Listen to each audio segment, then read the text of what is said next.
Oh, hey bitch.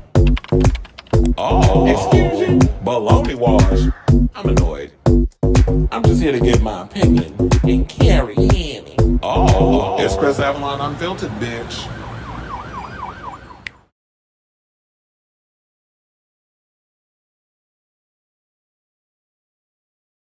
Everybody, welcome and happy Wednesday. It's your boy Kris Avalon, and welcome to a brand new episode of Kris Avalon Unfiltered, a show where we basically talk about all things going on in pop culture and hot topics. So that's a show that's for you. Definitely stick around because we got a lot of tea to spill today, including we got to talk some good news regarding Texas Chainsaw Massacre. The rights have found themselves a new home. We're going to get into who has acquired the rights to that.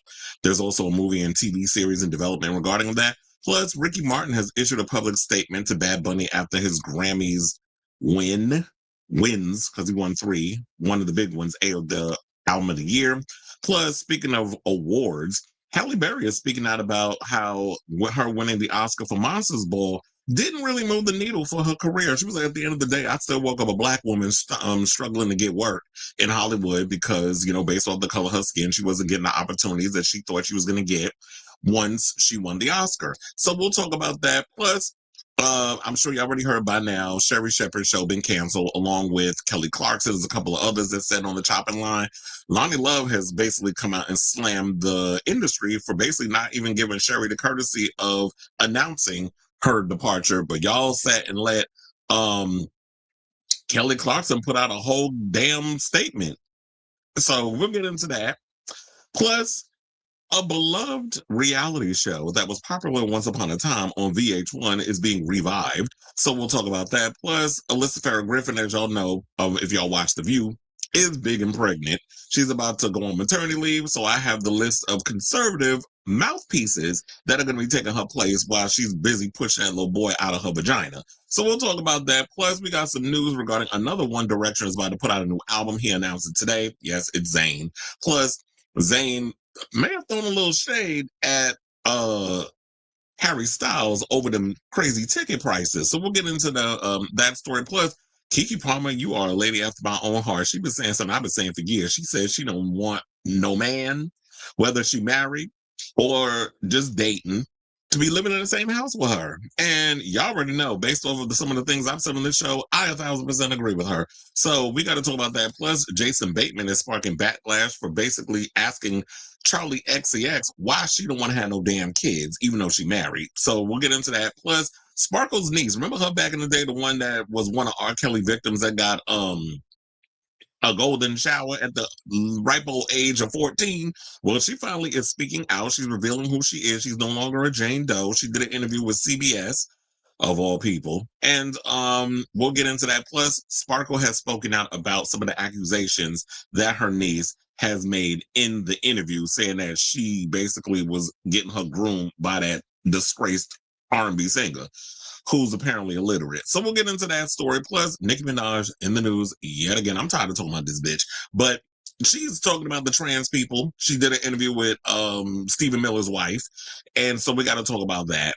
And Pedro Pascal, savior of the homosexual community, because remember that movie that Joaquin Phoenix was supposed to star in, and that at the 11th hour he decided to drop out. Well, Pedro Pascal's come to the rescue. The movie is back on, and he's about to star in it. Him and Danny Ramirez is going to star 100 in the movie together. So we're going to talk about that. Plus, an interview with a vampire star says that Hollywood would never cast a queer James Bond.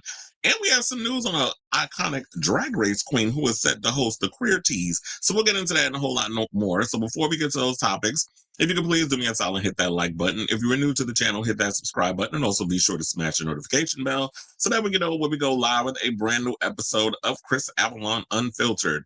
It helps with the algorithm. It also helps push the show out there. So even if you don't want to donate money or become a member, which you actually can become a member on this channel, by you liking and subscribing, all the stuff, it definitely helps out. So, with me getting all those ads and things and stuff up in here, and it helps out with the show wholeheartedly. So by you doing that, it shows your appreciation and that I'm not just sitting here running my mouth for no damn reason. Please and thank you. Now, without further ado, in my banner, also, let me put in the comments Daniel Berry Sports Daniel Berry Sports Highlight is in the building. Says happy Wednesday. Arena is in the building. Or is it Aaron Amos? Oh no, it's Aaron Amos, 9928. And then we got the Magical Mermaid in the building and everybody else as y'all are come in, those who are watching. Hello, hello, hello. In the words of RuPaul. And without further ado, Onyx is in the building. I just saw that pop up and said, did you get a good laugh out of Madonna dancing the Thief of Hearts yesterday? I loved it. Preferably my favorite track off of Rock. I'm glad she's noticing like that is like one of the biggest songs. First of all, it's a deep cut. I've always loved Thief of Hearts. You're the thief of hearts, and now you gotta pay. You know, that's always been one of my favorite songs from her, from that album. So, you know, I love erotica. Justice for that record and the sex book. So yeah, you know, I love that. I love all these little TikTok. Well, I can't say TikTok. These little videos that I'm seeing because I'm not on TikTok anymore. I no longer am a part of it. I deleted it from my phone, so I don't know what's going on over there. I just see what y'all post on Instagram. That's probably still taken from TikTok, but I'm like, nah, I'm good. So yeah, I don't know what's going on TikTok, but if y'all know, let me know. Robert says, close to my vacation. Watch the video. She throws hints at the subject. Oh, yeah, that in that thing is basically they were saying from Encyclopedia Madonnica, they were saying that if you look closely, the video is giving clues to what we could have been expecting or the inspirations from the upcoming album. So, and you know, Madonna loves to read. Not only people, but books. You know, I like to read people. You said yo lost. Yeah, because I was thriving over there. I had a good amount of followers, had a lot of good videos and stuff. I was posting a lot of commentary, more so than I was getting on YouTube. But with Larry Ellison and them over there now owning it and then trying to spew their propaganda on that channel now, I was like, nah, I'm good. I can't. I just heard a version of Thief of Hearts last week where she's talking about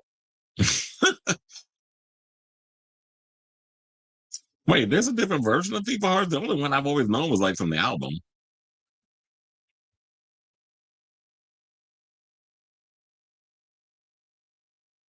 In the words of Tamar Braxton, are you? Because you look it from your picture.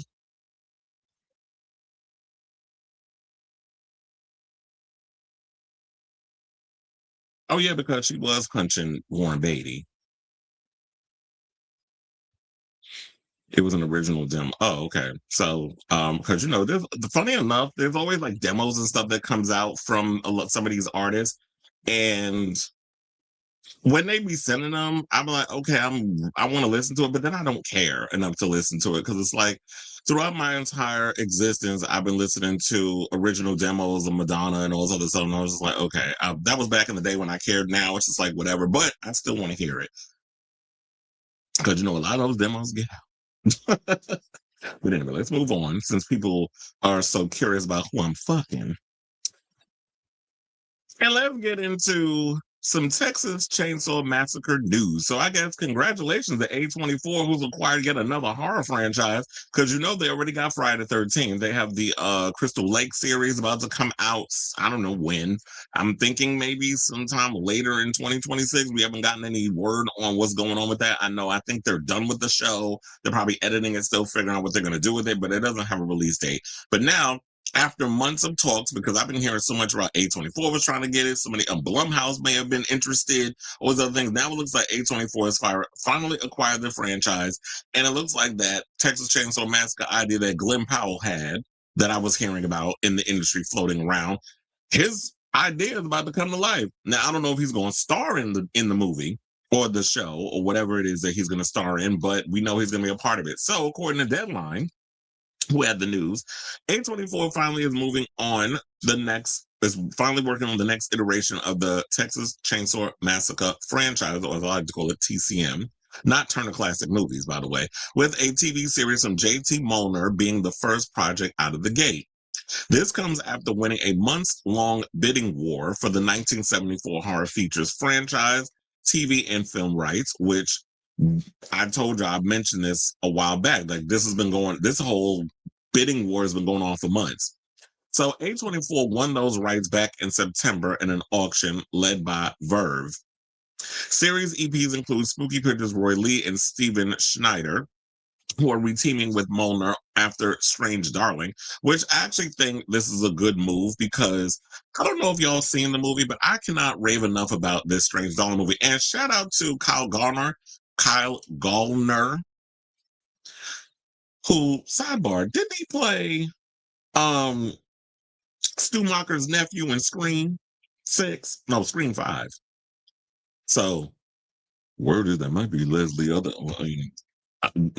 I ain't gonna go there with the theories about Scream, but I like Kyle Gallner.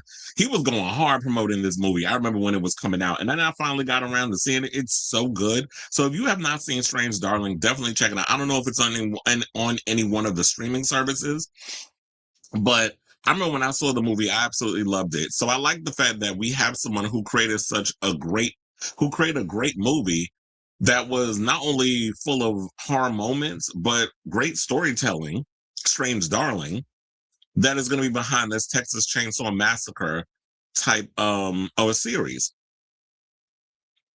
So well, they're mentioning a bunch of people that you probably don't even know. So now it says that so they're routine with Mona after Strange Darling, as well as Stuart Manashill, ImageNation's Ben Ross, Barnstorm's Glen Powell, and Dan Cohen, and Exerbia Films' Kim Henkel, who co-created the original Texas Chainsaw Massacre.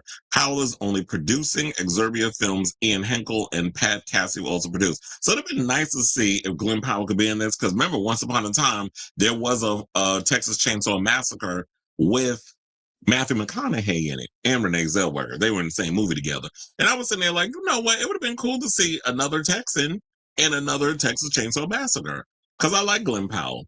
He has yet to get in a movie that could catapult his career to where it needs to be. Because The Running Man was a chop. Even though it's available to watch on all the streaming services, I think Prime Video has it, and Paramount Plus, I believe, has it. So yeah, you can watch that movie. I went to the movie to see it. I was kind of disappointed. I thought the first half of the movie was good. Then when we got to the third act, I was just like, okay, you just took me out. I'm not invested anymore. This movie's getting dumb. So it lost me in the third act.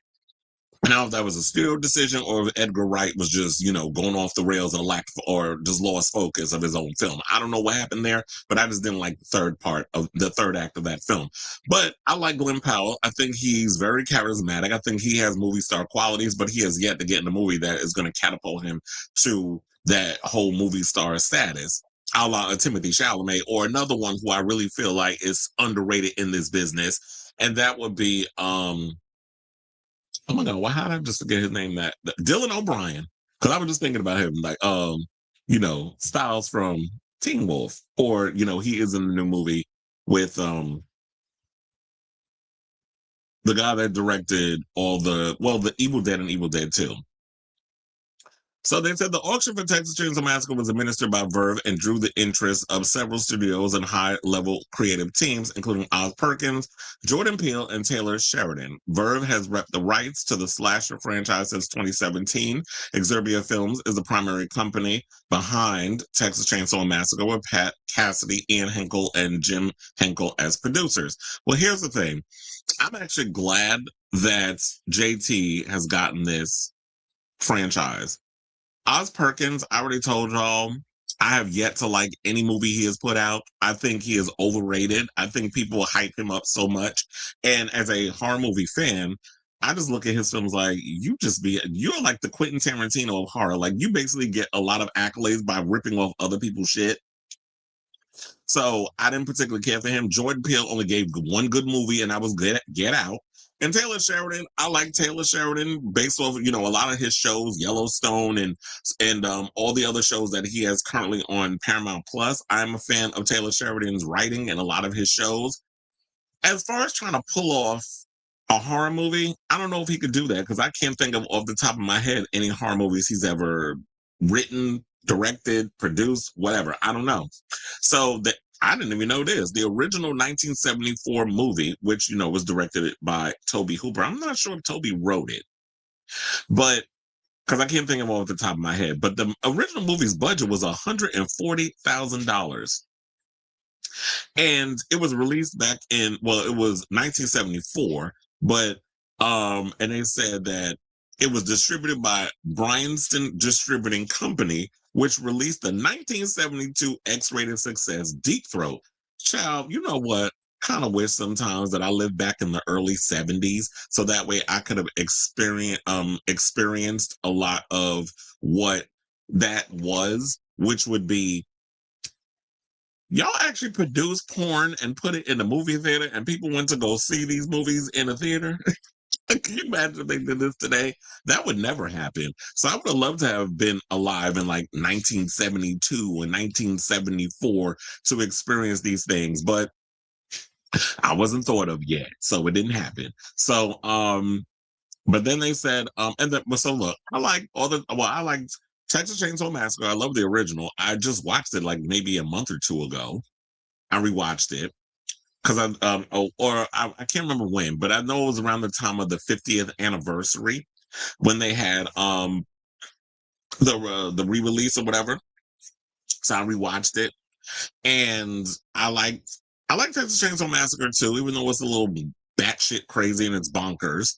And I like the remake with Jessica Biel. I actually like that version. I thought that version was relatively entertaining, and how it kind of had that gritty documentary style type feel. Like it was trying to capture the same feel as the original, but it kind of made it a little, it just looked like they had a little extra money they could add to it to make it look a little better. So I like those movies. After that, I was like, the rest of the movies is trash. I didn't mind the one with Jordana Brewster. They were trying to do a prequel of that version, which I'm like, why would you make a prequel? Because then nobody survives a prequel. Because clearly Leatherface gonna be still alive. Then they had the one with Trey Songz where the girl was bonding with Leatherface and get him, cuz. I'm like, okay, this one is stupid. And don't even get me started on that one they just released from Netflix where these kids are on the damn bus with their phone up while Leatherface is cutting everybody up on, oh, let me film it. Really? So that whole Gen Z version of Texas Chainsaw, they were trying to, I'm like, okay, I had to turn that shit. I'm like, I can believe that I actually sat and I was like, let me just thug it out and see if this movie's gonna get any better. And it did. So I'm just hoping that with A24 getting a hold of it and Glen Powell being behind it, that this movie will not suck, that we can finally get a Texas Chainsaw Massacre that does right by this franchise and can move it forward, because this is a franchise that has a lot of potential but has yet to have a movie that could supersede the original or be like, okay, I care about going on this journey. It's the same thing with Friday the 13th. I'm really hoping, because A24 is going to be giving us a Crystal Lake show, that Friday the 13th, that they'll actually, it'll be a good show. So I'm feeling cautiously optimistic. I'm looking forward to seeing what they're going to do, and I definitely want to hear from you guys. What do you guys think of this story? And you're hearing that A24 has acquired the rights to the Texas Chainsaw Massacre franchise. So whatever your thoughts are, let me know in the comments down below.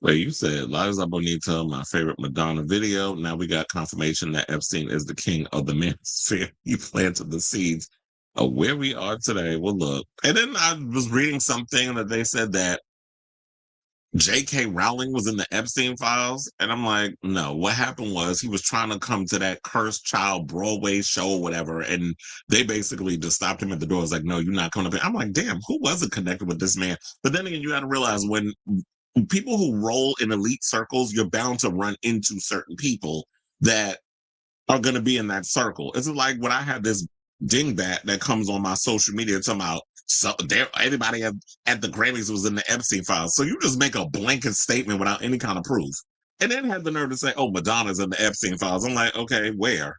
Because if you're gonna come up in here and say something in my messages or whatever, where's the evidence? Don't come up in here and just be saying blanket shit and don't be presenting me with evidence.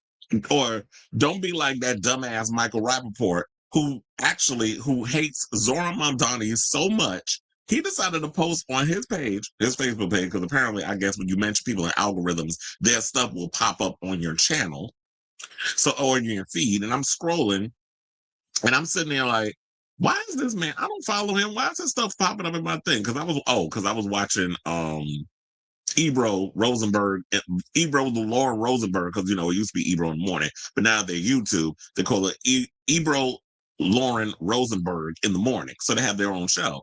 And they were talking about Michael Rappaport and the fact that Rosenberg had a little thing online with Michael Rappaport and all this other stuff, and some of the ignorant things that he's been saying and shilling for Israel and all this other mess. And I guess my phone was being nosy. Big Brother was definitely listening and decided to send me some Michael Rappaport stuff. I don't like his ass. He's just loud. He's obnoxious. He's annoying. And somebody else needs to throw another snowball at him like they did in that video that went viral, which was hilarious. But anyway, so he went on and posted this picture of Zoran in a picture with his mother, Mira Nair, who is a filmmaker, and Jeffrey Epstein was standing next to him. And then I saw these videos online that everybody's putting themselves, is now the new meme, that people are posting pictures of themselves in a photo with Jeffrey Epstein, which I think is kind of funny. But it was fake. And it literally showed, based on, they wanted you to know it was also AI by them putting the initials in the photo. So he's posting purposely propaganda, and everybody was in the comments calling his ass out. I was like, you a dummy. Because he hates him so much because he's a Zionist Islamophobic prick, that's what you're going to be doing. Oh yeah, Sailor Mermaid probably out here working like a whore in church. I speak to him every now and then. We do text each other and all this other stuff. So yeah, he's been working. I won't be able to watch Chainsaw. Those movies are just too much. Yeah, it can be.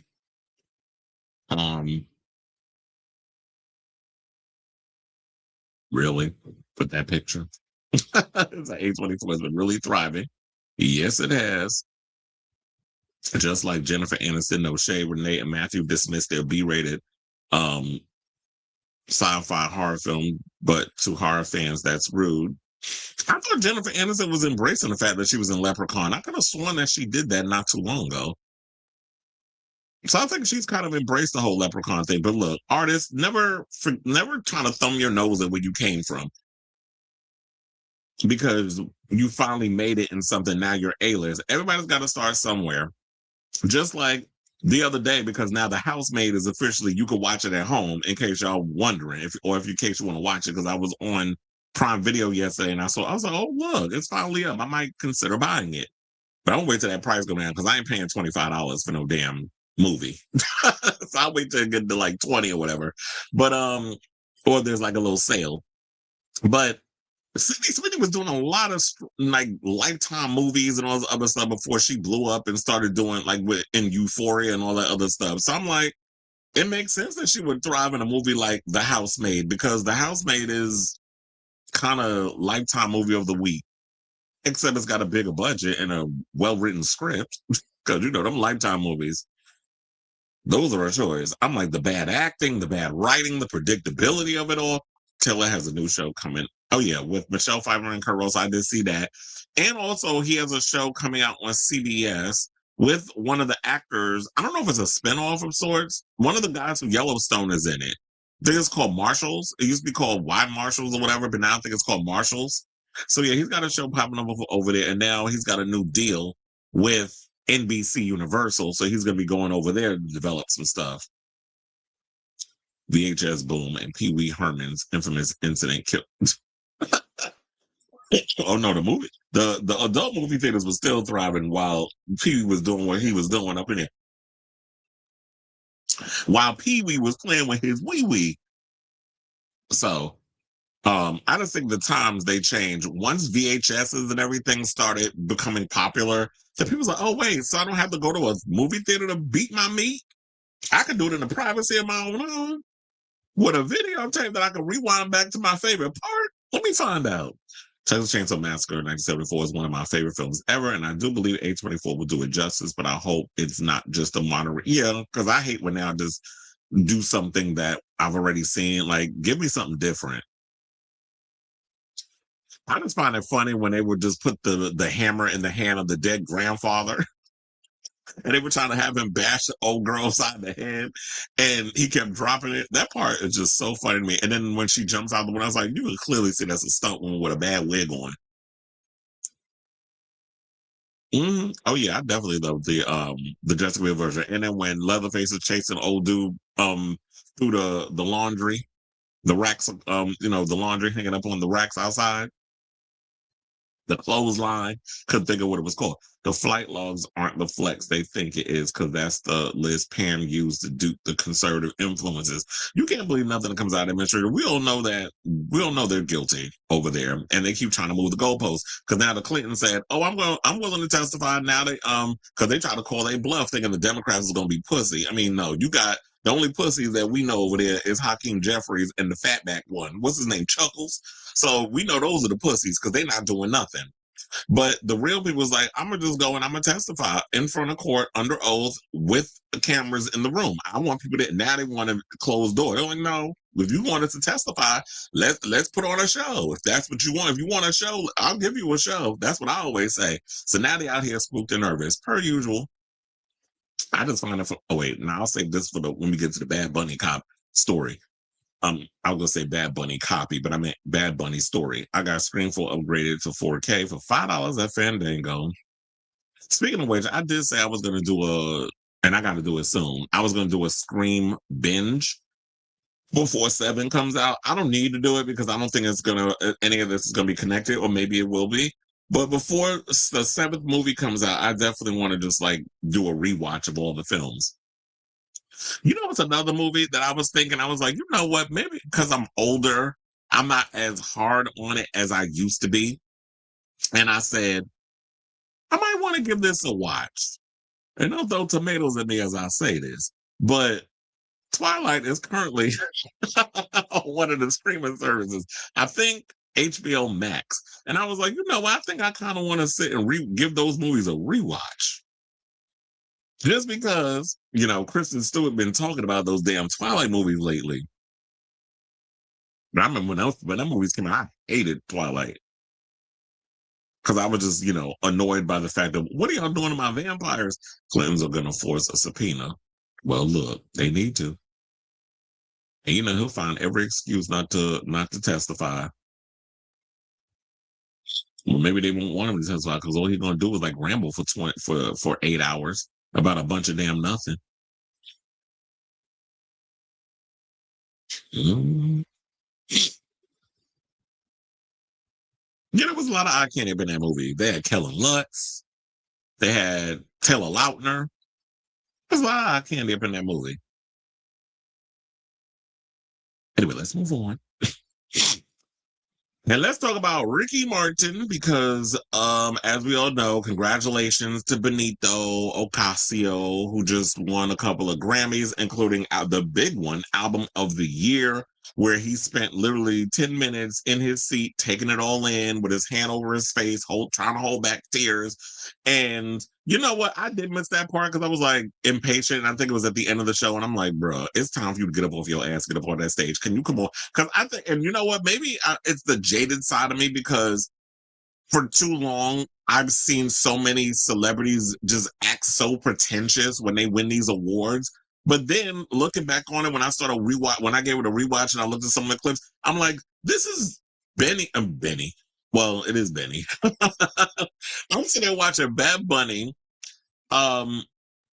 get all emotional and be genuine about it and be authentic about it. And I don't think I'm used to seeing celebrities being authentic because you see all these girls, oh my God, like Taylor Swift and them being all fake and phony with all these wins and stuff, or Beyonce, oh, I'm relatively surprised, and tries to act like she ain't know she was gonna win an award. So sometimes it just be hard for me because I'm just like, y'all being a mad fake with it, y'all not even that good an actor where y'all trying to act like y'all genuinely shocked. There was like, he was genuinely shocked, and I was shocked. Well, I guess we was all shocked when Lola Young won her award. So I believed her when she got up there and she was just all flustered and cussing and all that other stuff. But nevertheless, Bad Bunny won his awards. He's gearing up to take the world by storm and leave the conservatives big mad over his performance at the Super Bowl, to the point that these people had to go over there and create their very own thing, which looks very county fair. It looks very county fair versus you're about to get something that is going to be a global, worldwide situation. We're talking about like you got Kid Rock and a bunch of people we ain't never heard of getting up there performing. I'm like, this is not even the flex that y'all think it is. And I don't care how much y'all try to hype it up or slice it or dice it, whatever the case is, faux news. The people don't care. So y'all out here acting all spooked and nervous and everything over the fact that, yeah, we got someone with some actual melanin, some sazon in their situation that's going to yet again move the cultural needle while y'all sit up in here and try to whitewash it for one of your own down the line. It is what it is. And then again, when we had Spring Roll, loose skin looking ass, doing his post Grammy interview where he's like, and y'all know, well, Spring Roll, that's what I used to call, that's Jelly Roll's new name. So he's up there, I don't want to talk about politics. I just learned about politics when I came out of jail. Well, motherfucker, how long your ass been out of jail? You ain't like you just got out yesterday. And then you just all of a sudden just discover the fact that the internet exists. You can give an opinion on things. The fact of the matter was you didn't want to get the backlash because we already know who you align yourself with. Your wife is good friends with Jeffree Star, because I remember I heard about that. So his wife is good friends with Jeffree Star, problematic racist ass. And then aren't you doing, I don't even know, did it happen already or is it still happening? You're doing the same festival that Kid Rock is putting together, the one that Ludacris, they said was supposed to be a part of, but then Ludacris apparently dropped out. He said, I was never a part of it. I don't know what to believe in regards to that, but his people, Shaka Zulu over there that worked with him, with Ludacris, said he was never part of the situation. So, nevertheless, I just feel like you can't just come in here and backpedal when your back is up against the wall and we're in a sticky political climate right now. You can't sit up here and just backpedal, especially when you started out as a rapper and trying to benefit off of a genre created by Black people, but you ain't got nothing to say about ICE and all this other stuff going on. And we've seen the pictures of you at the airport hugged up all on MAGA Barbie, Christy Nome, who has been at the forefront of all of this ICE raids and all of this other stuff. So we know where you stand. You ain't got to tell us. We know. And I say actions speak louder than words, but it is what it is. So fuck you, Spring Roll. Now, the person I won't say fuck you too, but I wouldn't mind fucking is Ricky Martin. So Ricardo Martin basically shared a heartfelt public message celebrating Bad Bunny following the artist's historic night at the Grammy Awards, calling the moment deeply personal and culturally significant.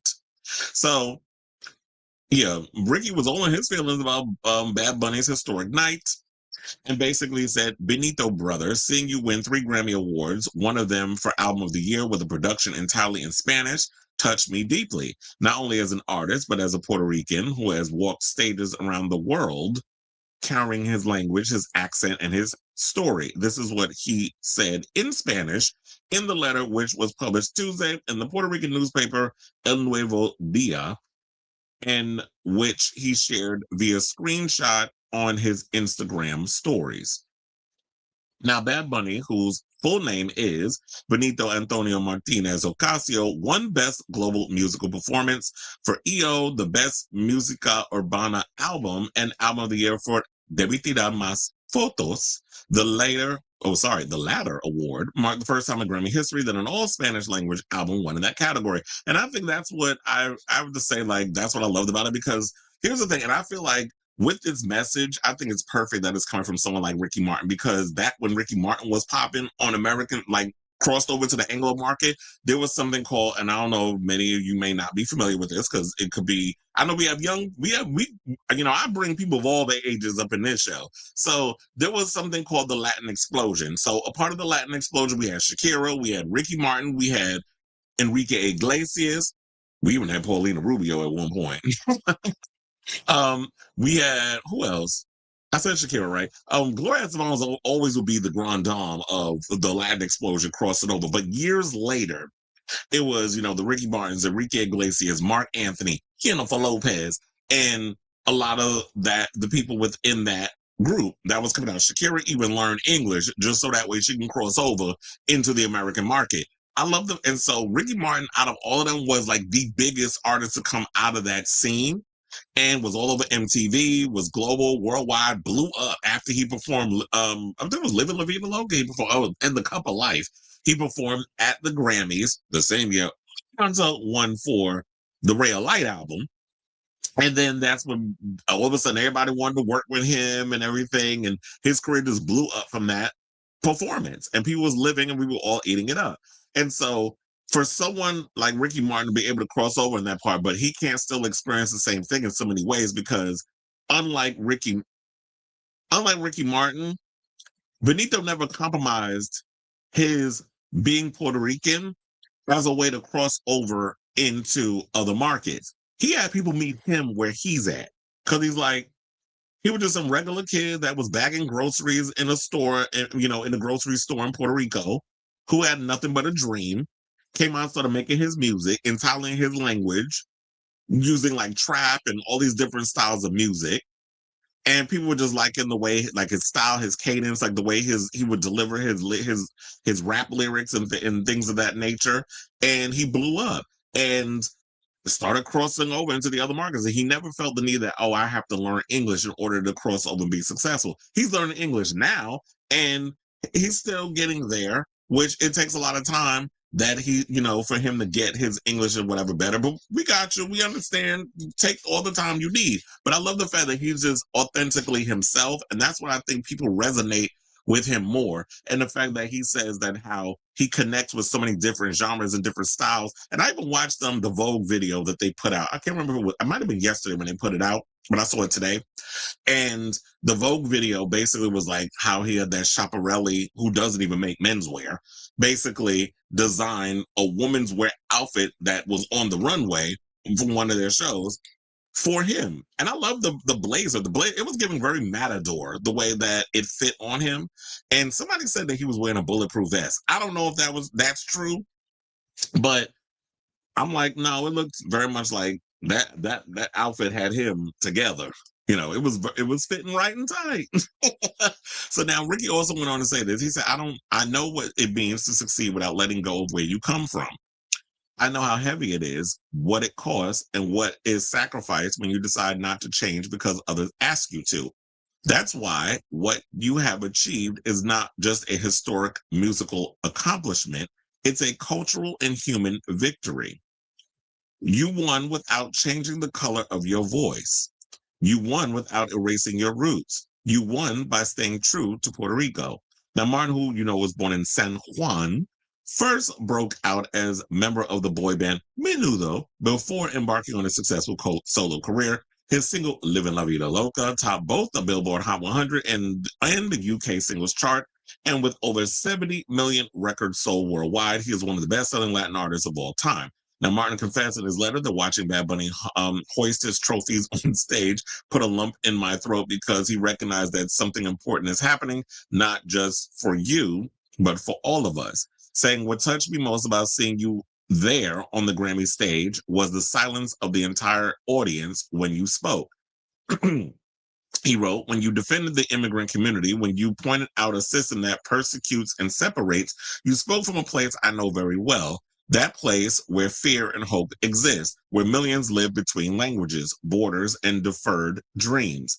He added, referring to Bad Bunny's emotional speech on stage in which he denounced immigration and basically ICE, and powerfully declared, in part, we're not savage, we're not animals, we're not aliens, we are humans, and we are Americans. He also concluded by saying this achievement is for a generation for whom you taught that their entire identity is non-negotiable and that success is not at odds with authenticity. From the heart, from one Boricua to another, with respect and love, I thank you for reminding us that when one of ours succeed, we all succeed. And I always say that. So when one succeeds, we all succeed at the end of the day. And, shout out to him where he was like, ice out, and basically spoke up for his people. And here's the thing, y'all thinking that was just the one time that Bad Bunny has spoken out against, the atrocities of the world. Bad Bunny has been very much outspoken in regards of a lot of the atrocities that's gone on in Puerto Rico, including some of the politicians that he has called out for a lot of the stuff they're doing over there and how they're heavily gentrifying Puerto Rico because a lot of these rich idiots, like who was it? There was one person. Who was it? The one that's a influencer who became a boxer, whatever the case is. They're like building luxury resorts and big old houses and mansions and stuff. Oh, because it's cheaper or whatever the case is. So then they trying to basically gentrify Puerto Rico and put these people out. There's even a video. I remember this when he put out the new album, and there's a music video. It was kind of plays like a movie where you see this old man. And I remember watching it, and literally I just like burst into tears because it just really hit me hard. Where there's an old man that's like in Puerto Rico and he's going through these things and like seeing how fast that the place that he grew up and loved and always fought so hard for is changing at a crazy pace. And he goes down to the store to go get something to eat, and then he's struggling to have a hard time trying to pay for the thing because it's like we don't take cash and it's this and this, and I'm sitting there like I'm getting so frustrated, like I want to dive through the damn TV and strangle that person behind the register because it was just frustrating. You feel for how something that you grew up knowing and then just fighting so hard for just changes so much due to gentrification and corporate greed. Or just greed in general. So Bad Bunny's always been out here trying to fight for the people, his people, himself, the people of Puerto Rico. A lot of his music has always been political. So for those of y'all out here who try to act like that he just woke up one morning and decided to be political, you don't know what the hell you're talking about. And what I'm also hoping from this as well is that while we see more of this happening, I'm really hoping that with the success of Bad Bunny winning these awards, that this is not just going to be some one and done thing that, oh, look, so we basically just gave Bad Bunny all those stuff. So that should be enough for the rest of you Latinos where we don't have to give y'all no more awards, whatever. Because, you know, a lot of times what irritates me about this industry is how y'all like to use people as political pawns or political footballs in order to push a certain type of agenda. I'm not saying that's what Bad Bunny is doing because Bad Bunny is somebody who is truly an authentic artist and stands on 10 toes down in what he believes in. But I just hate how the industry likes to tug on people's strings or whatever, or tries to capitalize on certain things because ratings, clout, whatever it is that, you know, plays into that kind of irritates me. So I'm really hoping that this is a real deal, that this opens up opportunities for more artists down the road, like maybe a Karol G or a Fade or, you know, Wisin Yandel or so many others. I was going to say even Daddy Yankee, who is back in the music business. He just ain't doing secular music no more. Now he back doing music for Jesus. So even, you know, so many others, we'll see if those doors open where they can break the glass ceiling and win these big awards, and not just at the Latin Grammys, but the American Grammys as well. So, excuse me, shout out to you, Ricky, your fine self, and Benito. I'm looking forward to seeing what you're gonna do on at the Super Bowl on this upcoming Sunday. Because I already got my snacks. I went to Costco earlier, so got my snacks, got everything ready to go. Sunday can't get here fast enough. I'm not rushing the week, but I'm looking forward to eating my snacks and watching the Super Bowl, especially the halftime. So I want to I say all this to you guys. What do you guys think of this story? What Ricky Martin had to say, and the historical win of Bad Bunny at this past Sunday's Grammys, which I heard that they lost 2 million in viewers. I wish I had. Wait, hold on. Let me look it up. Because the ratings did come out. What was the ratings? Oh, look. First thing, what was the ratings for the Grammys? How'd y'all know I was looking for that? So according to reports, it said the 68th Annual Grammy Awards averaged 14.4 million viewers in preliminary Nielsen ratings, making a 6% to 6.5% decline in viewership from the 2025 show. The 2025 show had 15.4 million and a second consecutive year of decline. Despite the clip, it remained the most watched award show since the 2025 Oscars, with a high social media presence of 302.5 million video views. So slightly, we'll see how well it does when it goes to ABC next year, because CBS is pretty much done. They no longer have the contract over there at, with the Grammys, and now the Grammys is heading over to the to Disney, I should say. I would go say the Apple network. That would be Apple TV. But no, it's heading over to the Disney network, which is ABC and Hulu. So let me know what you guys think of this story in the comments down below.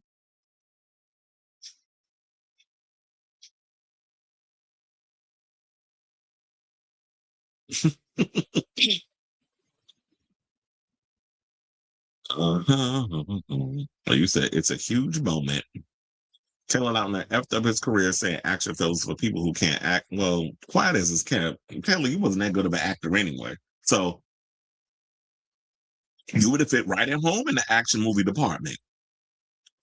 And look, Tom Cruise does a lot of action movies. First of all, he's changed the way that actors do stunts. So I don't necessarily agree with that. It doesn't touch people my age. When Noah Centineo and other Gen Z men knows there's a demand for male-centered films. Absolutely. We have a lot of them coming. Right now, Noah Centineo is in Thailand shooting a Rambo prequel. And he's about to be Ken in Street Fighter. He was supposed to play He-Man, but then that didn't happen. That ended up going to Nicholas Galitzine. I think he was supposed to do it around the time when another group was a part of it, but then they parted ways, whatever. Exactly. Well, I think the Kennedy Center thing is due to the fact that nobody wants to perform there. So instead of leaving it open and people and it looking bad, because Trump, all Trump cares about is how he looks in the eyes of the people in the media because he's this big of a man. So instead of we're going to call it renovations when in reality he's closing it because nobody wants to perform in the Kennedy Center. So why is it that if you really pay attention, oh, we're closing it for 2 years? Yeah, you have 2 years left on your career, I mean, on your presidency. Well, if we want to be specific, I mean, we've only been a year and a month. No, a year into his presidency, a year and a couple of days, because it was the 20th, right, of January, which made it a year. So we're only like a year and a couple of weeks into his presidency. So if you really think about it, it's like 3+ years left. So you're closing, 3 years left. So you're calling it like 2 years left. But I'm like, by that, whatever. It just doesn't make sense why you were closing 2 years. And they would say, oh, that'd be as much left on his career. I mean, on his presidency. I'm like, no, kind of got 3-ish years. Doesn't he know it's a Republican? It's the Republicans that benefit financially from the profit prison system, which is probably why they're making more concentration camps to put people in. I heard 28. I'm like, for what? She bang, she bang. You know what I'm thinking of? What was his name? Richard Hung, the one that oh shit, I totally forgot to bring up the story about. Hold on, because I was like, damn, I forgot the story. Uh, about since we talk about the Cole, what's his name? I knew there was something I was supposed to bring up on this damn show, and I totally forgot. Mm, yeah, hold on, because I'm gonna have to add that to the docket. I was like, I forget.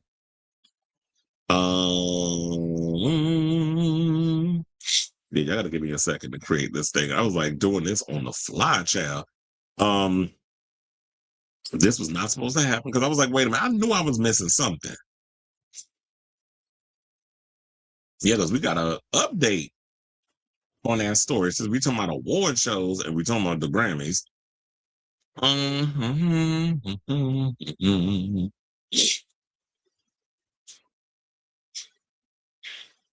And then I'll get back to y'all comments. So look at me doing a whole edit and an update to the show while we're going at it. Oh, excuse me. Do not tell me my allergies and stuff is gonna be bothering me and stuff because now I'm starting to feel oh, am I getting sick? Okay, I think I'm about ready. Okay, I got it. All right, now let's get back to the comments. What the people is saying.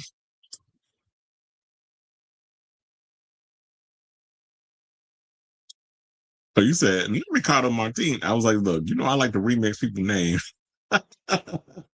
Oh yeah, see, this is what reminded me of the thing with the Cole thing about Miss Jennifer Lopez. Because I forgot. Oh yeah, Pitbull. I totally forgot about Pitbull. Pitbull definitely played a significant role in that because he was doing the Spanglish right after the Grammys. He did record Madonna's demo, "Be Careful," but made it a duet. One of her first dates that didn't. I mean, duet said, "Yeah, that song should have been released because I like this. I like that song." I wonder if the child. Not, I hope not. Benito had people meet him where he's at. Yes, Ricky did whitewash himself, and Bad Bunny has made it. Exactly. That's why I was like, we remember. Look, those of us who was there remember the fact that Ricky did, and they all did it. They all compromised because they always felt like that was the only way you were going to cross over. You had to bend the knee to the Anglo market. You had to speak English. You could, excuse me, you could do your Spanish music, but you had to, but you had to do it in English language. Bad Bunny was like, no, I'm not compromising who I am. But I don't know, there was something different about him that I think just made people kind of fall for him. It could be the queer ally shit. It could be all those things. Because I did see they were talking about, I don't know what, like the Fox News people, I don't know who a Bad Bunny is. And then they decided, let's pull up a picture of him in a dress, or he had like the dominoes on his fingers would be like fingernails. So they were trying to do that. And it's like, okay, y'all trying to do this because you're trying to push a certain agenda to get the certain base who don't know who this guy is riled up because the gays are evil. Anybody that's outside of being white and heterosexual, they're dangerous. Run away, stand back and stand by. All the foolishness, the fear mongering that a lot of these people get caught up in. I did hear that Ricky might have been one of, he might have been, but he won't talk about it. He was, because they could smell the gays. He was clean. You said, but Ricky was on. Yeah, he was. General Hospital being one of them. MAGA state in Puerto Rico was a okay, because it's a part of the United States. Because they keep saying, why can't we just have somebody? Why they can't put somebody American? I'm like, was Rihanna American? She was born in Barbados. Y'all didn't say nothing about that. U2 was not from America. They were part of it. Just be racist. Just say that you're racist and just own up to it. But they won't. Black love is in the building. I bought a Costco pizza. Child. Why are we all thinking that? Because I got a Costco pizza too. You said a Costco pizza. Mm-hmm. And them big giant ones. Did you just read an AI overview?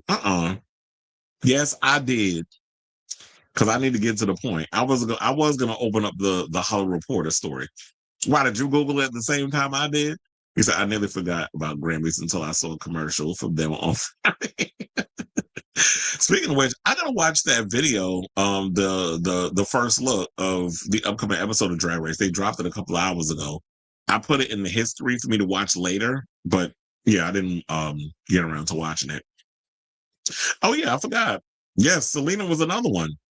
Selena was about to she was, doing her Tejano music and was working on an English language album. And then Yolanda did what she did. And that was it. So they basically just took a lot of the songs that she had recorded already and then just made it a greatest hits, along with all the hits of the songs that she had from the past.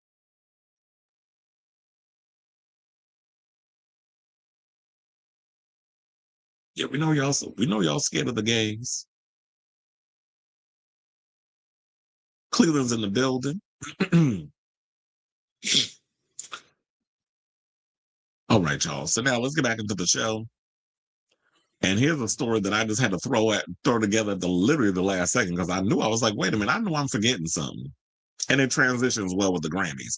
So let's talk about the Glambot producer, Cole Walliser. I think is his name. Yeah, Cole Walliser. So y'all already know when it comes to the red carpet and this, that, and the other, the guy, somebody called him a bag of bundles. I did cackle at that. this guy that has a whole mane of hair that a lot of people know him from. He does like the Glambot thing, which is the celebrities stand on something, they 3, 2, 1 action, they pose, and then the camera basically records them full speed, and then it slows it down to make it look like they're in slow-mo. So I did see that Glambot thing going around, and they was even showing it during the telecast too. And I'm like, oh, they got the Glambot machine in there as well? Well, and I was like, okay, so I thought Cole was there, whatever, because I don't really watch a lot of the red carpet stuff. First of all, I forgot where was I. Oh yeah, I don't watch a lot of the red carpet stuff. I was catching a couple of the things on Twitter, like I would see a couple of the clips, videos, whatever the case is. So apparently Cole, who y'all know is the one that's been behind them, wasn't there, which shocked me because I thought he was there, but they said he wasn't. So where was he?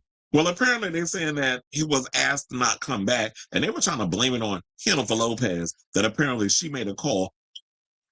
I need y'all to basically make sure that queen with all that hair don't be on the red carpet, because they called me out on that whole attitude thing. Which, it wasn't him. He actually came to your defense because I think he was trying to cover his ass and try to save his job. So he did come to your defense. It was the sleuths, it was the people on social media that was in the comments that was dragging Jennifer over her behavior. That she came up to the thing, she did her little pose, she had her ass, because that's her favorite asset or the best part of her body.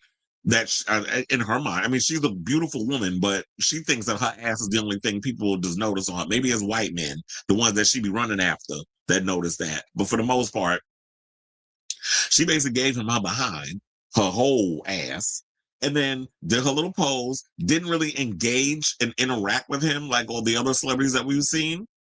And people was calling her out over it. But Cole got on the line and was, very defensive of her, saying that things happen or whatever. He didn't take that as her giving shade or whatever, although it was shade. So, with all that being said, they were trying to say it was Jennifer that had him not on the red carpet. Then I was seeing other stories, conflicting reports saying he was on the red carpet, but he wasn't actually allowed to engage and interact when they were using the Glambot. So he was there, but he wasn't like present, interacting with the celebrities, that sort of thing. So I don't know what to believe. But according to the Daily Mail, which I guess we could take they biased asses with a grain of salt, because they can be a little conservative and biased with some of the stuff they say too. Because Daily Mail give me page 6 teas every now and again. But they said filmmaker, director, and content creator Wallace, who's 44, shot to fame in 2016 when he began capturing high-speed videos of celebrities posing on red carpets, which are then slowed down. His videos have become a staple at star-studded red carpets and award shows, and over the last almost decade, he has directed the Glambot for E! News at events like the Golden Globes, the Emmy Awards, and the Academy Awards. But in recent weeks, Wallace found himself in hot water after a series of emails he sent years ago resurfaced. So I think, and to be honest, I don't think it was Jennifer. I think Jennifer's off minding her business, doing whatever it is that she's doing. Music, her residency. I don't even know if she's still doing that right now. I know she hasn't come back in March, but she's off doing other things. I don't think she had time to get on the phone, although we have heard that she has done some shady things in the past when it came to how she's treated service workers, and the fact that when she was with Ben Affleck, that Ben Affleck would give big bills or tips, leave a big tip for some of the servers, and she'd go in and go right behind him and take some of the money and leave them like a little bit of coin totters on the table and go about her day. So I've heard stories about her doing that. So I wouldn't put nothing past her in this, but I don't know. For some reason, I feel like because of the surfaced emails and things that was coming out about him behind the scenes and all the talk online, that may have had something to do with the fact of him not being asked to show up at this event, because people are saying that he's got a nasty attitude, allegedly. So yeah, they after the emails surfaced or whatever, or resurfaced, he received immense backlash for the social, as he was branded unprofessional and condescending in the emails. Now, amidst the controversy, Wallace seemed to skip out on the 2026 Grammys. Now, E! News shared a slew of behind-the-scenes clips on Twitter of celebrities using the Glambot during the red carpet, and many users pointed out that Wallace was not there. Immediately, the platform was flooded with posts about his absence. So Cole Walliser isn't at the hashtag Grammys, but the Glambot is, what wrote one fan. Just realized Glambot guy isn't at the Grammys. It's not actually fun without him, announced another.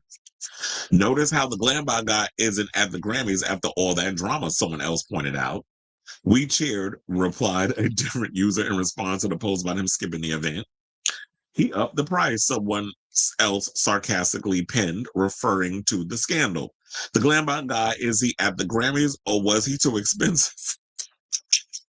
Because, the whole shade about the fact that he acted like people couldn't afford his machine. But the question remains, if you're at the Grammys and all these other award shows, are they paying you a fee for that machine to even be on the red carpet to use? Because I highly doubt it. I think the promotion and everything of it all is what gets you paid. But you're going to run up and, they can't afford you. But I would like to know if he actually, are these people on the red carpets paying for you to be there? Because I know, like, if you're Deadline, a Variety, and all these other places, they're paying for their people to be on the red carpets to interview the celebrities and all the other stuff. So Walliser, as you know, faced immense scrutiny for his supposed lack of professionalism after a Reddit user uploaded what appeared to be a 2019 exchange between Walliser and a potential client in an email. Now, in a series of messages, Yinka Animation reached out to book Walliser's services for a wedding, but was met with resistance from the filmmaker, who stressed that hiring him in the Glambot would be expensive.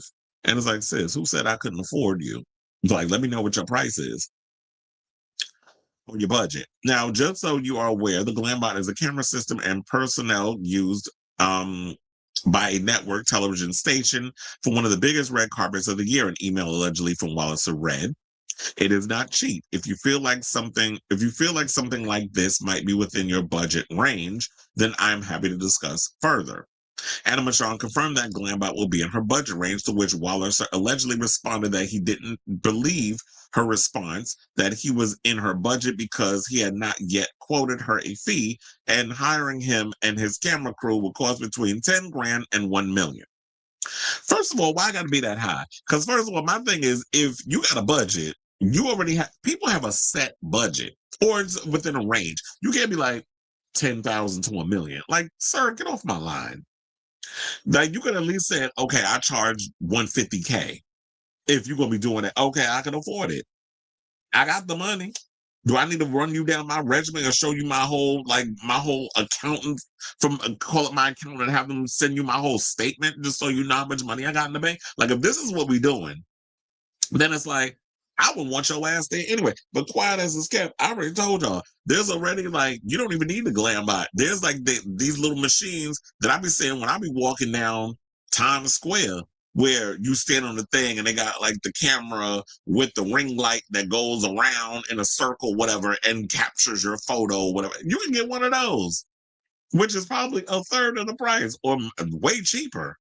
Probably like $100, $150 or whatever the case. You can get one of those. I know I'll be a little low budget, but I'm sure it still does the trick. Especially if you're going to be acting like this with an audience. Now, Animation confirmed that the Glambot, that is, in her reply, she said that she had assumed the fee would be pricey. She then asked Walliser what the next steps would be to book his services. So where would I begin, she said, through you, or is there a website?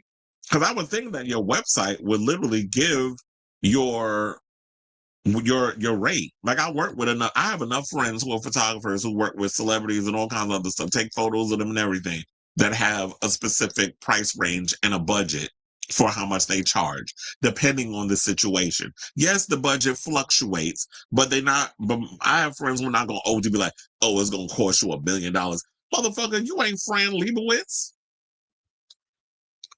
Like, get off my damn line with that. Child, you got your little machine that you just shove up somebody's ass to take a little quick photo and call it a day. Like, anybody could do what you're doing with a little AI, even though, I can't stand AI at this point. I don't want to recommend using it to, like, for abusive purposes, but he just annoying me with this whole situation. So Then he wrote, it's $300,000 and I'll take a 10% deposit. So now you had a full fee. You had a regular fee the whole time, but you was trying to be cute by saying 10,000 or 1 million. Motherfucker, you could have just said 300K and called it a day. And be like, okay, I got it. Like, where do I write the check? I got it for you, whatever the case is. Or do you want me to bring it to you in a goddamn suitcase, deal or no deal style? Now, noting his email, Anna Michon confirmed that she will reach out by Monday. Now, he allegedly replied with, if you wanted to know how much it costs, you just needed to ask. You don't need to pretend you were going to book it.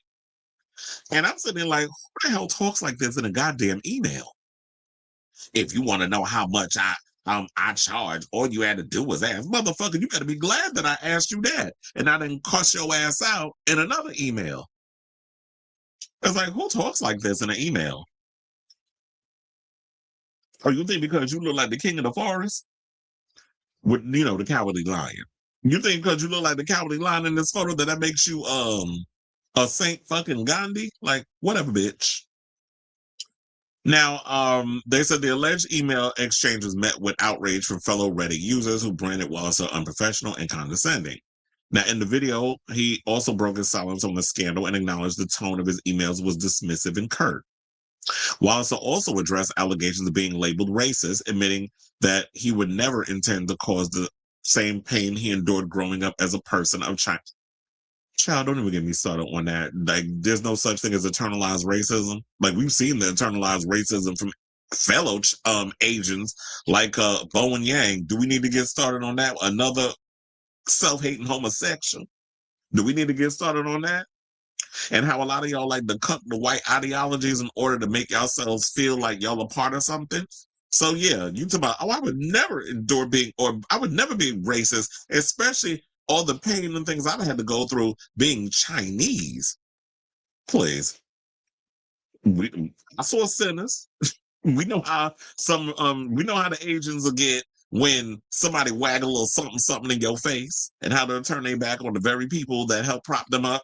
We see, I've seen sinners. We see how some of y'all, I'm not saying all, but how some of y'all operate, and I wouldn't put nothing past you in this situation. So I would never be racist, please. Because I want to talk about the same emails that I sent years ago that resurfaced. This is the first time I'm hearing about this. I didn't even know he spoke about the email situation, but I'm glad it's all in this article. They said the tone in the emails was dismissive and curt, and that is not okay. In 2019, I didn't have a team around me. It was just myself. I edited every single video. I answered every single email, and I was overwhelmed. But that is not an excuse. Everything lands on me. I think the hardest part about all of this is being labeled racist. I'm half Chinese, and growing up, he's probably got a white parent. Because now when you say half Chinese, I already know where the wind blows on that. And growing up, issues of identity, race, and belonging deeply affected me, and I would never intend to inflict that on anybody else. But I do understand that reading these emails, people could be upset and assume bias, especially given the frequency at which people of color experience being dismissed. And so I take responsibility for my words, irregardless of what my intent was. He also apologized to those he felt slighted by him during the interactions on the red carpet. I also want to acknowledge people's concerns that they were mistreated or felt dismissed or treated less than on the red carpet. He says, live events move really fast, and I would never want someone to come see me and leave feeling that way, but I do understand that it would happen, and it did happen, and for that, I'm sorry. I like to think that I have grown a lot in the past 7 years, and I always want to treat everybody with respect, and that, that they deserve, blah, blah, blah, so on and so forth.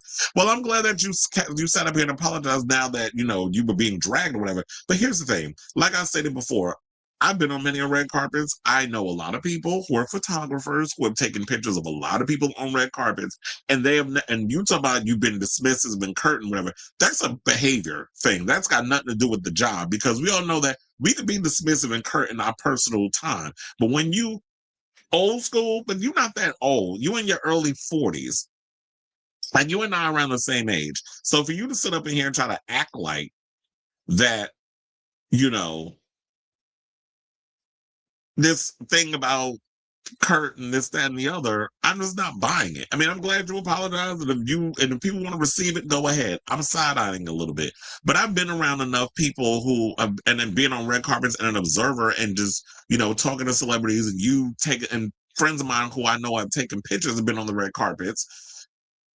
They get in, they take their photos, try to get people's attention, and then you move on. They're not being rude, they're not being curt, they're not being disrespectful, they're not being dismissive. Because at the end of the day, you want to continue to get invited back to these spots. I'm thinking because you had this machine that your ego was bigger than your head, and you was allowing all of this, the fame and the sort of, I don't know, maybe it's just me. But when I'm there, I'm like, this is a job.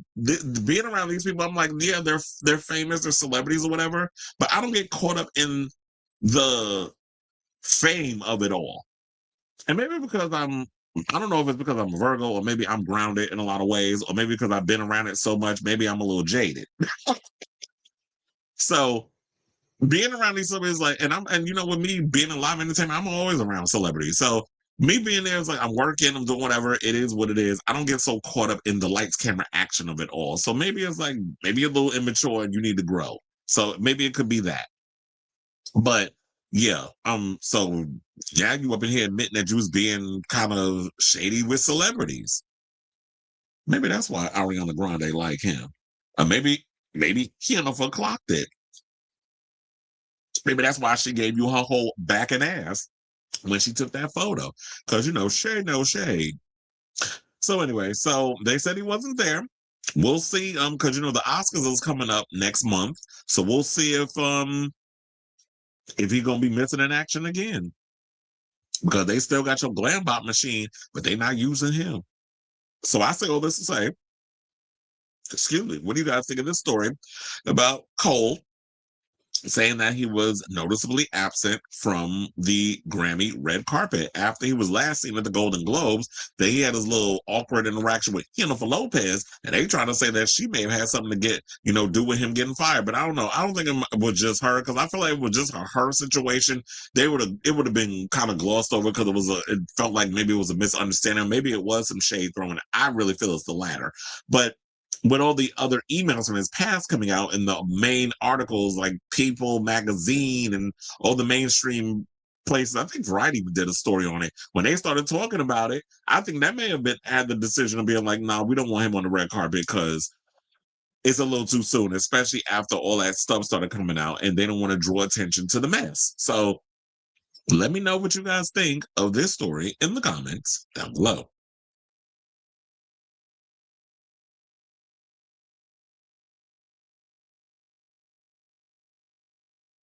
More morons in the damn chat. And did. I don't know her. Yeah, and y'all be acting like that being zesty is a read. First of all, you have no picture. Your mother should have swallowed, and you're half retarded. So I'm like, okay, Ann, you said Costco will have them next week for. Wait, what are they gonna have? Oh, you talking about the camera thing? What he meant to say is if you have, yeah. Because I'm like, what? Who said something like that? If you have the ass, you can't afford it. I'm like, but if you're trying to get paid, how do I know what to pay you if you don't tell me how much to pay you? Huh? I'm confused. Oh, so he got a black daddy.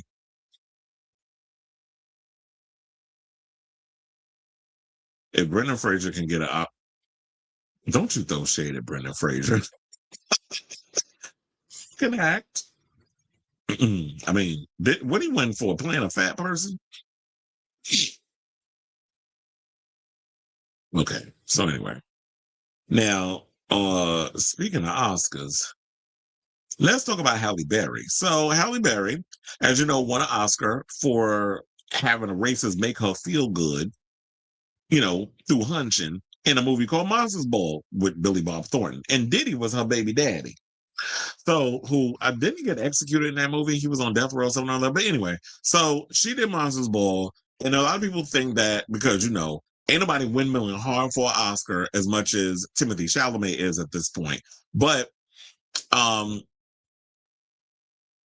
we have somebody who actually has an Academy Award, and what she said is that post her winning the Oscar is not all that is cracked up to be, because she said at the end of the day, I woke up the next morning black and I still had to fight for roles. So Berry recently sat down with The Cut for a profile ahead of the release of her new thriller, Crime 101, which I'm actually looking forward to seeing, because she's in it. Mark Ruffalo is in it. So, let me also dispel this rumor. So there's rumors going around that Mark Ruffalo has been fired from Disney as the Hulk. He has not been fired. There's no reports of it. He even did an interview recently for this movie that he's in, and was like, as far as he's like, no, I'm filming more stuff with them, and so I think he's gonna be in Secret Wars. He's in Spider-Man, brand new day, I think is the name. He's in the new Spider-Man movie.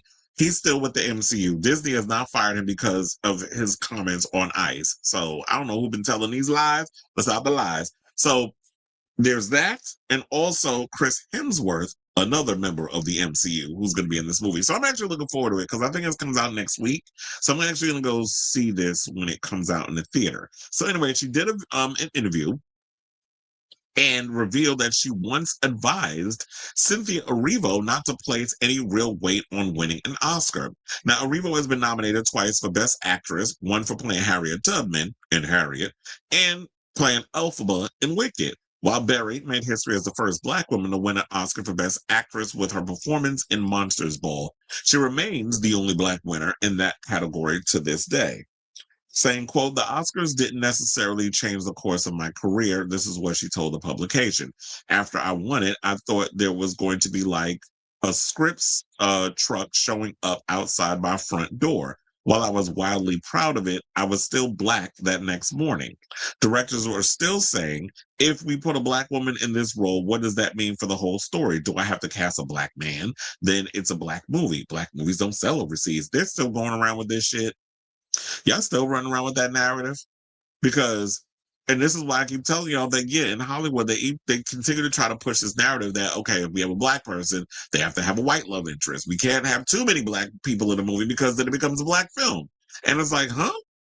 No, if you want a Black film will be something written, produced, directed, tap dance by, everything by Tyler Perry. Now, if that's a full-fledged, if you have nothing but Black people in the movie, that's a Black movie. You can mix it up and have different races. It doesn't turn it into a specific film for a specific, these damn people, I cannot. The stupidity of people's bigotry that exists and the way they think in this industry, I just shake my head at the foolishness.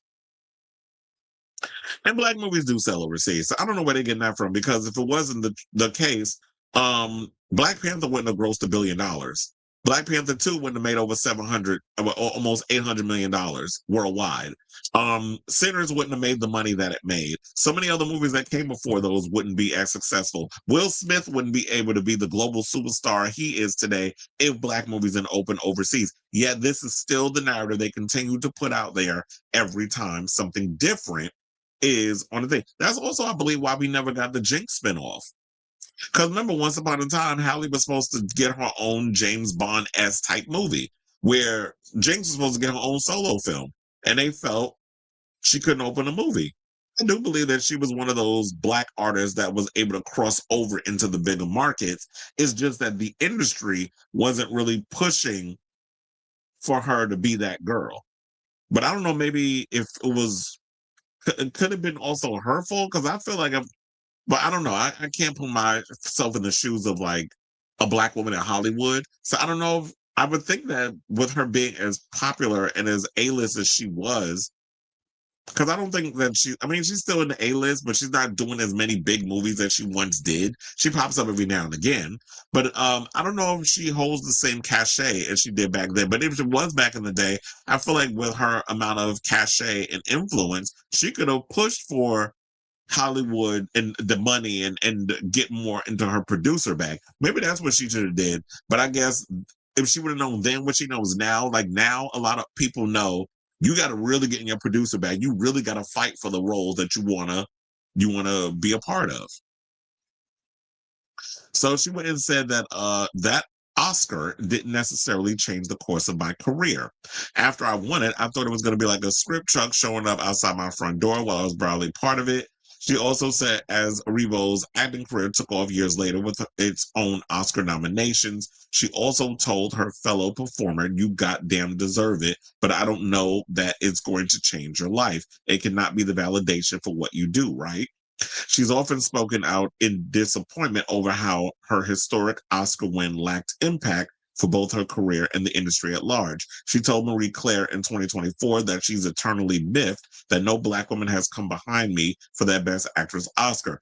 That's a fact, because I be feeling like there's been many a times Viola Davis has put some shit out and she should have been nominated for Oscar. Octavia Spencer is another one who should have been. Wunmi Mosaku, I hate the fact that y'all try to overlook her with Sinners. I mean, I'm glad that she got a Best Supporting Actress, but I feel like y'all still playing these little games. And I definitely feel like the Oscars about to play in our face yet again with Sinners the same way y'all did with The Color Purple back in the day. Because if I'm not mistaken, The Color Purple was nominated for 8 awards and didn't walk away with any. So I feel like y'all going to play in our face again. Or the only time y'all going to give this movie flowers will probably be for like cinematography or whatever the case is. I don't think Best Song is going to win. I think it might go to K-pop Demon Hunters because that song is way popular. I mean, I like the music in Sinners, but to me, K-pop Demon Hunters is the one that deserves that Oscar because it's a popular song. And I know the Oscar is not about popularity, but it's a hot song and you can't deny it. So, she told Marie Claire in 2024 that she's eternally miffed. And she said, "It's certainly not because there's been nobody deserving. In fact, Michelle Yeoh for Everything Everywhere All at Once is the only other woman of color to win the Best Actress Oscar." Now, speaking of Variety in 2020, Berry cited Erivo in Harriet and Ruth Negga in Loving as Oscar-worthy performances by Black women. She later added Andra Day in the United States versus Billie Holiday, and like I mentioned earlier, Viola Davis and Ma Rainey's Black Bottom to the list. Wasn't Chadwick Boseman in that movie too? They said, "I thought there were women who rightfully, arguably could have, should have, I hope they would have, but why it hasn't gone that way. I don't have the answer," she told Variety at the time, noting that her win remains one of the biggest heartbreaks as it never opened up a door to more Black women at the Oscars. The morning after, I thought, wow, I was chosen to open a door. And then to have no one, I questioned, was that an important moment or was it just as important moment for me? Berry said, "I wanted to believe it was so much bigger than me. It felt so much bigger than me, mainly because I knew others should have been there before me and they weren't. Just because I won an award doesn't mean that magically the next day there was a place for me. I was just continuing to forge my way out of no way." And yeah, a lot of times when you got those blinders on, you just like trying to go full speed ahead and just trying to keep your head above water and still get those careers. I mean, keep your career going. But yeah, it's just like you would think that, and that's what I was saying about Bad Bunny at the Grammys. It's like you think that you've hit that glass ceiling, you shattered the glass ceiling, and now we can have more opportunities for those people behind me to come through and carry the torch that I basically been holding for a long time. Now I'm gonna pass the torch, now you take it. And then you have these gatekeepers who think, "Oh look, we're they want to pat themselves on the back. Like, see, we're not racist. We're not this, we're not that. So we're going to give all the accolades this one year. The next year, we go back to the same shit because we already did our big one for the year." That's what always gives me with a lot of these award shows. And this is why I always say, like, this is why people of color need to stop trying to seek validation in the Grammys and the Oscars and all these major award shows because we want to be seen as equal. But if they're not going to see it for us, like we've always done as people of color, we create our own. And y'all can have that stuff over there. You can have the thing that you built. We'll go over here and we'll create our own version of the Oscars and see how well y'all do without us because Black people are the backbone of this country. Black people built slaves, if we want to be clear, built this country. Immigrants helped, but for the most part, the backbone of this country was built on the back of slaves, on the backs, plural, of slaves. So, I totally get it. I understand why she's like, yeah, while I'm glad and I'm grateful for the award, there's still a bit of cynicism there because it's like, yeah, I didn't see any change. I didn't see that the fact that y'all trying to make it seem like we progressed. But if you look at it, this world of Hollywood that everybody wants to call liberal, very much conservative. So these people that like to run around with these because they don't follow the same ideologies or whatever as these people over there. No, it's very liberal with the way that they present themselves. And the racism is very telling. So shout out to you, Halle, and shout out to you, Cynthia. Apparently you're not going, you were pretty much overlooked regarding the whole Oscar thing because she wasn't even nominated for any, for Wicked. They weren't looking at with Ariana either, because I think that they were trying to look at Ariana as probably getting a nomination because she has, from what I heard, she has more screen time in this than she did in the previous. So, but yeah, she was overlooked too. But we ain't talking about Ariana. Well, I mean, she do like to spray paint herself like she a black woman, but we got to come over to the actual black woman, Cynthia Erivo. So I want to hear from y'all. What do you guys think of this story regarding what Halle Berry had to say? Because I'm just like, yeah, let's not put too much. I mean, I'm grateful for winning the award, but it's not the end all be all of my existence. It's unfortunate that we haven't seen a successor come after that.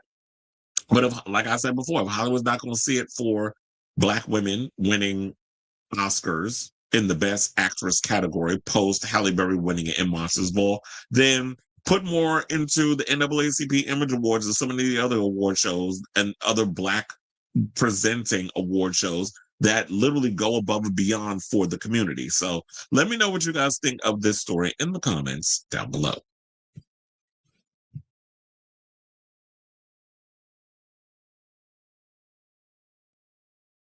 I think Murray says she was great from that movie. I mean, Hillary Swank won twice a few years after Halle, but look at Hillary's career.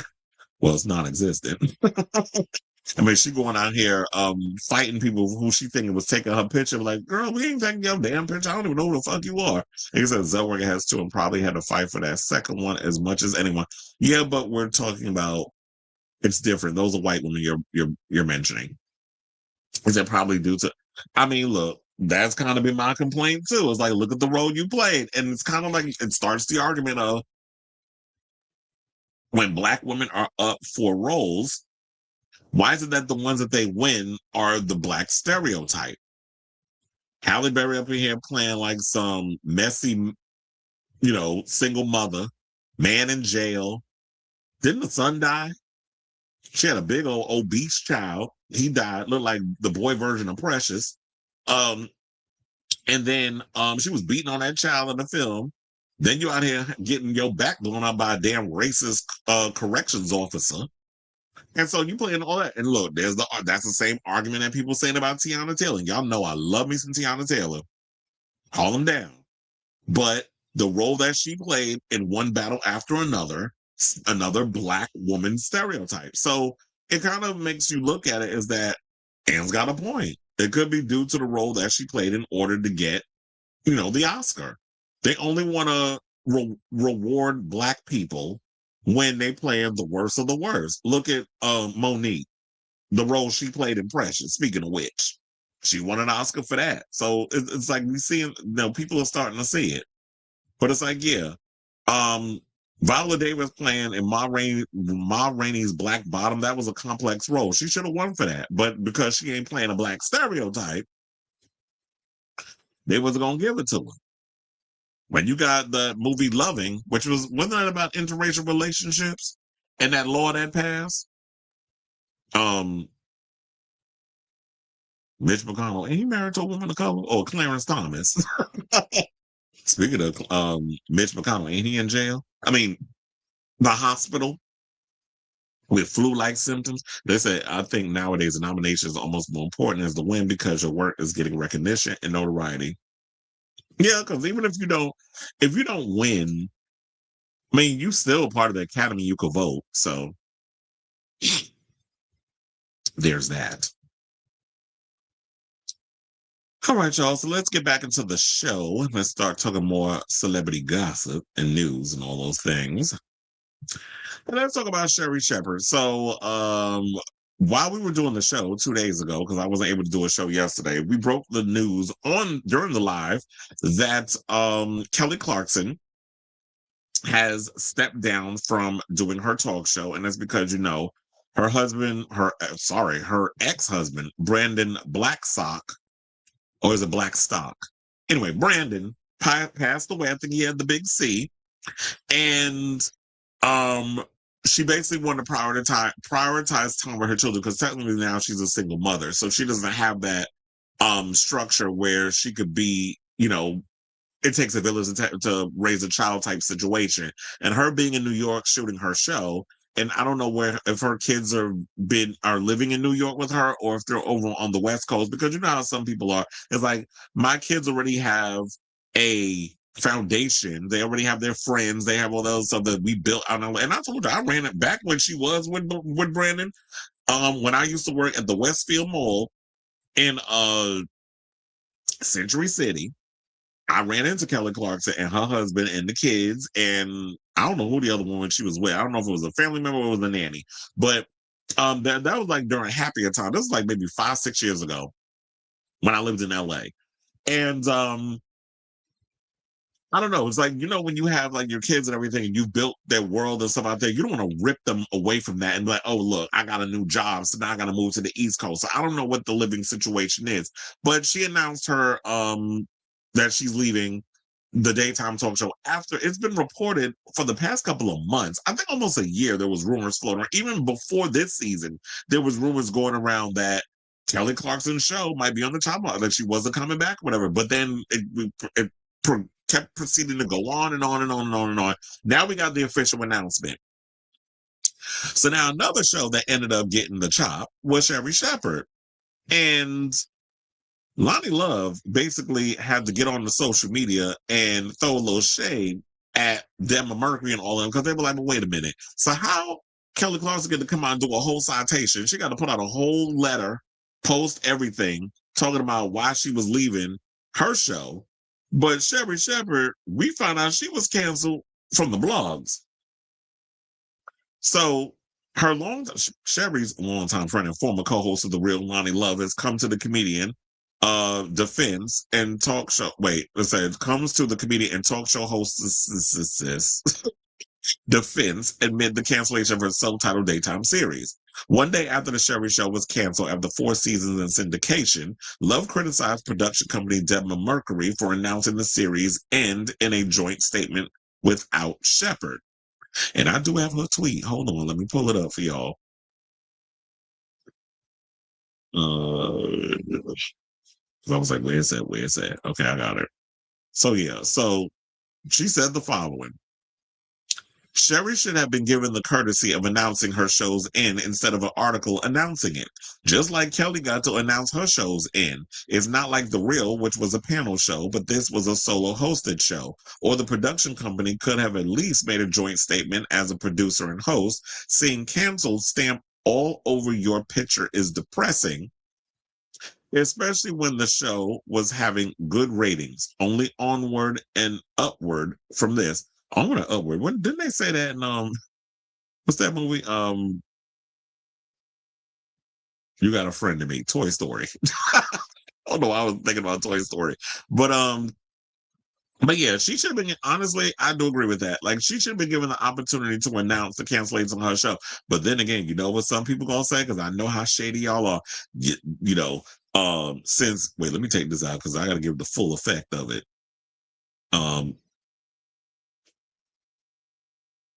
It's funny when you forget. Until you do right by me, everything you think about is gonna fit. Remember how they said how she did Wendy Williams and them? How you basically just took her show or whatever. Look, Wendy, that was Wendy for. Wendy should have brought her ass to work when she was going through whatever she was going through. So you can't necessarily blame Sherri for that. But that's what I said. I see how shady y'all be. So let's just play with it. So yeah, maybe some of y'all would say this is her karma. But on Monday, Bernstein and Marcus and what's his name? Because I do have their names up in here. Yeah, it's Mort Marcus, sorry, and Ira Bernstein released a joint statement regarding the end of Sherri, in which they said this decision was driven by the evolving daytime television landscape and does not reflect on the strength of the show, its production, which has found strong creative momentum this season, or the incredibly talented Sherri Shepherd. We believe in this show and in Sherri and intended to explore alternatives for it on other platforms. Now, production on season 4 will continue as planned ahead of the show's final episodes airing in syndication sometime this fall. Shepherd, who previously served as a co-host on The View from 2007 to 14, has yet to comment. Oh wait, I actually do have her comment, by the way, and we'll get to that. But yeah, so Wendy, as you know, she debuted in 2022 in September as a replacement for the iconic Wendy Williams show, which went off the air amid its most heavily publicized health challenges. So, look, shout out to Sherri Shepherd. She has worked so hard to get the career that she has. She's always wanted to be a talk show host. That's another thing that's always been a dream of mine. So I can definitely know what it feels like to when you work hard to get to your dream and your dream becomes a reality. But to be honest, was y'all really out here watching the Sherri Shepherd show? The only one I know that was watching the Sherri Shepherd show, because when I talk to my mother, she tells me she watches her show, but I doubt that she's sitting there actually watching it. She probably got the TV on in her phone, whatever the case is, and just it's those on in the background. And I think that's what's happening now with a lot of these daytime talk shows. Daytime talk shows are not what they used to be. To be honest, because I'm looking at all the numbers I got in here as I'm talking about this right now.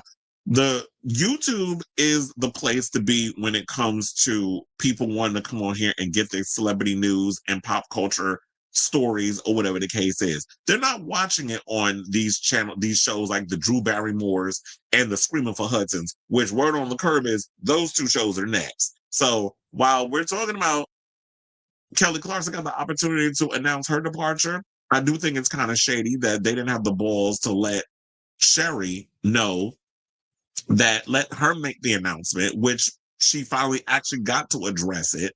And I have the comments in a second, but I just want to get my thing out before I get to what she had to say. A lot of people come to us to get the celebrity news and gossip because we're the ones who's unfiltered. We're going to come and give it. Well, for me, I'll speak for myself. I come with the facts. I come with the report on what it is, and I give my opinion. I try to give an unfiltered, not only an unfiltered, but an unbiased opinion based off of what information that I have in front of me. I'm not going to just come up here and just start spewing hot air, because I would think that the reason why y'all keep coming back to watch my show is because you trust in what I'm saying. And you got a mind of your own when you could think and not always agree with everything I say. I know a lot of times my delivery could be a little crazy, but I try to give you, I'm like, WWWD. What would Wendy do? Because, that's my mentor in my head. And so, one of the things about Sherri's show was what it was, but I was never really a big fan of Sherri because I don't like her type of comedy. I've never been a really big fan of what she does. Me, I'm like I said, Wendy Williams was more or less my speed, and I just feel like a lot of times the way that these shows are now, people don't really watch those. Like the old talk show format is just dry. It's not interesting. It's not entertaining. The people that they're giving shows to, they want them to be safe for middle America. And I don't even think those middle American moms want a little spice too. They're not even really watching these shows. So they said the ratings was doing good, but so why would they cancel a show that's doing relatively well? Maybe it's just the fact that the TV landscape has changed so much. And like I keep saying, YouTube is the future, because everybody's on the channel now. You see Don Lemon and Joy Reid on YouTube now. Ebro, when they got fired over there at Hot 97, where are they? They're on YouTube, thriving with their own show, the Ebro Lauren Rosenberg show. So everybody's jumping over on the YouTube situation. Hey, how y'all doing? Nice enough for y'all to join the club.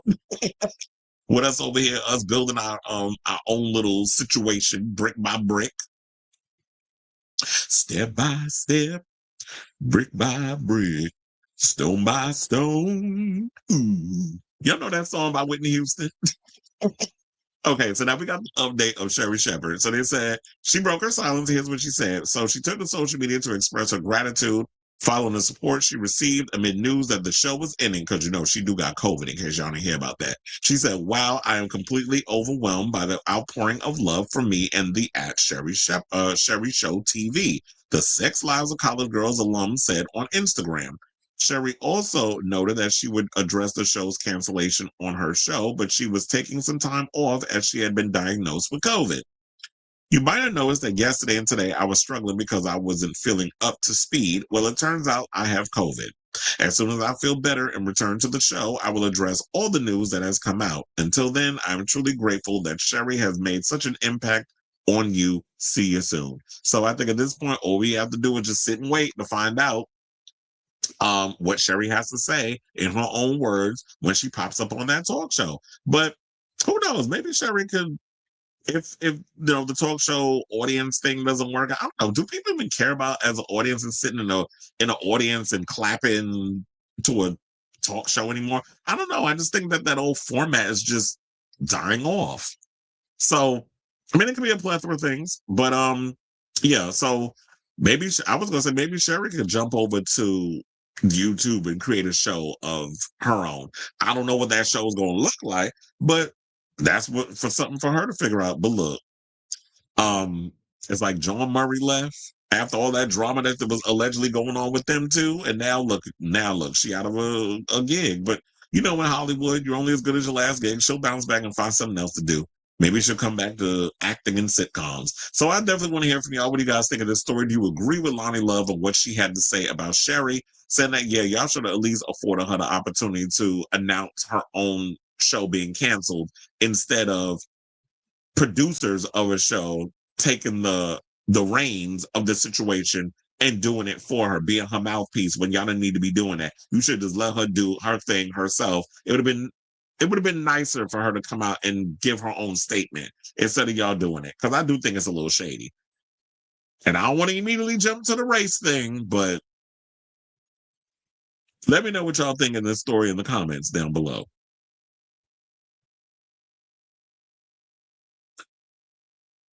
All right, so we got a lot of comments. Let me jump on up and see what the people are saying. Not sorry, but the bomb rating movie. Look, Quiet as kept. A lot of these movies that get nominated for Oscars is boring as fuck. No shade, but shade. He said, I never got the appeal of Sherri. She was filling in the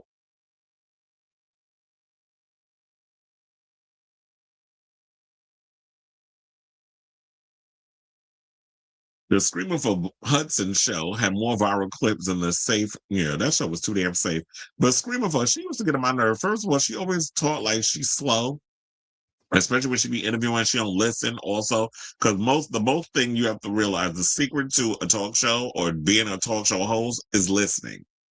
And I still remember to this day the time that Eddie Murphy had to tell her so many times when it came to the whole wedding situation with him, his daughter, and Martin Lawrence's son. Which, congratulations, by the way, they're they're about to be real family because his daughter is pregnant. So shout out to them on that. But yeah, the Screaming for Hudson, I can see it being next. And shout out to her also because she's about to do I don't know if it's a tour, but I know like in the summertime she does have Madison Square Garden booked because she and Josh Groban are going to be doing a show together.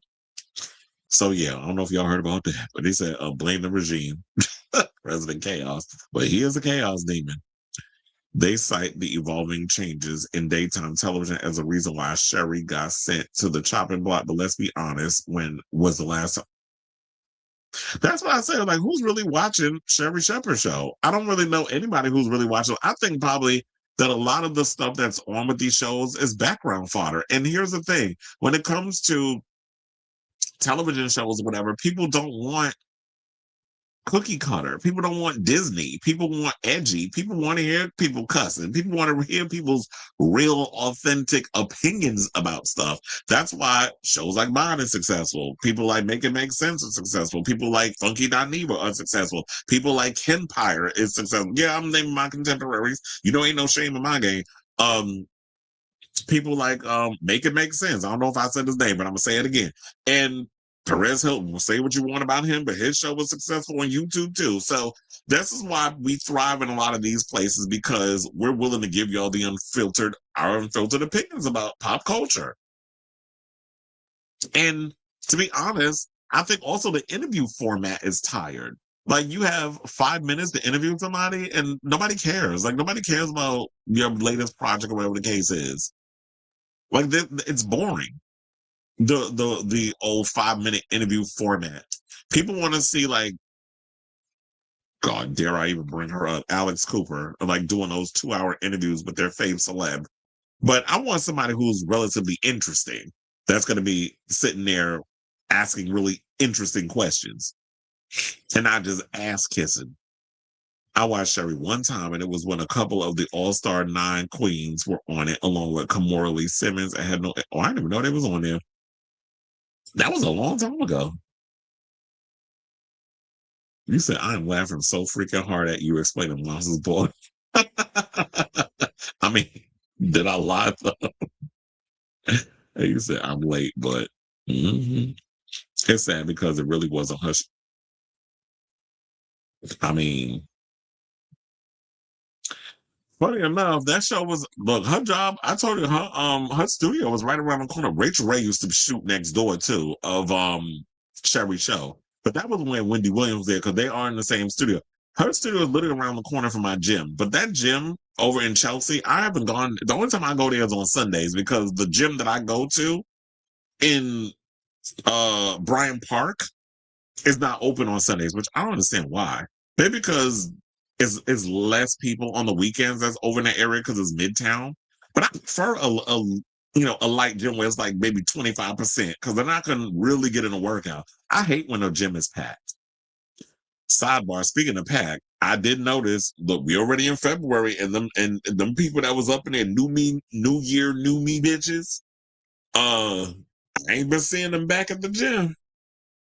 Kind of glad though, because y'all were just in the way. Is that everyone you just named as successful on YouTube got? Everyone you just named as successful on YouTube got fired from a legacy media platform. Social media in general is where journalism is headed, which is concerning. But that, well, as long as said journalists who jump over in the YouTube space aren't still trying to project centrist ideologies, like some of the stuff that y'all was over there spewing at CNN or MSNBC, and all, as long as you ain't bringing that shit over to YouTube and you actually are gonna tell people the truth, like real independent media conglomerates like a Sabby Sabs or Crystal Ball or her husband Kyle Kalinske, if you're not gonna come and give me that kind of independent media, then I don't want it.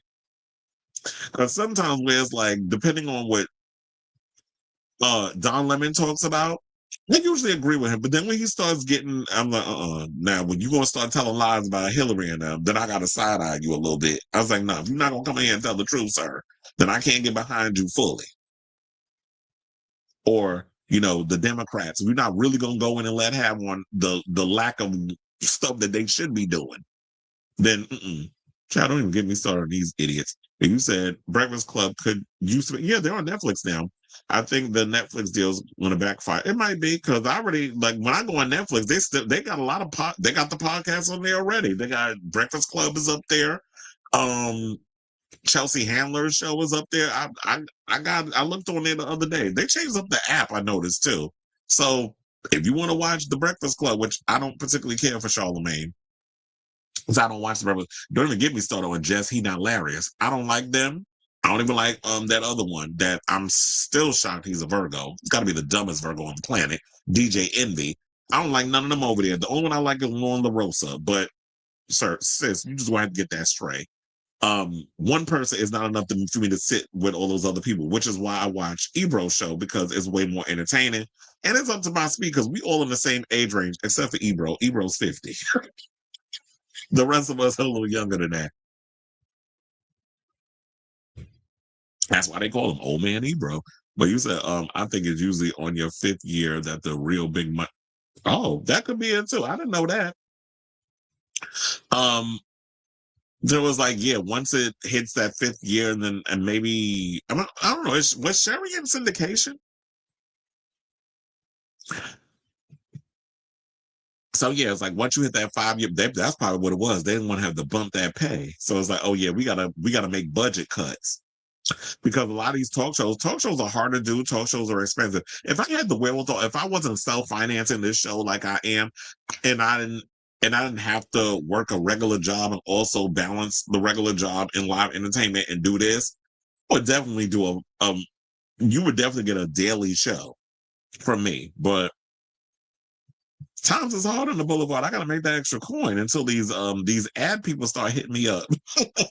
And we're like, oh, we see how many people you accumulate on your channel. We want to offer you some ads. I mean, not, we want to offer you some sponsorships and things of that nature. Yeah, it was. I agree. That's why I couldn't get into it, because I'm like, she's boring. I know, because everybody, we want positivity. I'm like, please. I'm positive all the time. I just be a little too loose with this mouth. So I know Trump is that he is go. He's losing, going to lose. He lost them already. Majority of them, the ones with some damn sense. I love it when I make you take a. Well, look, I gotta sip my imaginary tea. He said, even Sager. Oh, please, don't even remind me of that idiot. I was watching something with him earlier. He said, well, him and Crystal, actually. He said, even Sager said, defund ICE, abolish ICE is extremely popular, and that's something that has left Schumer and Jeffries. Of course, they'll allow it. They ain't doing their job. He said, Sherri is on. Yeah, it's on, but nobody's watching it. So it's like, y'all just, how like sometimes some people just, I guess maybe that's the old school people who still cut themselves to network television. Oh, I just recorded it on the DVR and I just put it on and I just press play, and then I go back to playing my Duolingo or whatever it is that y'all be playing on your iPad or your phone or whatever the case is, while Sherri just yapping in the background. What I say, like, do you think The View is next? But I don't think that. Well, speaking of which, we got The View. That's the next topic coming up. I don't think that would happen with The View. That show's not going to go in. I know as much as a lot of these these red state people would love The View to be canceled. I don't see that ever happening. I think that show will still stay on. I don't think what's the other show? I don't think Tamron Hall. I don't think those shows will ever be affected. Oh yeah, Hollywood Unlocked too. Say what you want about Jason Lee, and I do, but Hollywood Unlocked ain't going nowhere either. Although he did that read he gave recently where TMZ was interviewing him about Nicki Minaj, I did cackle. He said she's obsessed with a lot of she got a lot of dick on her mind because she always talking about dicks. She called me a sea sucker. She said she called Don a sea sucker. But I did like the fact he was like, we're not here to talk about her because you know how them people over there at TMZ like debate people. I say, exactly. That's why I said, look, and I think the days are over where people want to sit and watch 40-minute shows. I think now we're in an era where people who take the time to really invest in your show and really want to sit and watch you and get to know you, they invest in their time. Because I know, like right now, it's like 3:00 on the West Coast. Right now, parents are probably at home watching this show, cooking, getting, preparing things around the house. You could just leave it on the background while I run my mouth and y'all sit and cackle, like have your little, your wine and your me time or whatever the case is, or you just, sorry if your kids is hearing what I'm saying. But, some people want to get to know the people that they're watching, want to feel like they can relate to them in some sort of way. So I think it's the authenticity. And I don't think you get that from old school TV talk shows. They don't feel like I can relate to you in some sort of way.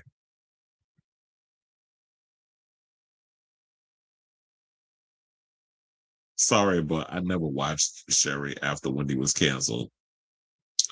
Tracy got jokes. He said, where the fuck my child support? You steady playing on YouTube when Lil Daquan needs school shoes. Tracy got jokes. Look, my name is not Karamo. I do not have no illegitimate child out there that I don't know about. You said gaslight. I once watched a Good Morning America interview that lasted place. I'm like, really? I do it. I will sit and watch it because I'm like, oh yeah, it's short and to the point. But I just be like, what? 3 minutes? They said that was a month ago, and it was 2 cast members from Stranger Things, journalism, free press. That's why I say it's a joke. Like, what kind of questions can you get in 3 minutes? That's some red carpet mess right there. I swear Charlamagne was acting like he was. So I don't even know what side he's standing on. He's weird because one of the things that irritated me was when, and I don't know if y'all saw, but Andrew Schultz just recently went on this, apology tour, and now all of a sudden he woke up over this stuff that's going on with Trump. And Charlamagne just seemed like, I was like, let him cook. If you're going to go up in there and try to give this little fake apology that I wasn't buying, because you contributed to the mess. Y'all don't get to just start the fire, fan the flame, and when the fire becomes a brush fire and literally gets out of control that we can't put it out, then you're going to be like, oops, my bad. No, sir. You're going to lie, roll all in that pig shit. I don't want to hear it. And then Charlamagne sitting up there trying to act all obtuse. I'm like, I can't stand. And I guess when you do that, that's how you get $200 million deals with Netflix. You mean Screamifer. But that's what we call her on this show. Speaking of which, I did not know, since we talk about Screamifer, I did not know she was also another one that did a tribute to Mariah Carey. This is why I said y'all done messed up the thing with Mariah. Bad enough we had Kesha and we had Billy Porter, looking like Lord Farquaad with that wig on, sitting up there messing up her song. Come on, he was sick. No, that's how you sound, sis. You must have been sick a long damn time because your voice been sounding like that for the past couple of years. And Screamifer up there. Now, y'all know Mariah does a whistle note, right? This bitch up there literally whistling in the microphone. No, it's a whistle note. If you wanted somebody to do a whistle note that could rival Mariah, you could have got Shantae Moore on a damn song. You got Screamifer, for one's not screaming, whistling in the damn microphone as a whistle note. I swear that girl's slow. She another Virgo. Y'all started to disappoint me. Virgos, we supposed to be highly intelligent. Now I got two so far mentioned that just dumb as a box of rocks. You definitely don't even get me started on that child. Can't stand him. But I will say this. Speaking of late night talk shows, I love the fact that Jimmy Kimmel, because after everything that happened with him and the president and everything, and how he almost lost his gig, and then because people fought hard to get him back, I do like the fact that he's using his show to really stick it to this administration, even by having Don Lemon on. So I was like, okay, good for you. He said, but I want to watch a 40-minute interview of someone I find interesting. Agreed. A 43-minute interview with Anthony Fontenot and a 26-minute Ross Ulbricht interview from his time in prison. As I said, it depends on who it is, because I don't be sitting there watching interviews like I used to. I will say it depends on who the artist is. Or you can make it interesting, like Hot Ones. Like, I like Hot Ones where it's like, okay, we're going to interview a celebrity, but they got to eat hot wings. That really does someone as a person. Because I don't really like spicy food, but did you see that Don Lemon went on Jimmy Fallon? Two fools combining to look the fool in front of everybody. Why would you go on Jimmy Fallon? Because Jimmy Fallon's not. Oh, you said, yeah, I just said that. He went on Jimmy Kimmel. I saw a little bit of the interview. Not Jimmy Fallon, Herman. I saw a little bit of the interview. I forgot somebody. Oh, I saw the clip when they played it on Ebro Rosenberg. Ebro Lauren Rosenberg played the clip of Don Lemon being interviewed. Yeah, I heard about the whole Wu-Tang situation. RZA owes somebody some money. Like I said, Kimmel, my dad. Okay. Let's get back into the show, y'all. Since we was talking about daytime talk show, let's get into some reality TV news. Because apparently word on the curve is Mob Wives is coming back to our TV screens with none other than Renee Graziano. She's the only one she announced it, that she's making a comeback to reviving the show. And so we'll also mention whether or not Drita DeVanzo, who y'all know is about to appear on season 3 of House of Villains.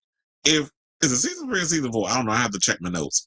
But the upcoming season, we'll just say that to be on the safe side of, okay, it's season 3. I just looked. Drita DeVanzo, well, I'll let you know whether or not she's going to be returning. But let's get into the story. So shout out to Reality T, among others, because I think Deadline had this story too. But another legendary reality show could be getting the reboot treatment. The word on the street is that the creators behind the hit show Mob Wives are looking to revive the show 10 years after its conclusion on VH1. According to a report, Renee Graziano is ready to bust out of her fur coat and return to the spotlight, but one of her former co-stars has already sworn off the idea. So TMZ got all the details on this Mob Wives reboot. Renee's sister, Jennifer Graziano, will return to executive produce the show, and they're hoping production will start later this year. They're still shopping around networks, but the wheels are definitely turning here. Supposedly, talks of this reboot have been fueled by the mob wife aesthetic trend on social media. Where have I been? Because I didn't even know there was a whole mob wife aesthetic thing going on that was trending. So I guess people are interested in the whole gangster wife situation.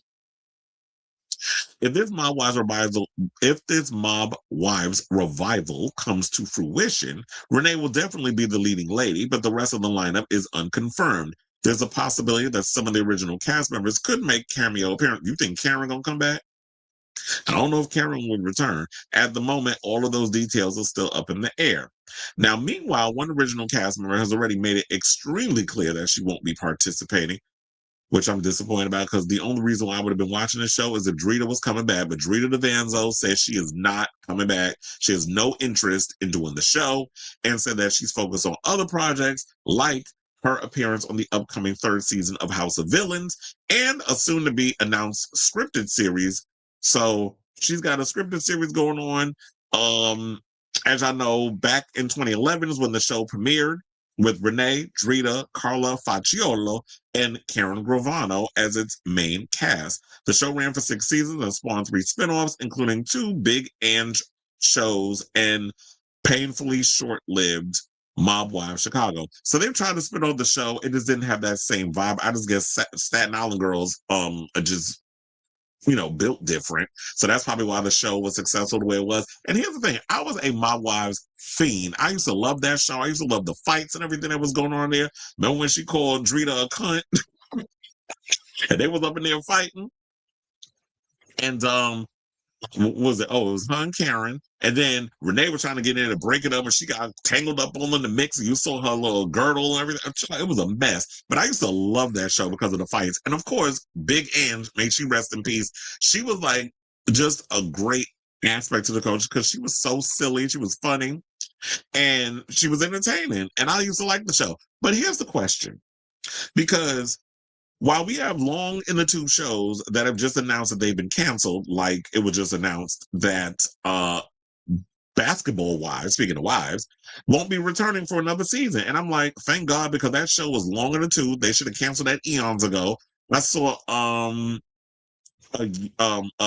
commentator, Tyreek, can't remember his full handle. Forgive me. He's a big old, New York City butch queen. Live for him and his TikToks and all those other stuff because he's hilarious. But he goes by, his name is Tyreek. But he was announcing that Basketball Wives not Basketball Wives. He was announcing that Love and Hip Hop was canceled. I'm like looking it up and I didn't see that information was coming out. So I don't think Love and Hip Hop was canceled. It needs to be because that show's been on for far too long. Y'all recycling the same storylines. It's the same tired ass people on there. And I understand Rashida, this is the only place she goes to get a check.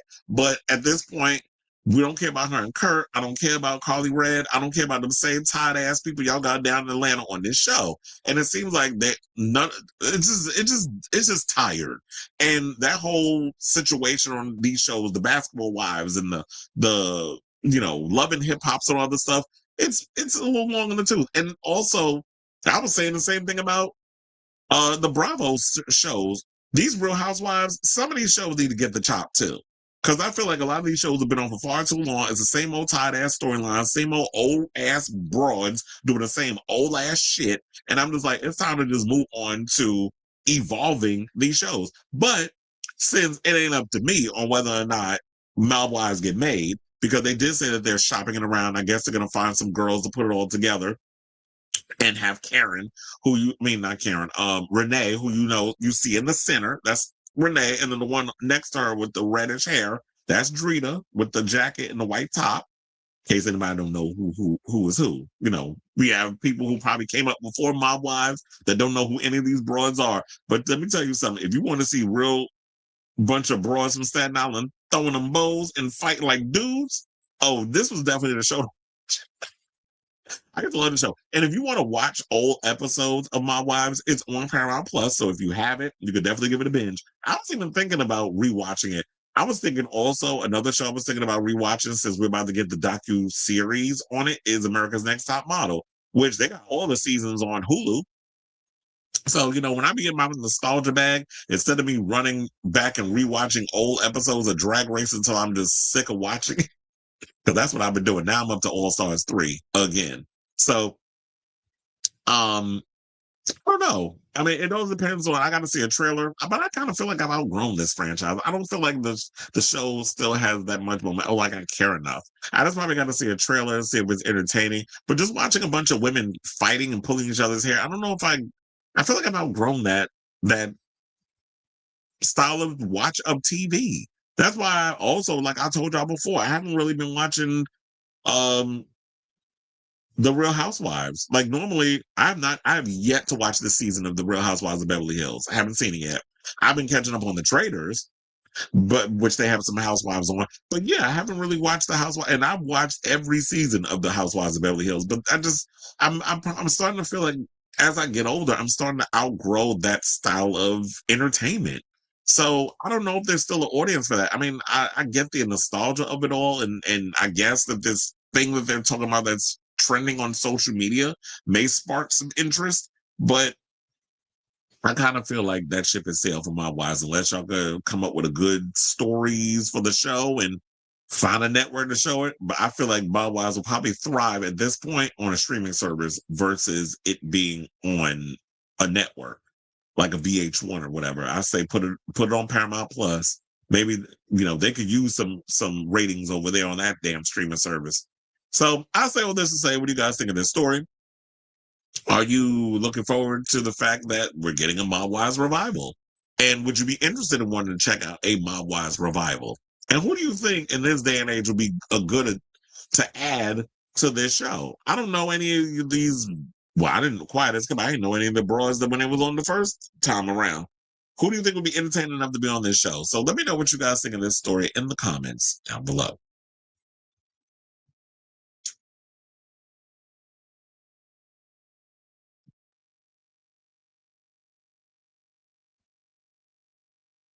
Oh yeah, I did see that. I have that in my queue. I never got around to watching it though, but I did add it to like something to watch a while back. Ross Ulbricht deserves to be in jail. He was running a drug pen online. I'm not here for street thugs being street drugs being sold online. Yes, rest in peace, Big Ange. Yes, she does. She loves the homosexuals. When I get back, I'm gonna watch Schitt's Creek. Catherine was made for the parody of Chris. Well, yeah, funny enough, I've never even watched Schitt's Creek. I just never thought it was a show for me. I mean, I would see the memes and see little clips online, but I never watched that show. Maybe I'll give it a gander. All right, y'all. So now we got more daytime TV news.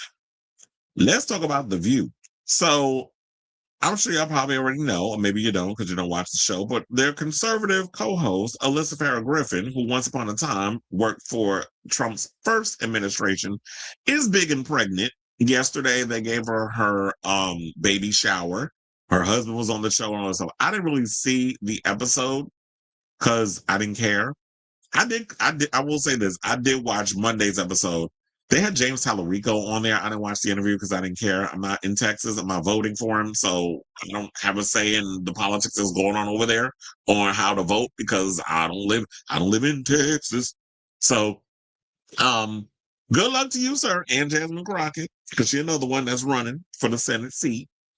But what was I gonna say? Oh, so I did watch the Hot Topics because they were talking about the Grammys and Bad Bunny and all that stuff because I want to hear what they had to say in regards to that. So that's the only reason why I watched the thing. And then I found out when I was looking in the thing on my Hulu that it had her baby shower. I was like, okay, I don't care. Like birthday episodes and the baby showers, I'm just like, I just so don't care. But they had a husband and everything on it, and I saw that there was a clip of her and her husband at the Hot Topics table while she big and pregnant. It was on Twitter. I would play it here, or whether it was, her, I don't know. They were some of her dearest and family and friends showering her. Her husband's name is Justin, by the way, if y'all care. But anyway, so with her going to be taking a break soon, let me get to the point. We have some conservative co-hosts that's going to be sitting at the Hot Topics table and covering for her while she takes her maternity leave. So, according to Deadline, Elizabeth Hasselbeck and Abby Huntsman, weren't they all fired? Will return to the show with other guest co-hosts, including Amanda Carpenter. There's another person on here that I'm like, what? Amanda Carpenter, Cheryl Underwood. Wait, is Cheryl Underwood? Oh, yeah, Cheryl Underwood is Republican. I totally forgot about that. Cheryl Underwood, which is oxymoron, and Whitney Cummings.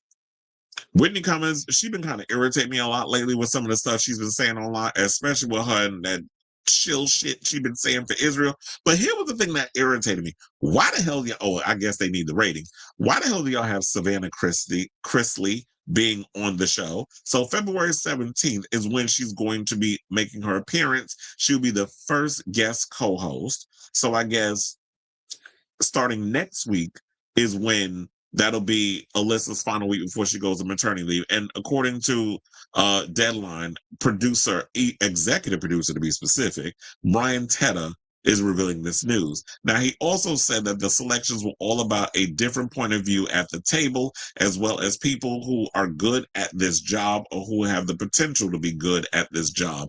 He also said that the choices of different perspectives were not just about politics, but the range of topic areas that the show covers. But wait a minute, as someone who's been in and out, 1 foot in, 1 foot out of the view, we're not the plethora of topics, because all y'all do is sit and talk about Donald damn Trump all day.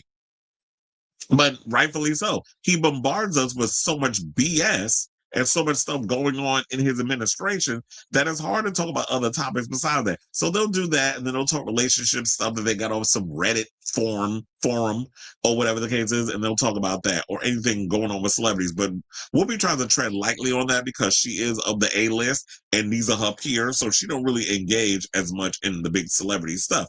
But let's also be clear. It's funny, you say, oh, we want to pick people with big different perspectives and a range of different topics and stuff. You also are doing it because y'all want the ratings and you want to be controversial. So having a Savannah Chrisley on the show or bringing Elizabeth Hasselbeck back, who was over there tap dancing for Fox News with their propaganda for as long as she's been doing. I don't know necessarily what Abby Huntsman's been doing, because I really don't. I don't know if she's over there at Fox News or not, or whatever the case is. But Abby Huntsman's been out here doing what she does, and I don't know what that is, but she's been doing something. So having her on, I guess maybe that's kind of controversial. I don't think that's really controversial. So, Chrisley, as y'all know, spoke at the 2024 Republican National Convention, alleging that her parents, that big old femme queen, Todd Chrisley, and his beard, Julie Chrisley, were persecuted by the justice system when they were convicted in 2022. Well, your parents committed fraud and tax evasion. So how were they persecuted? By the justice system. Your parents did white collar crimes. You need to be locked up because y'all wanted to live this lavish life. And of course, one of the biggest criminals in the White House decided to pardon him. So Griffin is expected to have her final show before her leave. I'll tell you, on February 13th. So I said she got another week, and then they're going to bring Savannah on. Now, the show threw, as I said, a baby shower, and that was like on yesterday's episode. Now, Tedda said last week marked the second most watched week of The View in 5 years after the week of the 2024 presidential election. Last week's guests included Pennsylvania Governor and Zionist Josh Shapiro, but a jam-packed and ever-changing news cycle, the show is really having a moment. Because even though these ladies don't know what the hell they talk about in regards to politics, and they're just told whatever, they just regurgitate whatever they're told to be, spoon-fed from cue cards and what they're being chirped by in their ear from their producers.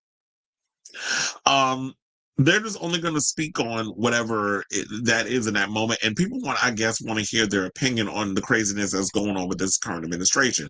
So, good for you, I guess. I don't know if I'll be watching. It depends on if there's some big crazy moment at the Hot Topics table. Maybe I'll, and it goes viral on social media. Maybe I'll just be like, okay, let me run over to Hulu and see what the hell's going on. But I'm still wondering, why don't they just have Ana Navarro sit in? I mean, she is the other voice. She is the other Republican. But I guess maybe because she's busy, she's, you know, she does CNN, she does all the other things, and she's got a lot going on. Maybe she don't have the time. So I say all this to say, what do you guys think of this story regarding, yes, Alyssa about to go on maternity leave, and they're about to bring in a lot of different conservative voices, which should be relatively interesting. We'll see if, you know, those numbers go up, or they be like, don't bring this broad back on. I'm actually surprised y'all didn't ask Marjorie Taylor Greene as much as y'all try to blow so much smoke up her ass like she a changed woman. Why didn't you ask her to fill in? She loved being on that show, and y'all like trying to convince us that she's a changed person. When she another one like Andrew Scholes that contributed to the BS. Now, because y'all see the ship about to sink like the Titanic, y'all want to jump off on that little small boat and get away from the situation. When y'all fan the flames of the big old fire, the brush fire that's currently burning the rest of this country up. Period. So let me know what you guys think of this story in the comments down below.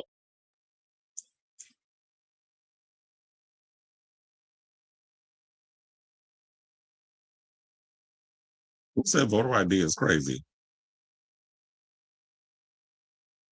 Another damn clown in the comments. He said, I outgrew the Housewives a long time ago when Nene left Atlanta. Yeah. After Nene left, I stopped watching the Real Housewives of Atlanta. It hasn't been the same. I was thinking I could watch a TV show in a language I'm trying to learn and binge watch it that way. That would be interesting. For me, Ross Ulbricht is so interesting. He became the dark web's El Chapo and got away with it for a long time, only to get pardoned for being said El Chapo. Sorry, not sorry. I'm glad he look, like all kinds of people out here getting pardoned. Maybe he was camera shy, but Alyssa's baby daddy seemed a little. Well, goddamn, maybe I should have looked at the video. Because I was like, damn, I closed it. Hold on. Now I got to go and look it up again because I do have the video. You said he looks a little limp wristed. Yeah, let's all watch it together.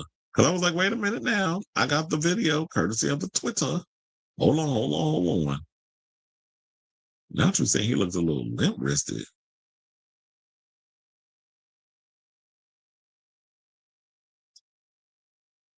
Because I had to look it up real quick. Hold on. All right. Hold on. I told you I had it. Let's play her real quick. Joined now by another Ooh, Alyssa's baby shower. Please welcome Alyssa's husband, Justin. So, Justin, TikTok, it's on its way. How you doing? What'd you do? Yeah. He knows what ready he or did. not, here it comes. Yes. You're ready. We're so excited. Ready as you can be. We're so excited. You know, honored to be able to start a family after the journey it's been. So we're ready. Think of more deserving people, and we love you guys so much, and we can't wait to meet your beautiful baby. And as you can see, we're not the only ones. Take a look. Hi, Alyssa, it's your mom. I'm so excited about baby boy coming in February. When you were a little girl, you loved playing with dolls. For ages, sailing, and I don't care about these people. in the world that we work in, where you're checking social media constantly, you want to stay up. Child, I cannot with you sitting there talking about he looked a little limp wristed. But anyway, okay, y'all, let's get back into the show. And I guess give a congratulations to Zayn because he announced he got a whole new album coming out, which I didn't even know. So look, I was gonna say he's gonna rival Harry Styles. But then again, I don't think Harry Styles has anything to worry about because when Zayn put out music, I'm usually disappointed. Like I liked his Mind of Mine album, but then post that record, he's kind of bored me. I don't know what kind of direction you're trying to go in with. Emphasis on the direction. I don't know what type of direction you're trying to go into. But I don't know. I've been kind of disappointed with his stuff. But according to Billboard, they said following a flurry of recent activity for his former One Direction bandmates, Harry Styles and Louis Thomas, and yeah, they're all putting out a lot of music lately. I think Louis also has a night at Madison Square Garden he's going to be doing sometime in the summer. Zayn is now getting on the action. The 33-year-old has shared news on his upcoming 5th studio album called KONNAKOL. I don't know why I don't want to say cornucopia. Kind of like what's his name? Tyler the Creator. But anyway, so yeah, it's called KONNAKOL, which is due to drop on April 17th via Mercury Records / Island Records UK. Lead single Die For Me will be released on Friday. Yeah, because I already got the alert that for the music video. And I said, the thing, so the reminder on YouTube. The LP will be Zayn's first since 2024's Room Under the Stairs, which hit number 15 on the Billboard 200 and number 3 on the UK's official albums chart.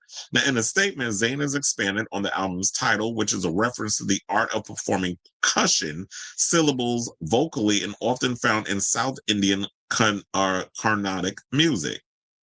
Well, here's the thing. I love the fact that he's embracing his South Asian roots, because a lot of y'all probably don't know this, but there's a lot of Indians who are from the UK that are British. And so remember Jay Sean?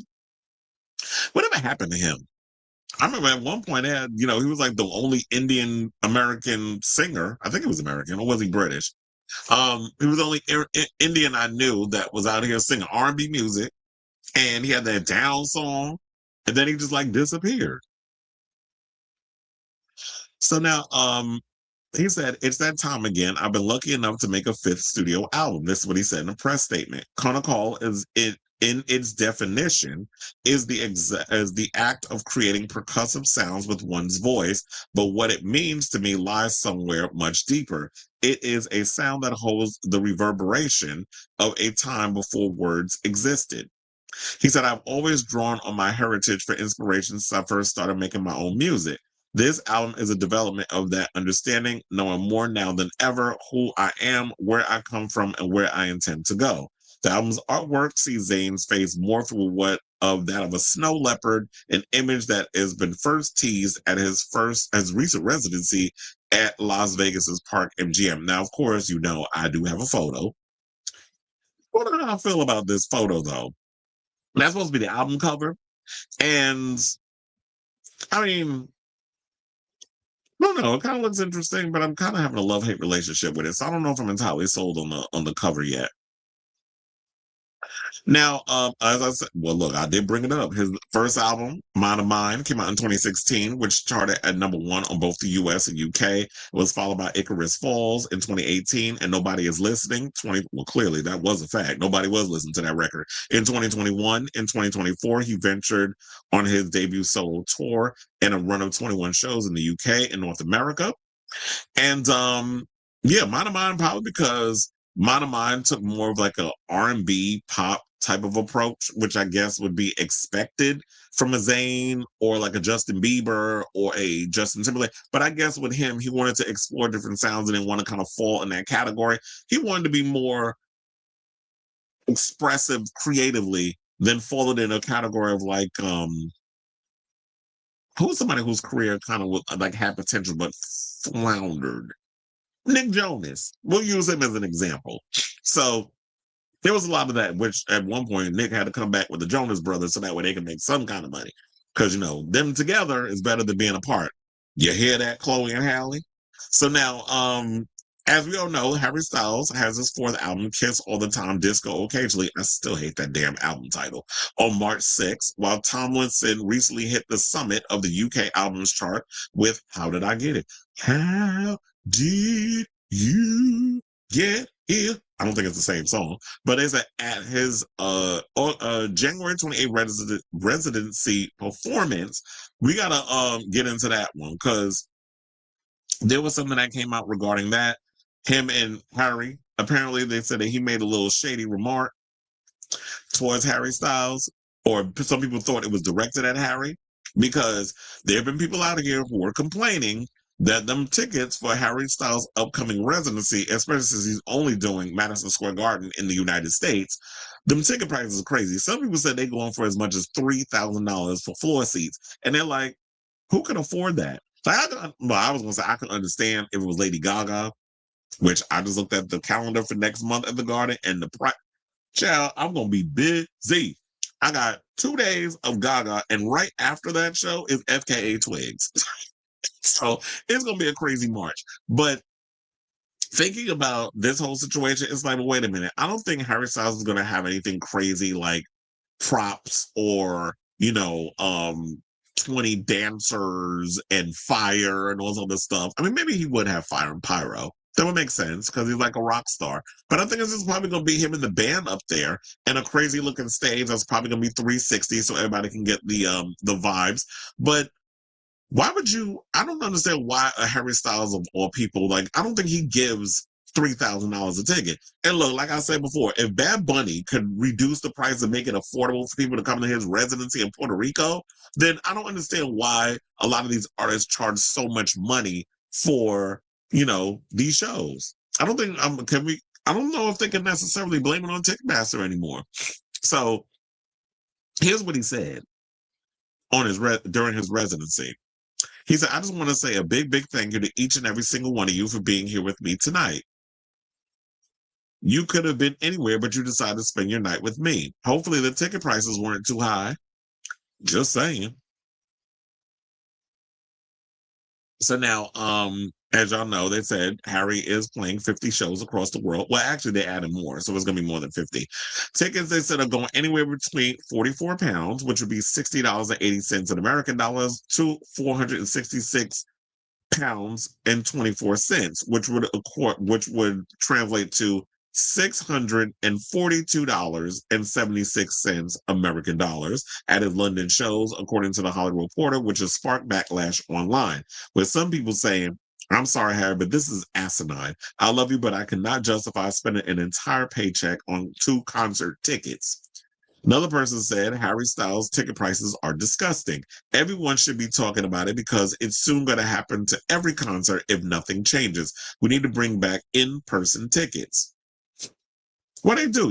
Sometimes you gotta go down to the box office and hope that there's some good seats available. I mean, there's people that do that. But even then, I think they transfer it to because I thought that they give you physical tickets, but somebody actually, when I was working the Knicks game, I had a guest tell me that no, even if you go down to the box office and purchase your tickets, you still get it in digital form. So I thought you got a physical. So I guess the only time you will get a physical ticket is if you go to guest service or you speak with a GER or whatever, or the GRs are trying to move people down because certain seats ain't being sold and the numbers ain't numbering. So I know there's times where GRs will go around and start moving people from like higher up sections and be like, okay, I'm gonna give y'all a couple of tickets and you can go down to the 100s or the floor, whatever. So yeah, that happens sometimes in these situations. But another person said, piss as hell that Harry Styles tickets are going for the same amount as 3 of my bi-weekly paycheck. Oh no, not bi-weekly, child. I don't know what a bi-weekly check look like. Ever since I started work, I mean, no shade to those of you who get paid bi-weekly, but I remember once I got a taste of getting paid weekly when I was in the circus, oh bitch, I ain't never went back. I was like, I actually like getting money every week. I can't do the every 2 weeks thing. I would go nuts because I'm like, I got bills to pay, and you already know when I do my automated payments. So you know, I'll just be letting them take the money out, whatever, because I ain't got time to keep up with all the stuff. Now I'll check my bank statements to make sure that everything is copacetic, but for the most part, I'd rather just do the automated payment. So another disgruntled Styles fan vented, saying, I'm sorry, but this is ridiculous for any artist pre-sale for standard prices. Come on, at Harry_Styles at Ticketmaster. Do better. I can't even fathom that there will be 30 shows in my city, and it's too challenging to even get 2 normal tickets. And the worst part about it is you got to think about how expensive New York City is. So I know people are thinking about other places, but I'm thinking about New York because I'm going to be working a lot of these shows. So when you're coming to New York, it's like, okay, you got the plane ticket, you got to get the hotel. Hotels ain't cheap in New York. Going out to eat is not expensive. The concessions at the Garden is expensive. The drinks are crazy expensive. The tickets, I can only imagine, is expensive. So you really got to like save up and have a good enough amount of money to be able to travel, especially if you're coming from around the world or just domestically. So I caught the shade. Zayn, I do wonder how much your tickets are. But I'm looking forward to hearing your new album. I just hope it doesn't suck. Because, like I said, I've been kind of disappointed with a lot of Zayn's music. I just hope that with this new album and the way you're explaining it and stuff, that when you're talking about the percussion with one's mouth, it kind of reminded me of like, so you saying like you're gonna be doing beatboxing and stuff like very Timbaland-esque? Like are we gonna be expecting that, or is it gonna be very much like Bjork's Medulla, but a little more urbanized or whatever? I'm trying to figure out what are we going for? Because remember, Bjork did a whole album where it was just people using their mouths to make the music, which I thought was genius. But then she started doing it too much, and I was like, okay, the momentum is wearing off a bit. So, I say all this to say, what do you guys think of this story? Are you excited for this upcoming album from Zayn? Since we got a lot of One Directioners putting out music this year. And look, everybody got a right to work. Look, there's enough room for everybody. I like Harry and I like Zayn. So I'll be listening to both and I'll be giving my opinions on both. And what did you think about Zayn's shade? Was he being shady towards Harry, or people just, looking for a reason to just cause drama? So whatever your thoughts are, let me know in the comments down below.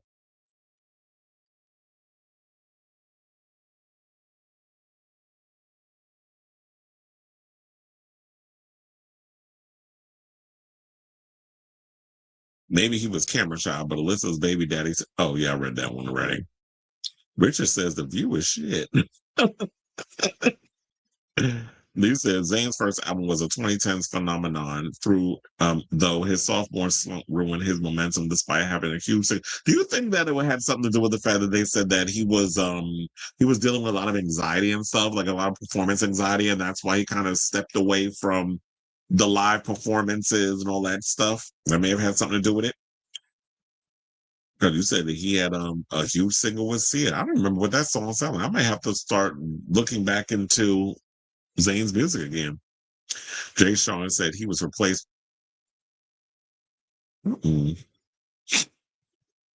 Oh yeah, I forgot that Jay Sean was with Lil Wayne, and I guess it was like, well, if you're not going to do the thing, if you're not going to play the game in order to become famous or become a success, then I'll find somebody. And if you look at it, Jay Sean and Drake kind of favor each other. That's the web store exclusive version, which houses 22 additional bonus tracks not available anywhere else except a one-time pressing. You said if that album cover is the actual hand-drawn graphite piece, then I like it. If it's Photoshopped, could you? I don't know. It kind of gave me AI. I hope it's not, because he was showing it at his residency. Older people seem to be okay with AI. It's only Gen Z that's afraid of it. Some of us are okay with machines replacing us. The movies are coming.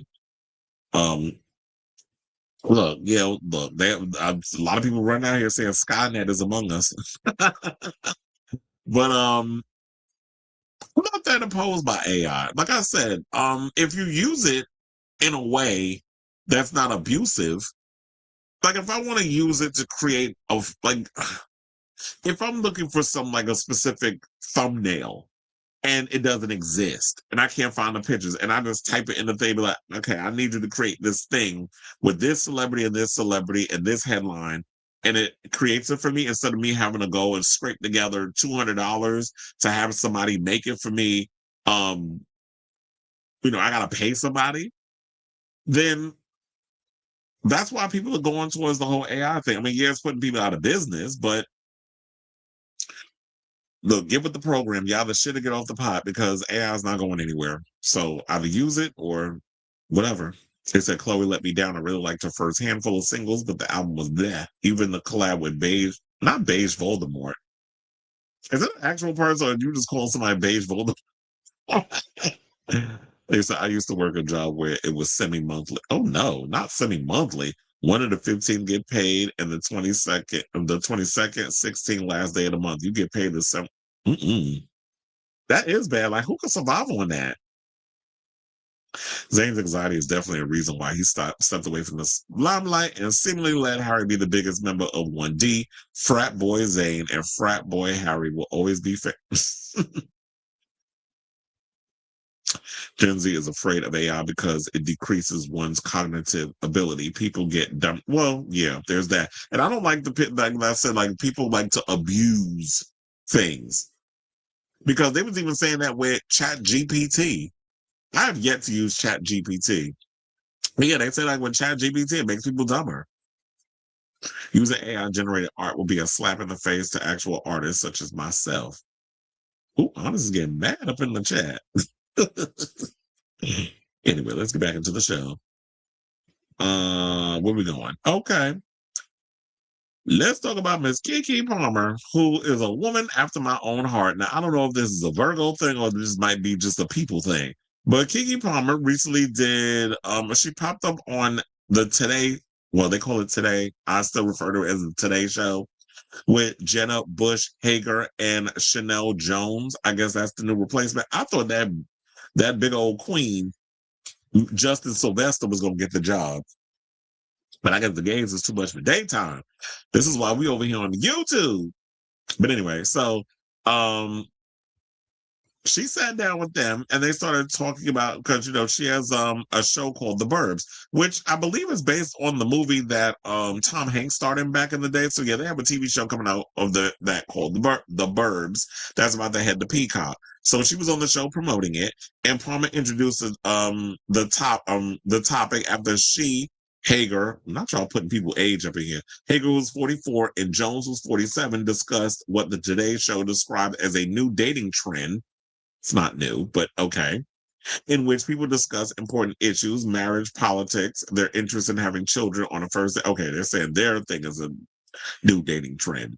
She said, I think it's actually good. Just get it out of the way, because sometimes you end up talking to somebody and y'all never talk about anything real, any other things that actually show capability life-wise. So then they also ended up getting into this question about, would you want to live with someone who is, if you ever get in a relationship, husband, boyfriend, whatever the case is, would you ever want to live together? So Keke basically went, and here's what she said, because I got the clip. Shout out to the Neighborhood Talk. I was going to play the YouTube video, but I was like, I don't know. NBC be real, Universal gets real funny when you play their videos, and I don't want a copyright strike. So we're just going to use the Neighborhood Talk and get around it. Pretend we're on a first date. Okay. And I'm like, okay, Keke, yeah, do you want the steak? Yeah, okay. Yeah. And so do you want kids? I could be open, but one thing I need you to know is that I never want to live together. You're so quick. Should I take it personally? I like my alone time. But is that real? That's real. Oh, wait, are you speaking as Keke? Yeah, I'm speaking as the Keke. Not the Okay, girl. I just feel like, Whoopi Goldberg said it best once. She was like, I don't want nobody in my house. Yeah. Wait. Time out. You're for real, right? I'm She's for serious. real. So what Marry even. So you're gonna live around the corner? Around the corner would be great. What about a guest house? Would you let him live in the guest house? We can be in a guest house. You know what I'm saying? We can be on the same, land, but I'm over there and he's over there. Yeah. At best, separate rooms. Okay. So what about, you go to the bathroom, you have the 2 toothbrushes?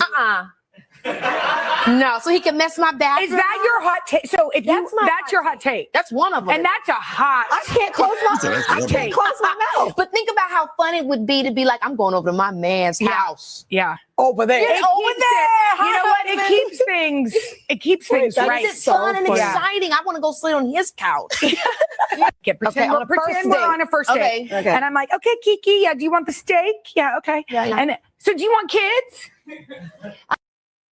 Okay, so that was her opinion on that. And in my opinion, I actually agree with her. I don't feel no waist high.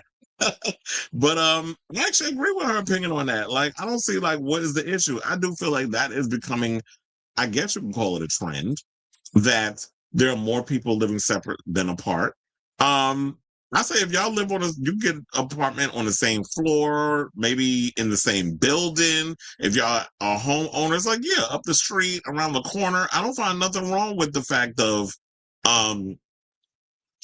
people living separately. I'm all for it, because I said the same thing. I like my independence. And that's probably why I think in so many ways that I've made the conscious decision of not forming a relationship, because I don't want that whole thing of so we gonna live together. Because my thing was no, I like my privacy. I like the fact of having my own room. I like having my own space, because I don't want you coming up in here and start messing up my stuff. I'm real particular about how I have things. So I wouldn't want with a significant other to us that have to share a place. I know it's an old school thing where you have, generations have had to kind of put up with that because that was considered the norm. But you're starting to see more people doing it. Sherri Rap don't live with her husband. She's been with the senator for what, almost 2 decades or maybe over 2 decades. And they've managed to make it work. And I know a lot of people look at this and be like, well, they got money. They can afford to do it. There's regular people who do not have Keke Palmer money that are in relationships and live separately. I have a friend. I won't tell his business. They've been in a homosexual relationship for about 18 years, not even married, live separately. And they travel, they go to Puerto Rico, they go to all these different places together as a couple, and they hang out. And whenever he does his DJ gigs or whatever the case is, you always see them there, the partner and everything. But they have their separate places. They do their own thing, but they come together when they need to, and they make it work. And they don't have a smidge. And they work at the same job together because that's how they met. Because I used to work with them. So they have their own thing going on, but they live separate, and they make it work. I think I gotta ask the next time I say, how y'all make y'all situation work? Because I just talked about this on the show. But it's like, yeah, people have found a way to make that straight. You don't have to have Keke Palmer money in order to be able to live separate lives. It's like, yeah, we do our own thing, and we value our own space, and we don't need to be up under each other, because there's a lot of that goes in a relationship where people feel like, oh, we need to always cuddle. We always got to be up each other's ass, or my face got to be up your behind like the human centipede. You don't have to live your life like that. It's like, it's like what Pink says in that song, it's like, give me a chance to miss you. So I be wanting to miss the person I'm with. I don't always want to have to be around the person all the time. So I'm not mad at what Keke Palmer had to say, but let's see what some of the people said in the comments over at the Neighborhood Talk. One person said, only people who have lived with a significant other before understand this. I did not enjoy it, not one bit. So look, and at least we could say that, yes, Keke has experienced it, and is from that baby daddy of hers with the drama she was going through and probably in other relationships. She's like, nah, I'm good. I like my peace. Another person, and this is the part where it's going to piss me off because I hate when people say this. I understand, but you just ain't been in love with the right one yet. I'm like, stop trying to project your stuff on other people. Oh, you ain't met the right one. Because look, when I get to this Jason Bateman, Charlie XCX story after this one, he said pretty much the same damn thing, which caused a backlash against what he had to say regarding that. We'll get to that in a second, but I gotta lube y'all up a little bit before we get to that story. Now, another person, I used to think this ish was insane, and then I lived with a man.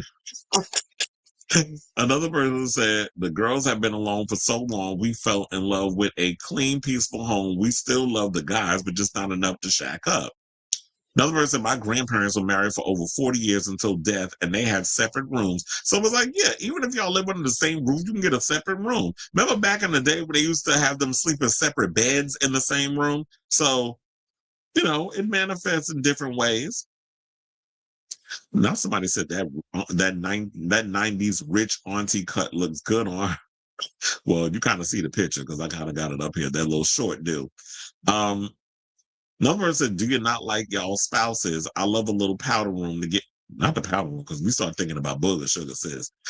They said, do you not like your spouses? I love a little powder room to get ready and read, but not live with my spouse at all. Interesting. Well, look, what works for you works with you, for you. And look, and some people, if you like living with a significant other, then you live with that significant other. You go off and do your thing with that person if it works for you. Not everything is for everybody. And there are some people that it's just like, yeah, sometimes living apart might save your marriage. So as I said it before, what works for you works for you. I don't try to knock how people, people's life choices or how they choose to do their relationship, because not all relationships are supposed to be, we're not all a monolith in regards of like how we follow relationships. Whatever works for you, as I said, works for you. So shout out to you, Keke. That's what I was saying. I don't know if that's a Virgo thing or that could just be people in general, but a lot of us Virgos, we like our space. I like my space a little too much. I think I like my independence a little too So I say all this to say, what do you guys think of this story? Do you agree with Keke, or do you feel like, okay, whatever works for you, or do you like living with a significant other? I know some people do, and y'all have your little arguments, whatever the case is, but this is her decision, and she ain't hurting nobody, so who are we to judge? So let me know what you guys think of this story in the comments down below.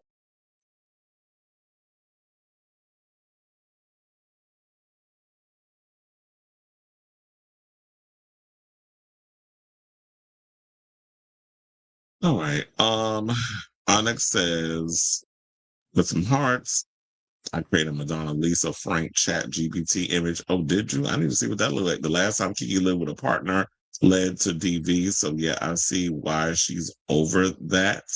Oh yeah, because she was I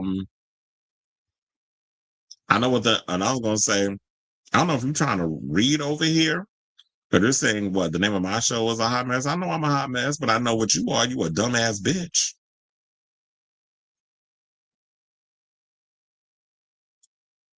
Well, no. Well, we know your retarded ass shouldn't be allowed to vote.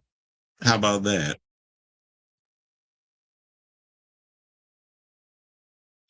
All right. Anyway, so these people up in here trying to troll. We got these old slow ass palm people that keep coming up in my damn comments.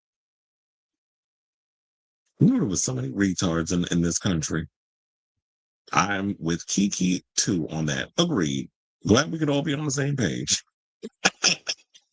So, but yeah, that was the thing. I do agree with this. Like, yeah, she went through it. She had a whole DV situation. And there was some people out here, kind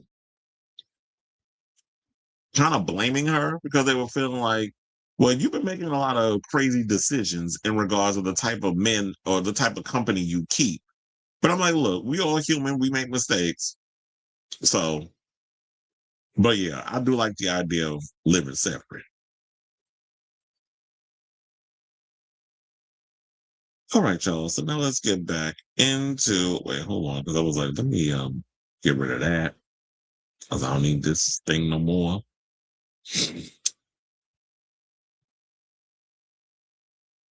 I would rather have my mom stay close, like down the street or a couple of doors. Oh, you said your man. I was like, your mom. My bad. Oh, you said, yeah, I agree with that. I was like, I would rather have my man stay close, like down the street or a couple of doors. Yeah, like be in the area or around the corner, or maybe two stops. Well, I'm in New York, so I'm like maybe two stops over on the train. Then I ain't got to try. Like I'm in freaking Brooklyn, and you all the way in Jersey City. I'm like, I'm not traveling that far for no ASS. No, ma'am. You got to be within the 5 boroughs, or at least close by, within the borough that I'm in. And you can still keep your apartment, and I can still keep mine. All right, y'all. So now let's get into more controversial hot topics. And let's talk about Jason Bateman, who was being dragged online because some awkward questions that he was asking Charlie XCX, who, is promoting this new project that she has going around. So, Jason Bateman, she appeared on his show. She's promoting The Moment. She did the soundtrack for it and all this other stuff. Also, well, she did the music for it. And also she has Wuthering Heights. She did the soundtrack for that too.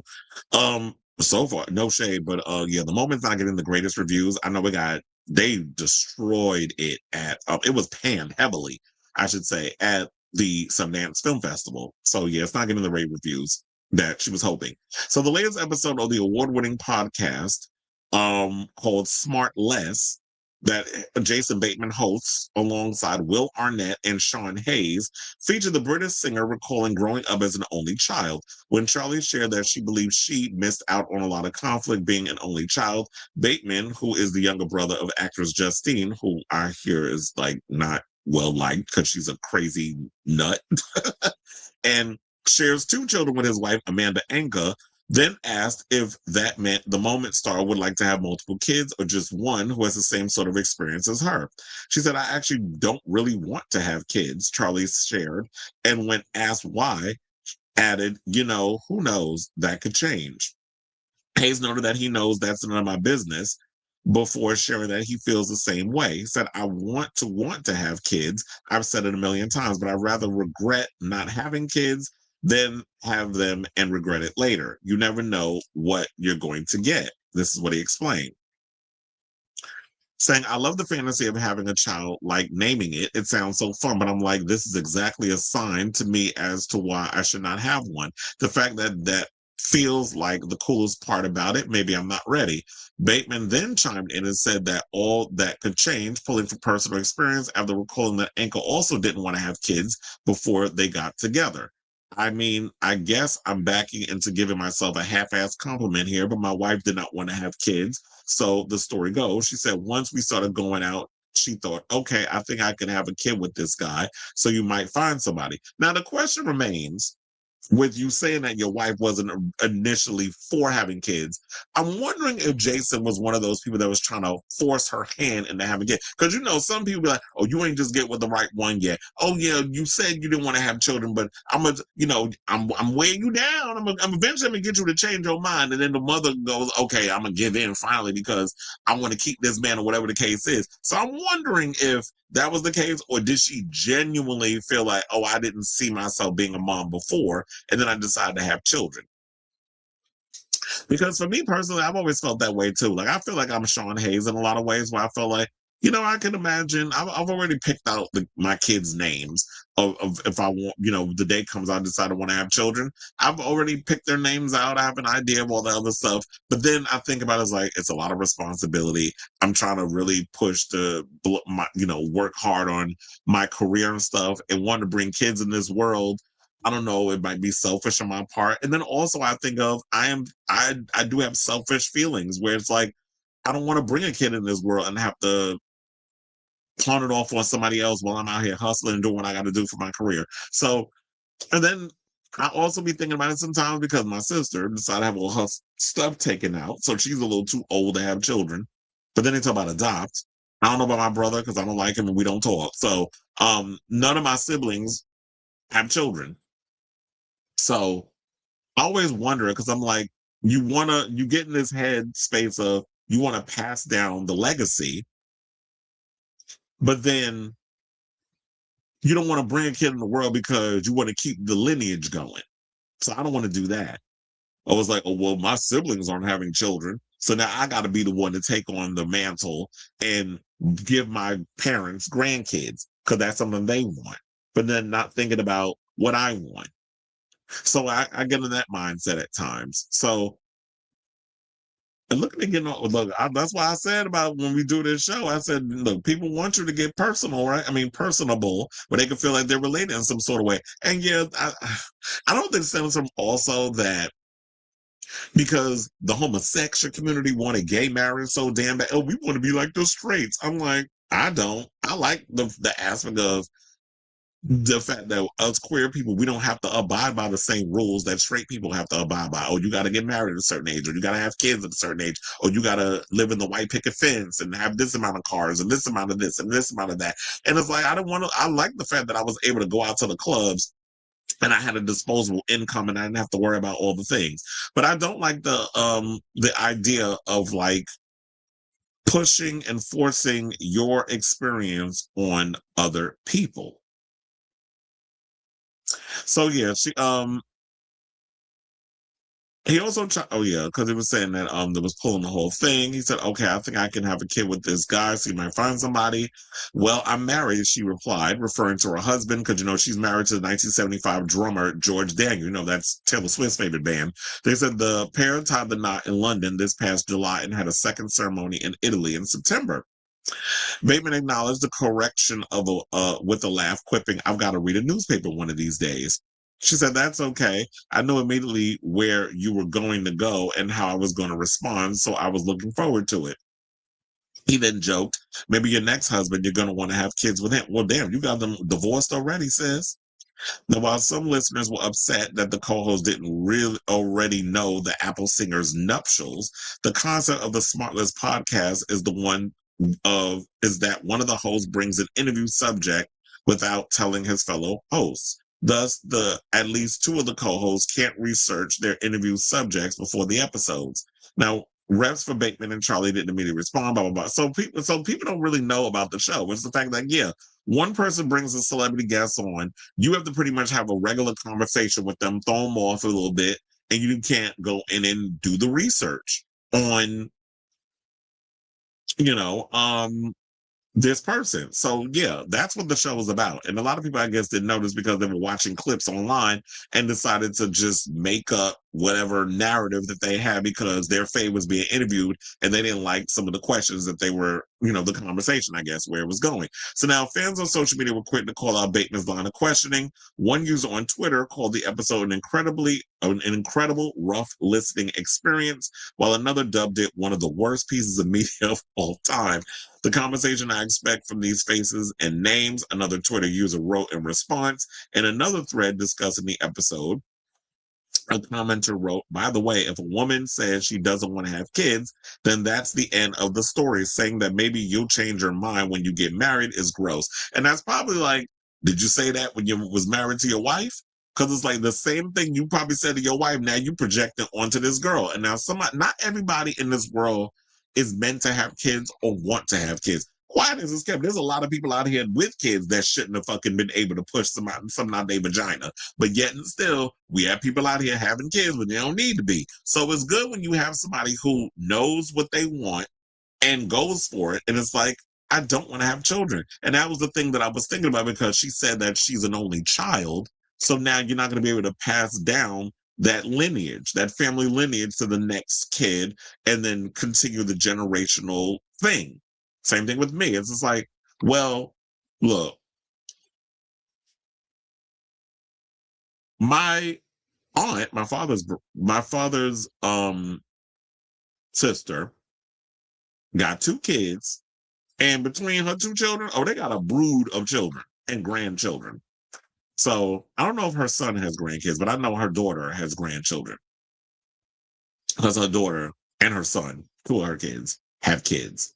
So, now one's about to have another child. The other one has 1 kid. I know I'm just getting all specific. So they've been able to pass down the generational situation. My father hasn't done that. And then my father's brother, his daughter, who's not his biological daughter, had a kid, but technically that doesn't count. Son, I don't know. Son might be a homosexual like me. So I don't know if he'll be having children. He ain't come out of the closet, but anyway, so but with all that being said, and then my mother's siblings all have children and grandkids and that sort of thing, but none of us had it. So I guess in a way, yeah, that specific sibling may not have spawned off their children may not have had children, whatever, like in my side of the family, like with me and my siblings, but at least we have other cousins or whatever that were able to have the children on the other. So the family situation will still continue. It just won't be with me. Although I do think about it, I'm just like, I don't know if I have the wherewithal as I get older or the patience to want to deal with children. I can barely tolerate my damn dogs and how crazy they be acting. So, and I barely got the patience from one of my dogs. I don't think I got the patience for a kid. So I say all this to say, what do you guys think of this story in regards to what Jason Bateman had to say about Charlie XCX in that interview and was talking about, you said you don't want kids now, but eventually you'll want to have children. I just don't like that people trying to project that. I was like, you don't know what people are going to do with their personal or whatever. So don't try to project your stuff on other people. So let me know what you guys think of this story in the comments down below.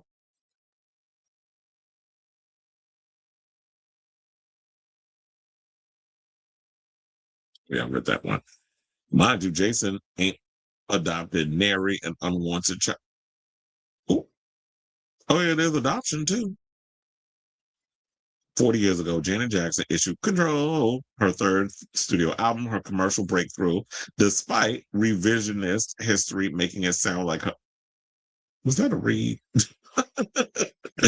I've always wanted children, and I know one day I will have children and become Onyx the father. But shout out to all the people out here that are part of the Levitical community that do want to have children.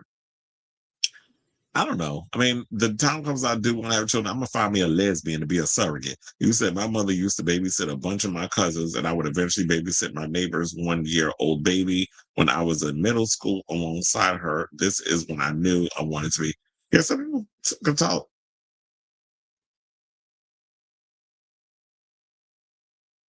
I'm just talking about in general. There'd be some. Well, look, I am talking kind of like about certain members of my family. I'm like, you should not have been. You should have kept your legs closed or put an IUD up in your coochie, because you out here having kids. Wait, who's NM and DT? Let me know in the comments. Because I'm having a brain fart. You know, when y'all be putting these initials up in there, I'm like, who are we talking about? Willis. R. Kelly shouldn't have no damn kids, that old child touching. But we're about to talk about him in a second. Oh, yeah, definitely. Should not have had children. Especially one like sticking his peen in a couple of them. But anyway, let's move on and let's talk about R. Kelly. So I'm sure y'all remember back in the good old days. Well, I guess nothing will be good about this time back in the day. That Sparkle's niece, who was known as a Jane Doe, there was a video that kind of hit the internet. Well, not even the internet. It hit it just came out. We all knew about it. I remember one time Wendy Williams said that somebody sent her the video. She had to literally go in a limo as it drove around the block while she watched this video of R. Kelly having sexual relations and giving a golden shower to an underage girl. So all the PDF file stuff started coming out about him. And of course, back in the days, I guess because it was the 90s and yeah, he did, he married Aaliyah and all that stuff. It tracked that he had sex offender tendencies. And it was just crazy that back then that people didn't really put a lot of value on that. Like people still made excuses. People still out there stepping in the name of love and all the other things and still going hard for R. Kelly and this little girl. As although a victim, it just seemed like y'all just kind of just didn't take it seriously. So now years later, we found out who this young lady is. She recently did an interview with Rolling Stone. It was with CBS News. I don't think it was 60 Minutes. I think it was just like CBS. She did an interview with them, and now she is speaking out and breaking her silence. Her name is Roshana Landfair, and she is the cousin of singer Sparkle. So the woman who testified as Jane Doe at R. Kelly's 2022 federal trial told CBS Mornings it feels very liberating to finally reveal her identity and speak publicly about the relationship she formed with the R&B singer when she was just a teenager. For years, Roshana Landfair was known only as Jane Doe, an underage girl in R. Kelly's infamous S-tape, who testified in the disgraced singer's 2022 federal trial. Now at 41, Landfair is coming out of the shadows and reclaiming her name for the first time. Claiming her name and her time. She said, I really want to live in my true skin and my true self. My true self today is Roshana Landfair. This is what she said to CBS Mornings during the exclusive interview about her new memoir, Who's Watching Shorty? Reclaiming Myself from the Shame of R. Kelly's Abuse. Now, in the book, Landfair shares troubling details about how she was groomed by Kelly, whose full name is Robert Sylvester Kelly, after being introduced to him through her aunt, R&B artist Sparkle. It was her aunt who encouraged her to ask the star to be her godfather. The next time we're at the studio, you should ask Robert to be your godfather, she said to her young niece, and as Landfair pointed out, to sit on his lap and rub his head. Quote, that was the start of him entering into my life in a different way than just being an artist or hanging out at the studio. It became more personable at that moment, end quote, Landfair said. Now, Landfair says the moment opened the door to a relationship that quickly turned abusive, alleging that Kelly began touching her inappropriate when she was around 13. A sex tape recorded when she was 14 later spread nationwide a few years later, turning her abuse into a spectacle she says left her feeling empty, hollow, and humiliated. Yeah, that was the one I was telling you about, that Wendy Williams. Apparently somebody got a hold of that tape and showed it to her. She broke the news on her radio show. Now, Kelly was arrested on child porn charges in 2002, but a Chicago jury acquitted him in 2008 after Landfair, then still under his sway, denied to a grand jury that she was the girl in the video. It's a decision she says is one of her biggest regrets. Now, years later, the Lifetime docuseries Surviving R. Kelly pushed her to confront how many others had been hurt, and she ultimately testified against him in a 2022 federal trial in Chicago, saying, quote, "I felt responsible that he was able to hurt so many more people," she said. "During the time, I thought maybe these were just sexual fetishes that he had with me. Maybe this was just abuse I was going through," end quote. Now, Sparkle, who also testified in the 2008 trial, also spoke in the Surviving R. Kelly docuseries, saying any suggestion that I groomed, facilitated, or enabled harm to my niece is untrue and deeply painful, especially given my documented actions at the time and throughout. Now, Kelly, as y'all know, is serving a total of 31 years in prison on racketeering, trafficking, and child pornography convictions from federal cases in New York and Illinois. Today, Landfair is a mother and a founder of Project Refine, a mentoring effort for girls and women. "I'm just trying to put my best foot forward," she said, "and use all this pain and turn it into purpose." Now, speaking of Sparkle has actually given her side of the story in this situation as well, because, Rashana is going around saying that her aunt basically groomed her and basically was out here whoring her out to R. Kelly. And she's saying that ain't true. I wish I could have made this picture bigger, but we'll just leave it like that for now. So she said, any suggestion that I groomed, facilitated, or enabled harm to my niece is untrue and deeply painful, especially given my documented actions at the time and throughout. When I was informed that her parents were allowing Rashana to spend unchaperoned time with R. Kelly, I immediately contacted DCFS, which we would call DIFUS. When the tape surfaced and the state brought charges against him in 2008, I cooperated fully and testified under oath despite immense pressure not to do so. I did this because protecting my niece from abuse and telling the truth mattered more to me than any money in my career. So yeah, and she said now her career suffered because of that. Now, shout out to the name, to the Jasmine brand, who had this story, the full thing that she said, because I'm gonna read the rest of it. I had to go over to the page because and I'm sure y'all can see it. So let me read it. So she said, "This is the beginning of Rashana's lengthy deprogramming journey.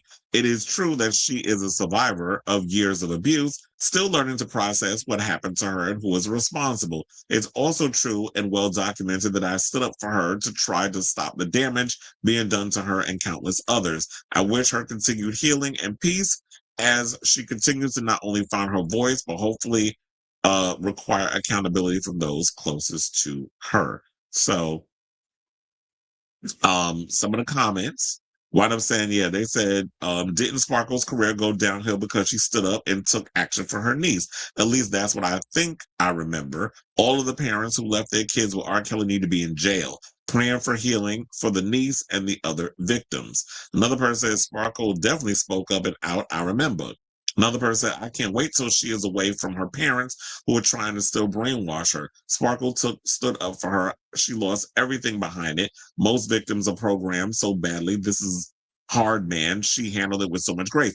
And wasn't there another one? Because I can't remember their names, but wasn't there some people also that, the current girl that I believe is still up under R. Kelly, I think he married her or something or another, and she was going against her parents or whatever the case was, and word on the street was her parents also was pushing their child up on this man, because, a lot of times with these parents, they leave their kids under the supervision of these celebrities because they want their kid with whatever talent they got to get them out of whatever poverty type situation they're in. We don't want to be in the ghetto no more. We don't want to be, or if you white, you don't want to be in, you don't want to be poor. You don't want to be in these situations. So you leave your children up under these grown ass people or these people you think you should trust. And then that's when the abuse begins, because unfortunately, I'm not saying all of them, but there's a lot of perverts and a lot of abusers that are swarming around in this, in this industry like sharks in water.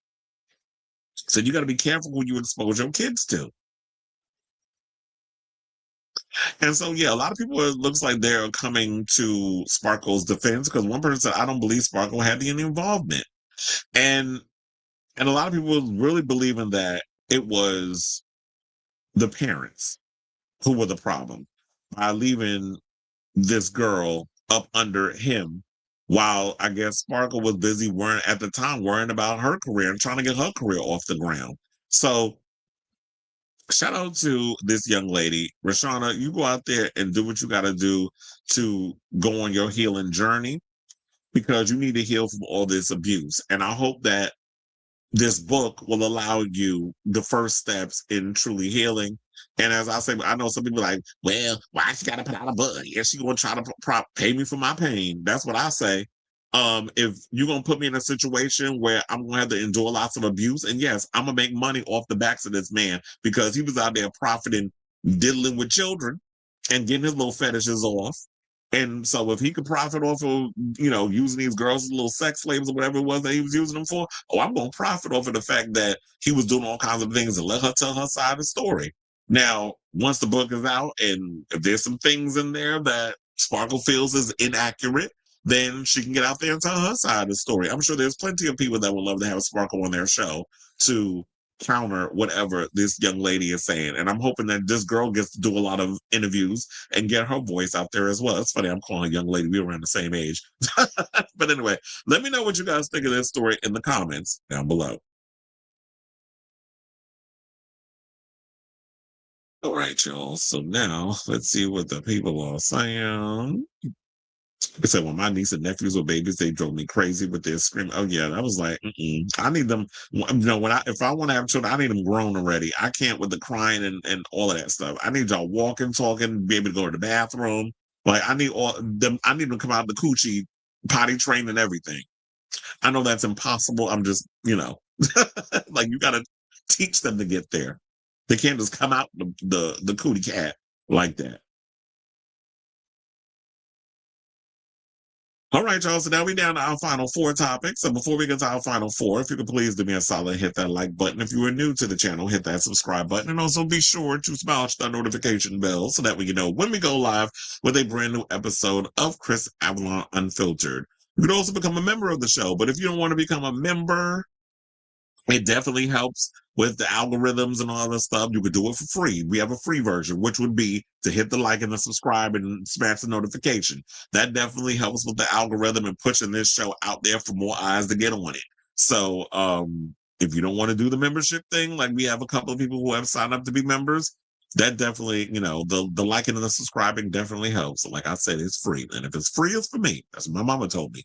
So without further ado, let's get into this Nicki Minaj story. So yes, Nicki's been out here still trolling people because she likes the attention. Apparently all this attention is, getting the pussy puckering and the juices flowing and the nipples hard, in the implants that she got. So, and speaking of implants, she did make a comment about trans people and implants. So this all goes hand in hand. So yeah, so she recently did an interview with Katie Miller, disgraced wife of the even more disgraceful Stephen Miller. And she's been out here going hard on the trans community, and she's defending some of the stuff that she said about the trans community because, the people in this administration, they're obsessed with the T in LGBT. So Nicki says she got no problem with trans people, but she got a problem with trans kids. So she attempted to explain her stance about trans youth, stating that she disagrees with children accessing gender-affirming surgeries, despite such instances being extremely rare. Now, during an appearance on the Katie Miller podcast on February 3rd, so that was yesterday, the controversial Starships performer was asked, she's 43 by the way, why she is so vehemently opposed to California Governor Gavin Newsom. Well, she ain't the only one, because Halle Berry just had to read his ass recently over some stuff about women in menopause and talking about that he wants to make it right with her, but she said he never got in contact with her. And she said, if you think that you're gonna win California without women, oh, you got another thing coming. So, and quite as, don't even get me started with Gavin Newsom, because I don't think he's presidential material. He looks like a president. He's got the looks. He looks like Fitz from Scandal. Very much like Tony Goldwyn. He's got that charismatic, Hollywood good looks or whatever. But as far as his politics goes, I just can't with him. Like, I feel like the minute you come out here and say that your son idolizes Charlie Kirk, I'm like, you fail as a father, because your kid should be idolizing you, not some racist. And when you go off and you do a whole podcast with Ben Shapiro and you're not pushing back on some of the Islamophobic stuff that he's saying and kind of taking his side, when you should be holding him accountable for some of the stuff that he's been going out with Hamas and Israel and all this other stuff, then I can't take you seriously. Because if you can't fight Ben Shapiro on some of the stuff he's saying, then you can't fight your Republican opponent when it's time to get up there and do a debate. So I don't trust him. And you've been doing a lot of flip-flopping lately. Like, I'm all for you getting a conservative on your show, but if you're going to have a conversation with a conservative, you really need to have like a real, true, debatable conversation and push back and not just be, okay, yeah, I could agree with. It's like, what? Y'all start that liberal weak sauce shit, and I can't get behind that, or centrist democratic weak sauce shit. So yeah, she went on the show and said that why she vehemently opposed to Gavin Newsom. So I had to go on my little Gavin Newsom rant before I could get to why she don't like him. So when Miller questioned whether Minaj was opposed to Newsom due to his support for trans youth, the rapper took a moment to try to explain her views. She said, I want to make it clear, I personally don't have an issue with the trans part of the LGBT at all. I am the biggest advocate for adults being able to do whatever the heck they want to do. They're adults. I don't care. So why would you say the biggest advocate for adults to do whatever they want because they're adults, but you don't care? It's like, yeah, when you're grown, you can do whatever the hell you want. But now you want to sit up here and worry about children when you need to be worrying about your own kid and not worry about other people's kids. So then she pulled this shit because this reminded me of someone else. And we're going to get to that in a minute. Minaj then compared gender-affirming surgery to trans youth for allowing a teenager to get breast implants. She said 99% of the parents would not let their 17-year-old get breast implants. Well, didn't Kylie Jenner get breast implants at a young age? If you wouldn't let a child get breast implants, you're not going to want them to have any kind of surgery. We all know the brain is not developed. Well, yeah, because at 43, your brain has yet to develop. But I do agree with that. At a certain age, women's brains develop at a certain age. And for men, I can't remember what it is for women. I think it might be 23. For men, it's 25. But it's like, I wish people would stop always thinking that when you become transgender people, why is it the first thing y'all go to, those who lack the actual information? Y'all automatically go to, bottom surgery. Oh, they're going to cut their dick off. I know I'm being graphic, but Kris Avalon Unfiltered, that's the name of the show. Either shit or get off the pot. I ain't got time to sugarcoat. Y'all always think that, trans is cutting the dick off at a, like, no, that's not even allowed. You can't go nowhere and they allow gender reassignment surgery at a young age. Yes, they have hormone blockers, which definitely helps, because if you know that if you feel like you trans and you're going through years of therapy and whatever case, because there are steps before you get to that last resort.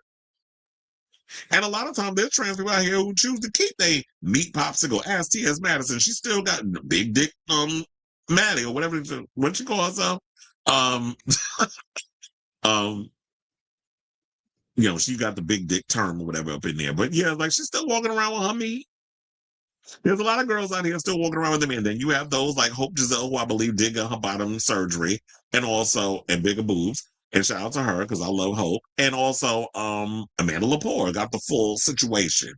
So there's certain girls out there who still choose to keep their man's toolbox, and there's some that choose to get the surgery. But even with that, what is it of your concern? That's none of your business. What people choose to do with their body. And if they end up regretting it, that's something they have to deal with, not you.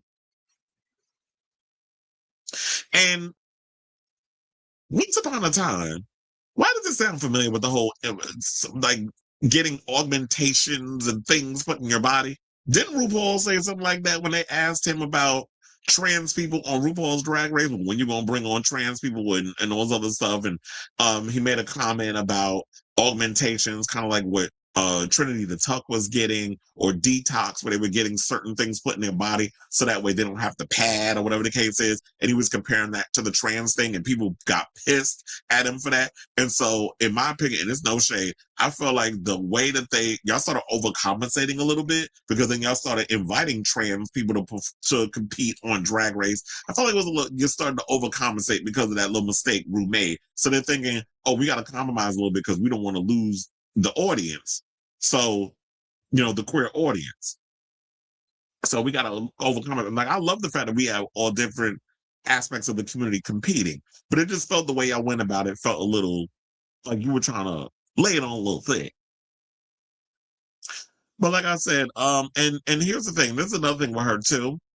She's made history as one of the first mainstream rappers to duet with a trans artist, Kim Petras.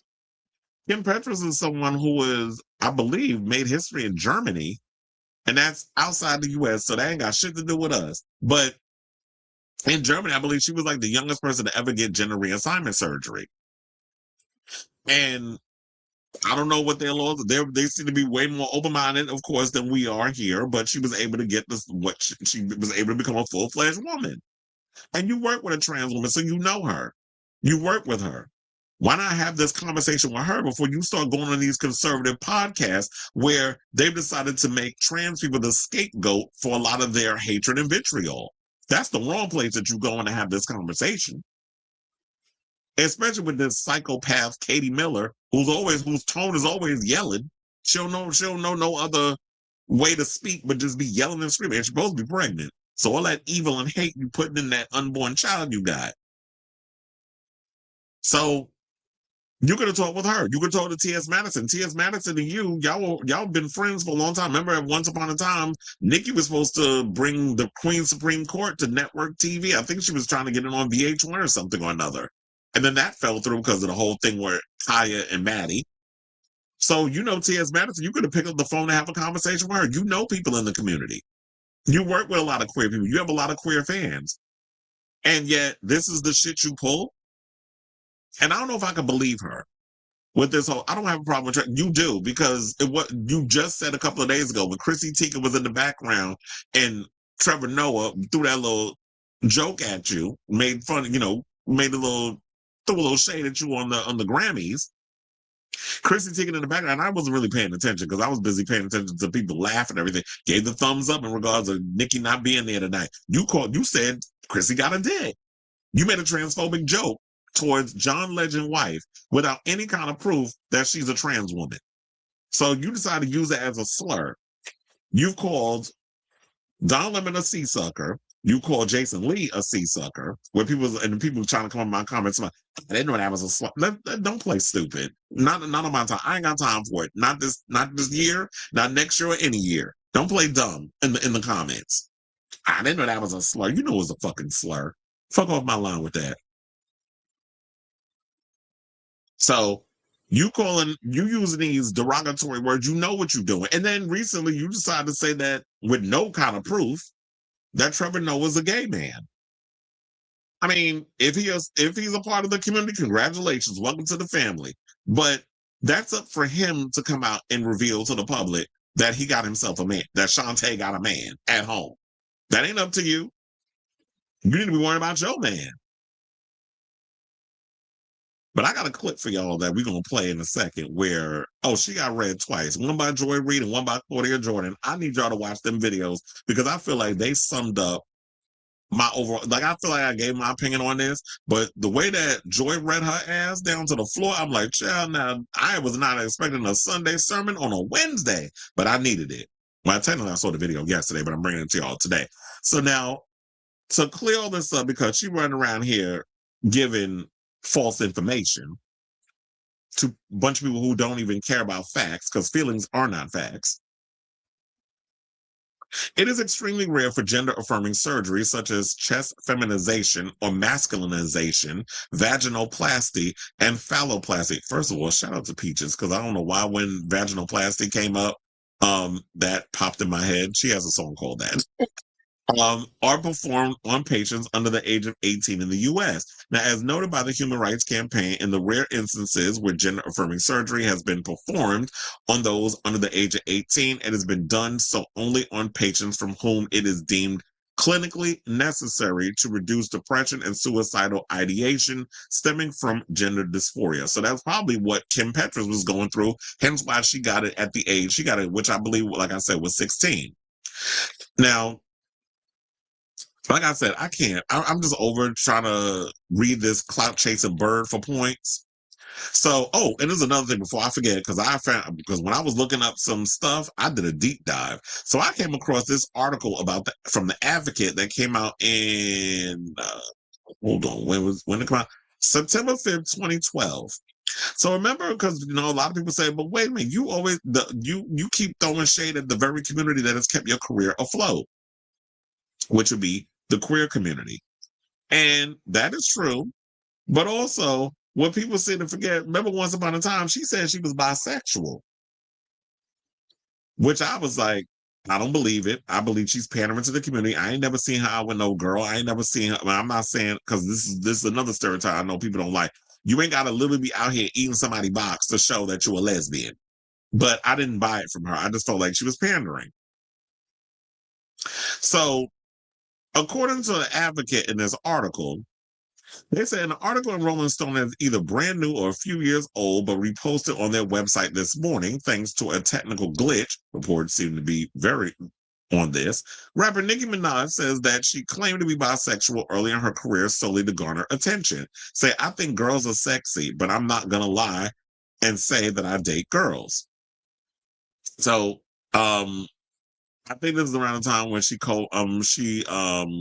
kind of confused fans when lyrics from a new mixtape came out in which she said she's voting for Mitt Romney. And while Twitter went wild with haters, several media outlets came to her defense. Feminist blogger Amanda Marcotte tweeted, anyone who seriously thought Nicki Minaj endorsed Romney should quit writing and learn to understand basic human tropes. Well, here's the thing. Nobody can understand humor in writing unless you have the ability to because I have people who said, oh, I read that in your voice when I write certain things online. So there's a certain cadence that you have to have with that in order for people to know that you're joking.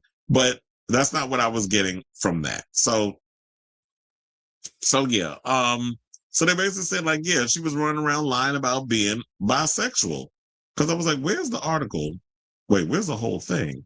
Because there was one where I did read that. Oh, yeah, they said that she claimed to be bisexual early in her career solely to garner attention. And I definitely feel that that's what that was. That you was definitely doing it to get attention. But anyway, so let me get up off this. And I wanted to play you guys these clips because I was like, first of all, now this was a read. You want to talk about reading? Let's talk about reading. I think I need to get that as a sound effect for the show. Shout out to Venus Extravaganza. Because y'all need to hear this from Joy Reid, where she went and said nothing but a word about Miss Nicki Minaj. Roll the clip. That the other side is giddy about having Nicki Minaj, a rapper they despise, a rapper they don't respect, a rapper most of them probably have never heard one of her songs, and if they have, they're horrified. The reason they want her on a leash as their house pet, cuddled at Donald Trump's sounds the loud. reason she is the new house pet is because they need, NEEED, Black people to give them cultural cool. Black cultural cool has always been a powerful, powerful element in the country. Candace Owens was brought into Turning Point USA to do that, to recruit rappers, to recruit Kanye West for a reason. It's not like they like rap music, but they needed Candace to do that. Well, Candace has gone off the field. She's no longer playing ball. So since Candace isn't playing ball, they need a new Candace. So they tried Amber Rose, but Amber Rose is not popular enough with Black people and also says she isn't Black. So that didn't really work. They moved on to their next gambit, which is to get the Trinidadian who doesn't care about the killing of Trinidadian fishermen, the rapper who hates the female rapper who hates other female rappers, who hates on women who are more popular than her, Cardi B, people who are better at cultural marketing than her, she'll never be Rihanna. She'll never have a brand like Rihanna. She'll never be Beyonce. She's a 40-something-year-old Black female rapper who clearly don't care that much about Black people or immigrants, even though she was an undocumented immigrant. She's the perfect foil to replace Candace. Nicki is the new Canvas. They wouldn't want her if they didn't need cultural cool. Their problem is she ain't cultural cool no more.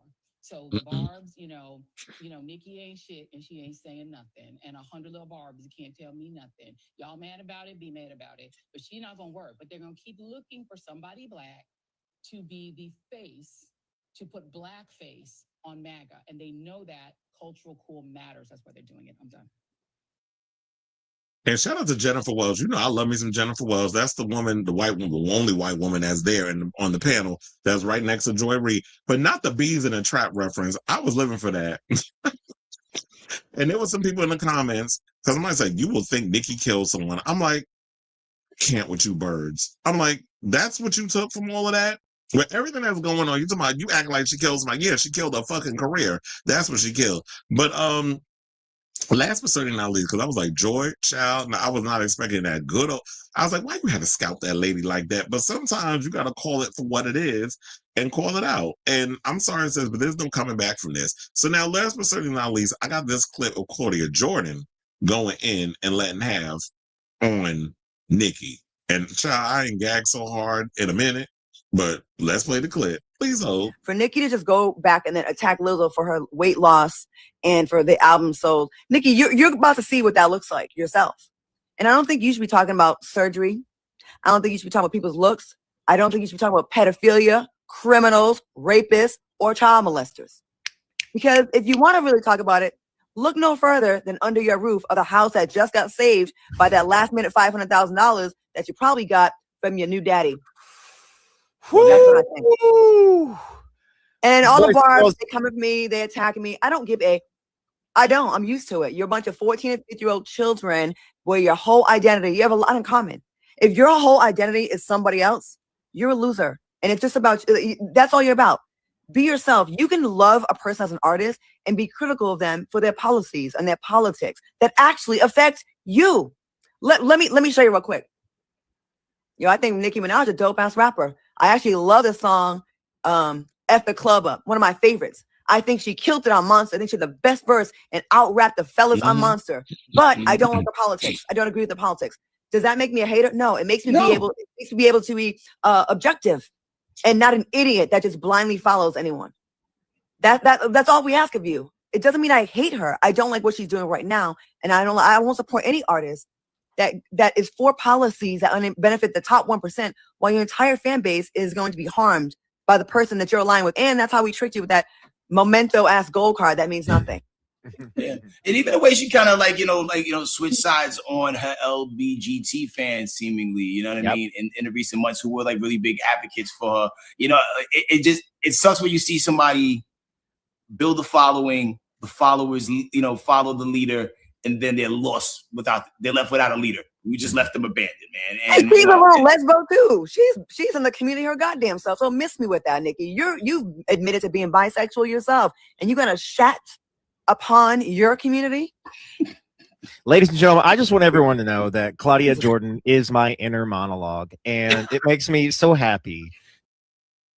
And look, if she could shat on the entire community, just like Trump could shat himself during a press conference and everybody trying to rush everybody out the room, anything is possible, in the words of Alaska. So I say all this to say, what do you guys think of this story? I feel like I ain't got nothing else to add to that. I feel like Claudia Jordan and Joy Reid said all that needed to be said, because all the things that they said, them two said, I was thinking. Then I saw somebody in the comments talking about day 13,568 of y'all talking about Nicki canceled, but y'all still talking about her. I'm like, what?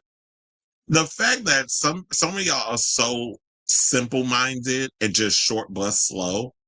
If you are a famous person, a celebrity that does something that is harmful to a specific community or communities, like immigrants, queer people, the one loyal community that even though the community, even those celebrities who don't really rock with the LGBTQ community, but know that they're the loyal community for them. So they come and they tap dance over in our corner and take our money and show up at the Pride events, but don't see it for you sissies, punks, and rhymes with maggots. Because there's a lot of them out there. At least she's being honest about the way she stands. Now, the question remains, are you going to continue to support her, or are you just going to be a pick-me with no mind of your own and just continue to allow someone to disrespect you because you want, I don't know what it is that you want. I don't know if you're thinking you're going to get respect from this person or these people going to see the value. Like, I don't see it for people who don't see it for me or people that I genuinely care about,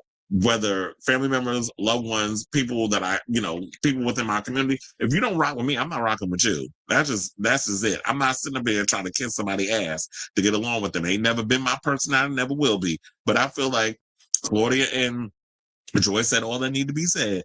And if people still can't see past their own ass and still want to make excuses, then be blessed is all I'm going to say. So, beloved. So I say all this to say, whatever your thoughts are on this matter, I definitely want to hear from you. Let me know in the comments down below.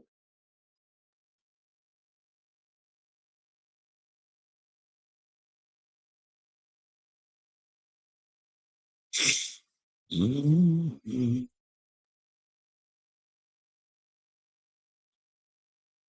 Oh, they said, funny how first instance of claiming to have an issue with child surgery is regarding trans folk and not teen nose jobs. Or yeah, exactly. There's a lot of that goes on. And look, a lot of teenagers get nose jobs at like what, 13, 14, because they don't. I mean, their bodies ain't finished fully developing yet. How come you can get a nose job at a young age, but you worrying about somebody's genitalia? And my thing is this, worry about Papa Bear. If Papa Bear want to go off and transition to a woman and you want to deny that, that's between y'all two. You don't have a right to indoctrinate your opinions of others. I mean, your opinions on other people. Mind your business. Just like I'll be running out here minding my damn. I don't give a fuck what you do with your kids because it ain't affecting me. But it ain't up to you to just to interject your personal whatever on other people. As RuPaul says, what you think of me is none of my business. Speaking of which, I got to watch UK versus the World episode 2 because I heard it came out last night. And I was going to watch it, but I got home late last night, so I didn't get around to it. Okay, it said, Jazz, I had hers cut off. But yeah, Jazz Jennings, and that's what I was thinking about too, because Jazz Jennings, I've been following her since she did her interview on Oprah when she was a little kid, and we had first found out this whole controversy about like young trans children or a child knowing so young that they were trans. And then I followed Jazz's journey on her reality show, I Am Jazz. And I felt like if there was one person, so I need the T.S. Madisons, and I should have said that during the segment. So when I edited, I need the T.S. Madisons, the Hope Giselles, the Jazz Jennings, the Kim Petrus's. I need y'all to get out here and start windmilling hard. The Jenna, Vivian Wilson's, or Vivian Wilson. I need Elon Musk's daughter. I need a lot of y'all to get out here and start speaking out, windmilling for y'all community. Because these people are out here running around with narratives that aren't true. Oh, Nikki, I wish I didn't spend 2 years of my life running a Twitter account dedicated to her. At least I wasn't in the Matrix. So, look, the fact of the matter is, I applaud anybody that, you can go hard for artists and be a stan and love their music and the aesthetics and all that other stuff. But when people start interjecting like negative or wanting to do harm to people political wise, or, when they get into politics and you have a problem with it, you should be able to speak out on it. Not you don't want specifics. No, that's why I said she'll never be Rihanna. She'll never be Beyonce either. Yes, Jay is. He said someone said Linda Perry needs to do cease and desist. Yeah, because a lot of people have been doing that Bees in the Trap, What's Going On mashup thing. He said it's embarrassing to say 2021 to 2023. Well, you was young, so like I said, the brain wasn't fully developed. So when you're young, y'all do crazy stand shit. But when you get to be a certain age, there's no excuse. You can't be 40-something years old acting like a damn stan, doing the foolishness up in here defending her actions. Because I'd be like, you a bird just like she is. That's a good question. No, funny enough, I forgot the name of Claudia's other show. She has another show with this other girl. I forget the name of it. And I remember Funky Dineva did say that he would actually like to work with Claudia down the line again. And I don't know if it happened yet, but he has a thing going down in Texas that is going to be DJ'd by Spinderella. He's hosting it, and Claudia was invited. So yeah, they on good terms. Just don't bring Al around, because nobody's cool with him except Dineva. It was a lie, and it's not child abuse. So, in the words of Vivica Fox, you can put that where? Back there. At least you were a minor. I don't know what will make people get into Nikki at that age, though. Nikki material hasn't been hot for quite a while. Well, it's like I said, they liked all the aesthetics and stuff. The kids like getting into that.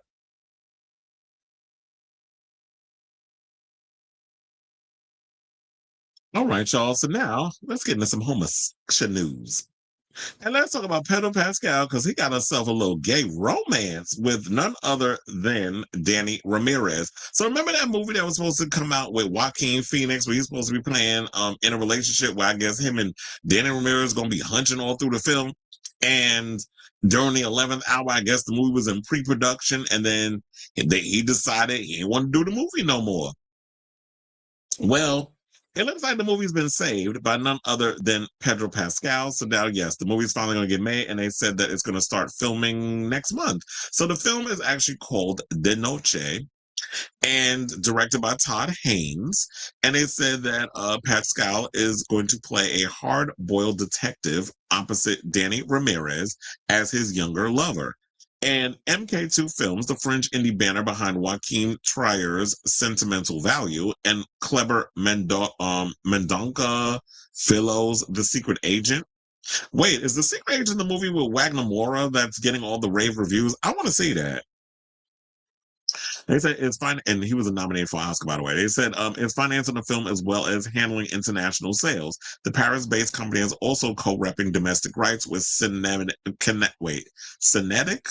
So I'm thinking that's what it is, unless y'all spelling kinetic with a C. Killer Films. Okay, they got a bunch of people in here that y'all probably like, who are these people? Now, Haynes penned the screenplay with longtime collaborator John Raymond. The story, which echoes classic noirs like Chinatown, charts the passionate and unexpected love affair between a cop, played by Pascal, and a boarding school teacher, played by Ramirez, in 1930s Los Angeles. When the city is overtaken by corruption and the world is on the brink of war, the two men become targets of the city's corrupt political machine and are forced to flee to Mexico.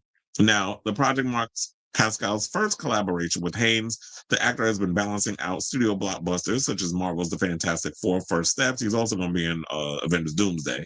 I don't know about Secret Wars, but supposed to be Doomsday. With prestige indies like A24's Materialist and Eddington. And remember, he also played, I forgot the name of the movie. He did a short film with Pedro Almodovar, and Ethan Hawke played his lover, and it was like Cowboys, whatever the case was. That was an interesting short film. It's on Netflix if people want to check it out. But Haynes, whose last film, May December, earned an Oscar nomination for Best Screenplay, said the story with Pedro and Danny are in the two leads arises out of an era all too relevant to our own of domestic corruption, racial exploitation, and global terror. But it emerges as a testament to the inexplicable powers of desire and love to survive and overcoming even the most crippling of human barriers, added Haynes, who was also an outspoken activist. Now, Fianwala Jameson, that's a mouthful, managing director of MK2 Films, said few filmmakers connect with audiences as strongly as Todd Haynes. Jameson will kick off sales on the project at the European Film Market in Berlin, added that Haynes' films such as Carol and Far From Heaven, oh, I love those movies. First of all, those are two queer films, though, have left a lasting emotional impact worldwide. De Noche carries the same power, and with Killer Films, a remarkable cast led by Pedro Pascal, It is a standout project we are proud to be part of and share with buyers.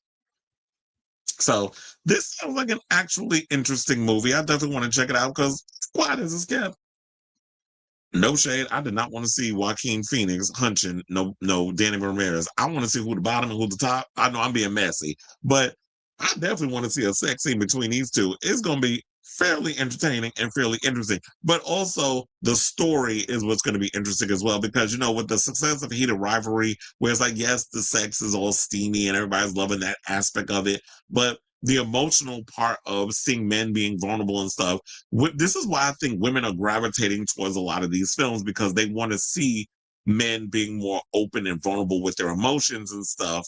Whereas you get to see like this bro type of sphere that we're in, where they want to continue to push this. Men need to be angry all the time. Men to be out here feeling a certain type of, like, just all projecting all this negative energy. And we don't need to go there in order to show any kind of feeling of validation in the world. But I do hate that we have certain aspects of media that want to push that out there. So I'm glad this movie is finally getting made. I had my fingers crossed that this movie would see the light of day. And because Pedro is in a place where he is a high profile A-list movie star, and there's a lot of cachet on his name, and Danny's career is on the rise, they're able to get this film done. I also heard that they finally found an actor that's going to replace Danny on The Last of Us, because remember, he was on The Last of Us season 2, but had to drop out due to scheduling conflicts. And they have a new actor that stepped in. I can't remember his name, but they found another Latino or man of color that's going to replace him. So I'm definitely looking forward to seeing this movie. Not necessarily Last of Us, because I was disappointed with that last season, but this looks like an interesting topic and an interesting film, and we need more queer content out there.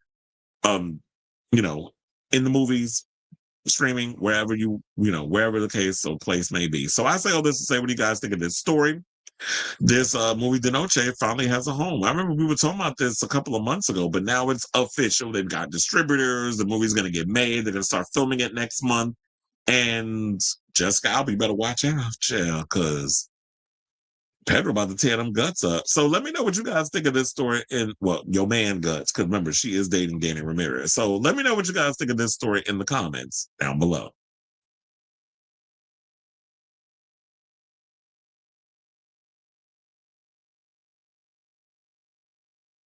He said, now this will sell tickets. And said, I'm convinced Danny Ramirez is... Shut up. You said, at first I thought Pedro gay romance was real. Child, well, you know I gotta find a hook to drag people into the show. So you do what the headline is, good old fashioned media marketing. So it's like, yeah, you put a Pedro Pascal gay romance. What they talking about, Willis? And then you stay in and you hear all the yapations like, oh, this sounds interesting. Let me stick around and hear what's this new show I discovered is about. At this point, I don't think we need a hit. Shut up. Look, we're not going to out him like they out here outing Trevor Noah. When he ready to come out and say the thing, he'll come out and say the thing. And then we'll be like, we know you 50 years old. We ain't never seen you with a woman. Sis, we know what's going on. But they telling you to keep it quiet in the industry. So that's why you modeled yourself as like a character actor where you jump into all these different things and people stay out your business. And that's fine. One of these days, my face will get between them cheeks, among other things. But that's my husband right there. But anyway, let's get back into the show. Now, while we got great things going on with hold on. While we got great things going on with this Pedro Pascal movie, De Noche, it looks like our dreams is going to be crushed because, according to a certain actor, he said they'll never cast a queer James Bond.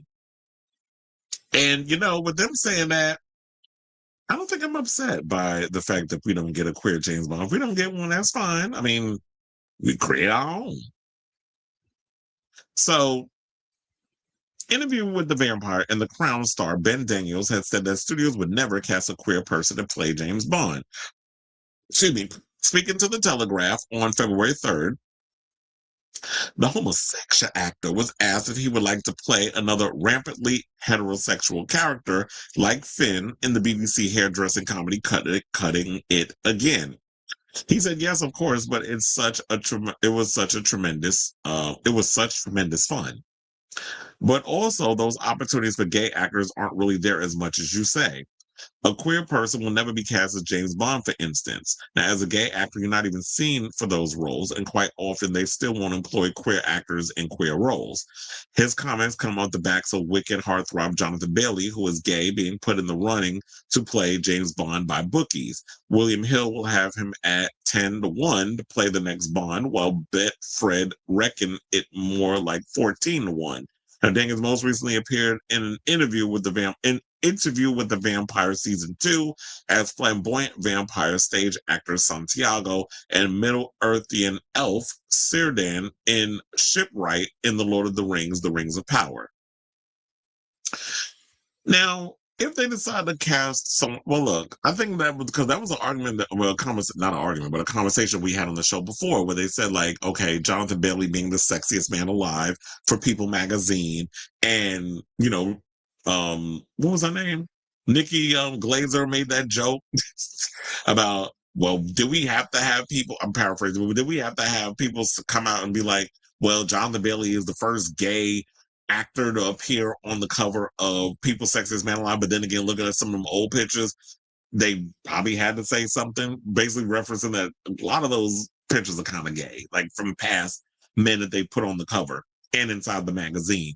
So it would be nice if we could have like a queer James Bond, but I always say this, just like when people say, should we get a black James Bond? Because that was the argument about Idris Elba. And then people saying Idris is too old, or if you want to put Damson Idris, but the word is they're looking at Damson Idris to play Black Panther. And so it's like, I wouldn't mind getting a black James Bond, but can we create a spy series with a black lead actor rather than let's change the race of this person? Let them people have their stuff. Just like I say that about the gays. Let them people have their stuff. Why do you want to change a womanizer into a gay character? I would love to see a sexually fluid spy where it's like, yeah, you got to go in during certain missions and it just so happens that you dealing with a oligarch or a tech, whatever, like a Dr. Evil version of a tech giant or whatever, or like a Jeff Bezos type, but just more attractive. Get you a Jeff Bezos super villain or whatever that happens to be homosexual. And then he got to go and infiltrate that compound, and he may have to sleep with him to get what kind of information he needs to get. Those stories need to be explored. And so we don't need that in a James Bond. We can have that in an own show. I hate the fact that they want to come in and the IP is the IP. Let the IP be the IP. And then just come in and do your own thing. There will be an audience for that. There will be an audience that will see a gay super spy, and there will be an audience that will see a black super spy, whether it's a male, female, whatever. I don't agree with the whole, let's change this thing. It depends on the situation. But I would just like them, let James Bond existed long before I was born, so let them have their stuff. But I do agree that it is crazy in Hollywood that you come up with queer roles, they won't even cast queer characters in those roles. They will put straight people in there because they think that, this character you're playing, and you happen to be gay in real life, that this is you on the page. And it's like, no, the only thing that we have in common is that we are attracted to someone of the same gender. But the character that's on this page, my life don't mirror the character that's on this page. The only difference is, yeah, we sleep with someone of the same sex. But these people that are writing and casting people, they're a little, like, I was sometimes thinking they got brain damage or something too. So sometimes I'd be side-eyeing a situation as well. It's just weird. But I do agree that they'll never cast a queer James Bond. And I'm like, I'm okay with that. Let us create our own stuff and not have to just make it this. Because the last thing I want to hear is from these damn incels that's just going to get mad for, you're being woke, all that stupid shit that they say. I don't mind us having our own thing. So I say all this to say, what do you think about this story? Whatever your thoughts are, let me know in the comments down below.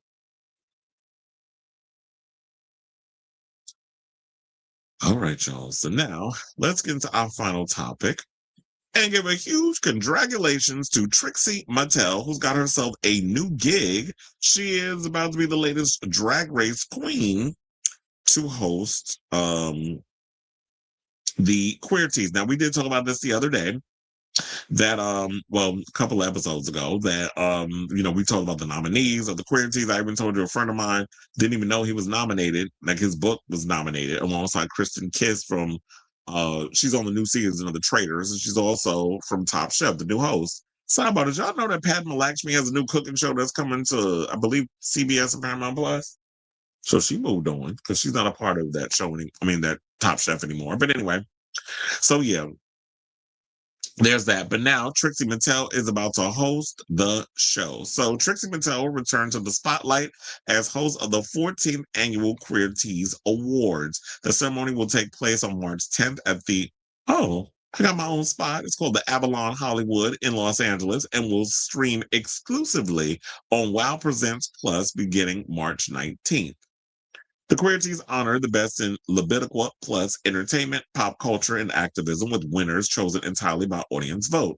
Produced by Q Digital, the LGBTQ-owned media company behind Queer Tea, the awards remain the only major pop culture ceremony decided solely by queer audiences. Well, thank God you don't got the Las Culturistas Queens hosted it, because they're annoying. Now, since its debut in 2012, the Queer Teas have become a marquee celebration of Libidical plus achievement, with last year's edition drawing nearly 2 million votes from Queer Tea readership.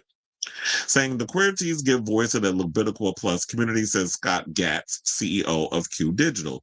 It is the only pop culture award show where queer people vote for the talent and creatives they feel will have the most lasting impact on the next generation of queer youth. We're thrilled to have Trixie Mattel host the milestone celebration. The awards cover more than 25 categories spanning from film, television, music, literature, social media, and activism, highlighting both established figures and rising stars. Categories include Badass, honoring standout Libidical plus newsmakers, and breakout musical artists, recognizing those who made major strides in the past year. I think I messed up on that article because I don't have the link. Because it was like, the list of the nominees can be found here. So there's been other drag queens in the past that hosted the show. Jinx Monsoon, Bianca Del Rio, and last year, Bob the Drag Queen ended up hosting the show. So congratulations, Trixie. So yeah, there's her advertisement, her promo photo. So he said, quote, I heard that this year for the Queer Teas host, they're going to be pretty, and Margot Robbie is busy doing Barbie. The Empire Strikes Back, so I'm happy to step in, Mattel joked in a statement. A winner of RuPaul's Drag Race All-Star Season 3, Mattel has become one of the franchise's most successful alumni. Her credits include the documentary Trixie Mattel Moving Parts, the Discovery Plus renovation series Trixie Motel, which a friend of mine worked on, a Billboard Heat Seekers #1 album, and a long-running YouTube series with Katya. But your friends, they call me Tia. Remember that song from the Read You Wrote to remix? And it said, who also co-hosts, they also co-host the podcast The Bold and the Beautiful. Now, Mattel is the founder of Trixie Cosmetics, a New York Times bestselling author and a touring performer whose recent projects included her Solid Pink Disco DJ tour, with appearances by at Coachella, Out Loud, and as an opener from Chappella Rwanda, or as I like to call her sometimes, when she get on my damn nerves, Chapel Grown. And also, let's not forget, she just did the remix to for Lopez. What was it? Play? I think she did the remix to that. So yeah, because I was like, hold on, let me go and see if I can find the category, because I want to look it up again in regards of like the music. I miss that. I don't want it. I can't find it. Oh wait, it was supposed to be Deadline. Because I was looking for, but they have Vote for Your Faves. Let me see if I can open it up here. But they have Badass, Anthem. Let's see what's in that category. No Broke Boys, Disco Lines and Tanashi, The Subway, Chapel Roan, Diet Pepsi, Ben Platt. Wait, I thought Diet Pepsi was that girl that they keep defending for lip singing for her life on that damn show.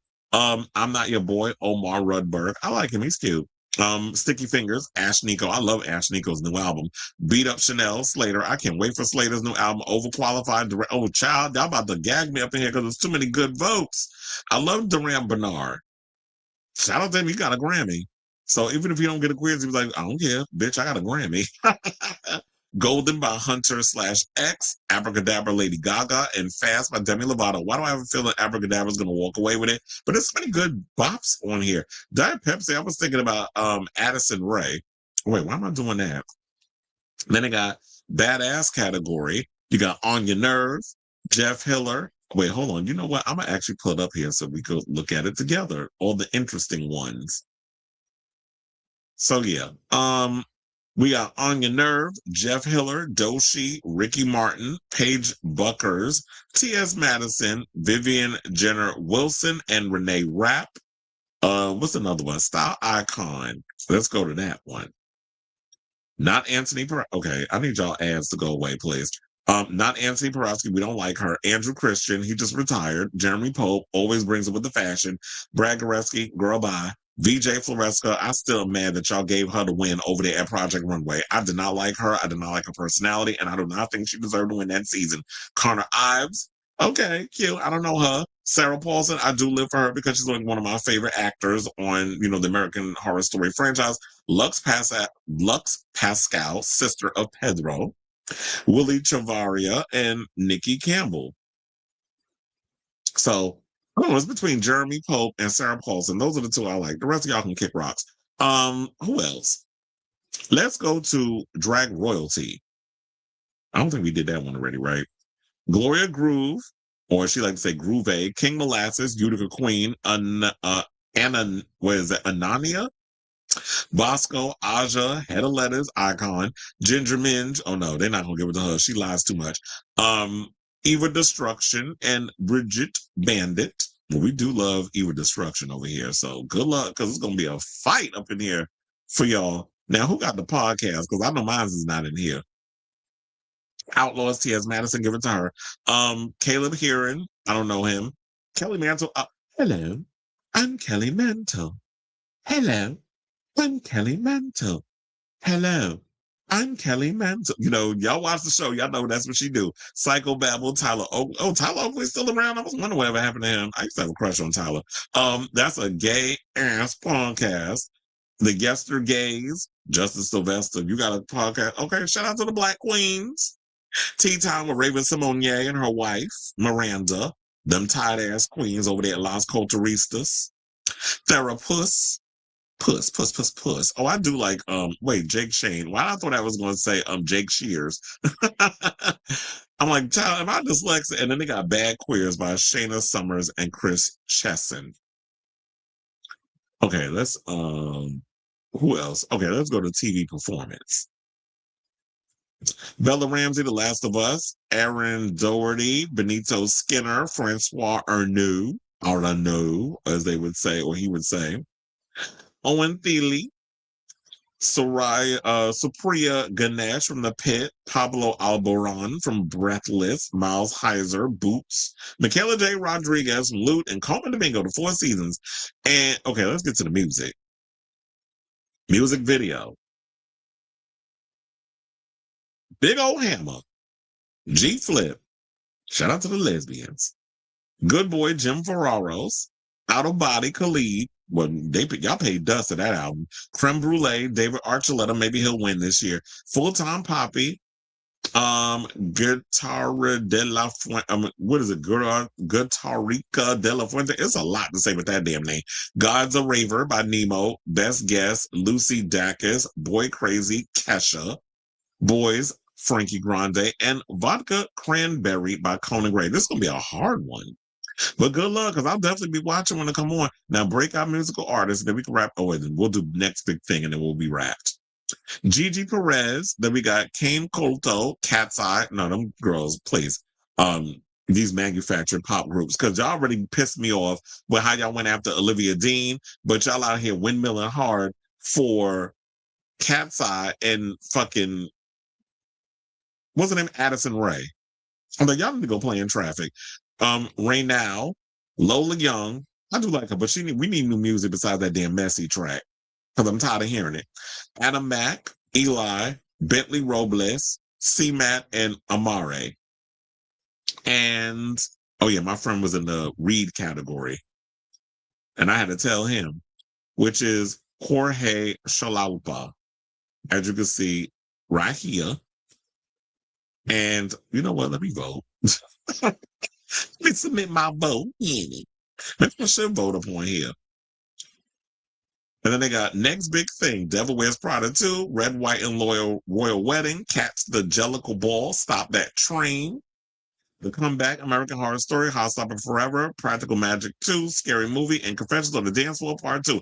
Damn, this is going to be hard. Because I want to vote for The Devil Wears Prada 2 because that trailer has blown up. Like, it's going crazy. Even the new official trailer, over 1 million views. I want to vote for it, but you already know I got to be biased. Tanta is going to get it. Badass. It's going to be hard. Oh, no, I'm sorry. Let me vote for T.S. Madison. Okay, let me get up off here. So I'll say all this to say, what do you guys think? So, because we're going on a tangent right now, and it's a live show. So congratulations, Trixie Mattel, and all the people that are nominated. And I'm looking forward to seeing the show when it airs next month on Wow Presents Plus, because I know they're going to be filming it and all this other stuff. And that's a good place. And look, I like Wow. They got really cool stuff on that channel. We need more queer content on there, but I'm living for what they got so far. So let me know what you guys think of this story in the comments down below.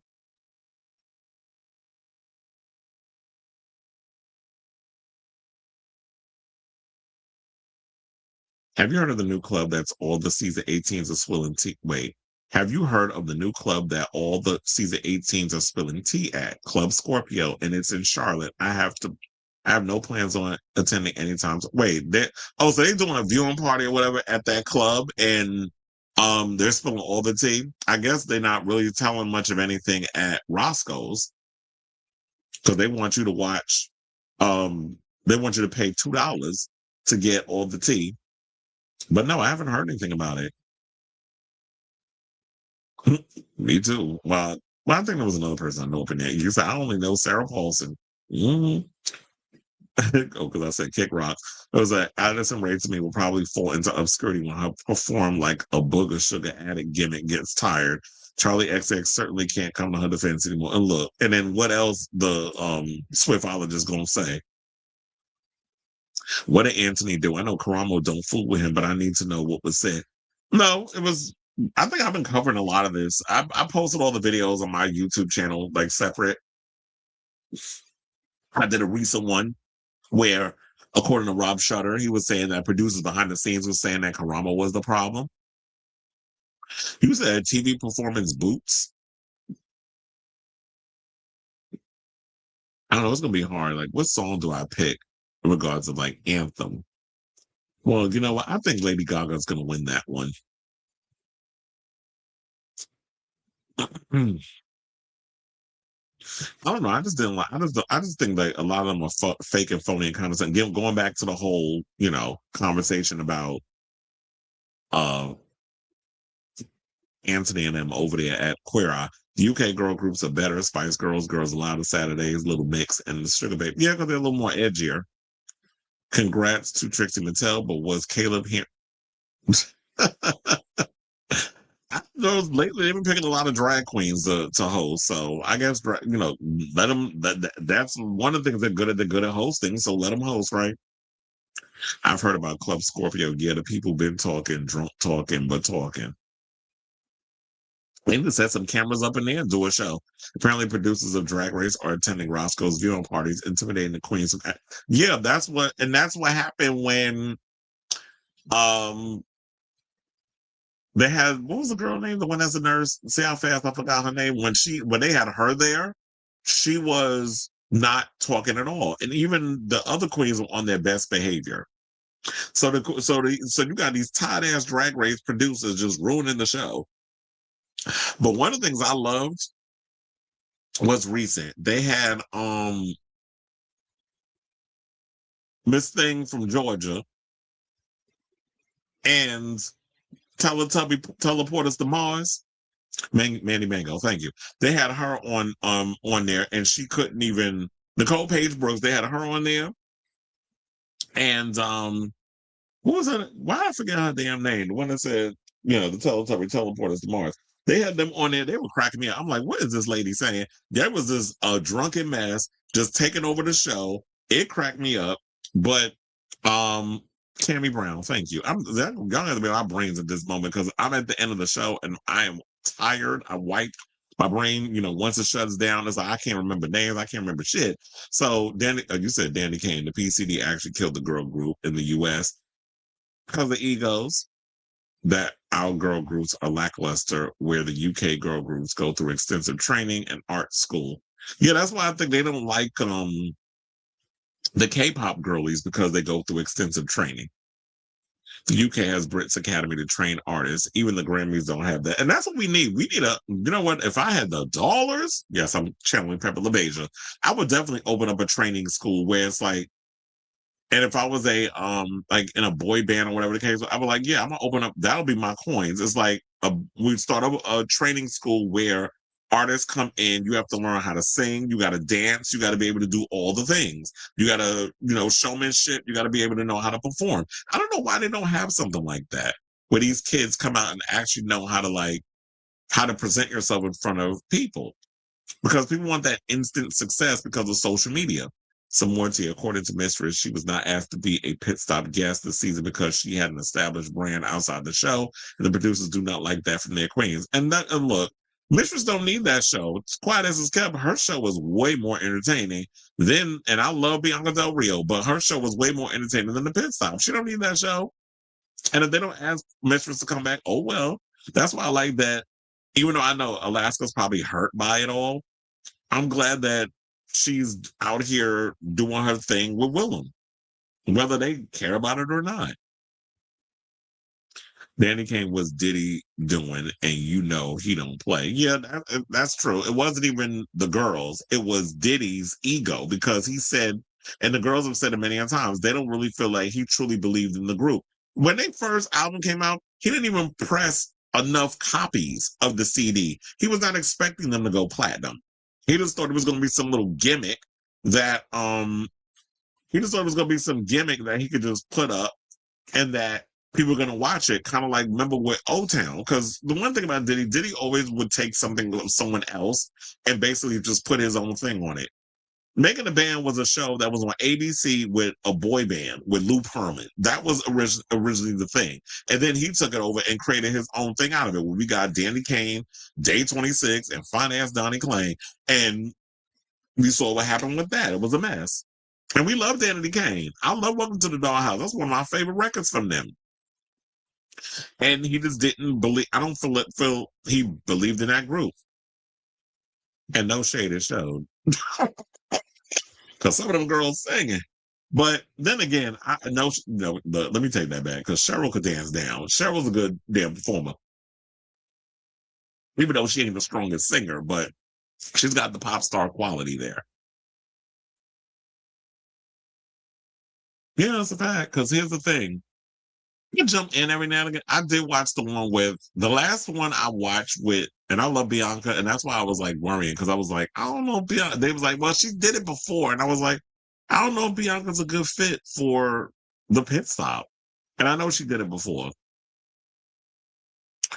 She the last one I watched was with her and Jan. That was the last one I watched, and that was because of the controversy that surrounded it with Jan, I guess, making a comment about one of the girls on the show. I think it was Mandy, right? Was it? It was something Jan got into it with one of the queens, and the girl went and clapped back or whatever. So it was some drama that was going on with that. So that was the last time that I watched. Wait, my bugging? Who's Javine? You said, honestly, a lot of queens this season have been kind of, well, a lot of people did say that season 18 is kind of the Kumbaya season. That's what I've been hearing, that it's not going to be filled with drama. That's probably why that sneak peek is only 5 minutes long. I'm like, damn, this is a short video. I like Juicy. I feel like she could make it all the way, though. Not sure if she can win. I don't know if she's going to win, but I could definitely see. Oh, how did I not know that? But maybe I don't know a lot about girls. I do know a lot of the songs, but I don't know a lot of their history. And didn't they get formed on a Pop Stars type show similar to PCD? Oh, not PCD. What was the other girl group that Nicole Scherzer, Eden's Crush? Wasn't that similar? Like the way that they went about it, like putting them together? I remember that show. That show was on the CW. I'm like, boy, I think it was the WB at the time. I'm like, dang. And Nicole Scherzinger was on that show, trying out to be in a girl group before PCD. But yeah, this season has been kind of underwhelming. I can still watch. I heard the more the drama is going to be coming, the more the drama is going to be on UK versus the world, which, yes, I'm definitely going to watch the new episode tonight because I don't want to know the spoiler because I almost looked over there on Queerty. They revealed who the spoiler was. I was like, don't be revealing the spoiler. It better not be an American girl. He said Pop Stars, the rivals too. Nadine was the only. Yeah, look. Quiet as it's kept, they can say the same thing about the Spice Girls. They only had one good singer in that group, and that was Mel C. The rest of the girls had their little moments. But yeah, Nadine was definitely, she's the singer out of all the girls. The other girls do what they need to do, but Nadine was the girl that carries the group vocally. It took Sarah's deaths for people to realize that Nicole could sing and is now doing West End musicals. She had to leave because she's 40 and pregnant. Doctor's still saying no. Yeah, because when you're a woman of a certain age, you should be out here pushing out a baby because you're at a high risk. But yeah, Nicole could sing. Nadine could sing. Cheryl does what she does. And yeah, Sarah Harding passed away. Shout out to her. But anyway, y'all. Okay, so we are at the end of today's show. Thank you all for tuning in for this latest episode of Kris Avalon Unfiltered. Please hit that like button, smash the notification bell, hit that subscribe. Definitely helps with the algorithm. You can also become a member of the channel if you choose to, but if you don't, it's also pretty free. If you want to save you some coins, you could definitely hit the like and subscribe. It definitely helps with the algorithm. It helps push the show out there into the universe, and more eyes can get on it. And the more eyes get on it, the more coins I get in my account. So, and I got bills, bitch. So, love you all for watching. I'll be back tomorrow with a brand new episode of the show. Thank you all for your continued support. I'm even thinking I might want to do a Super Bowl episode before the actual halftime and all that other stuff happens. So I'm still thinking about that if there's any juicy stuff that needs to be talked about. So yeah, love you all for watching. Thank you for your continued support of this messy show. And until next time, ciao, darlings.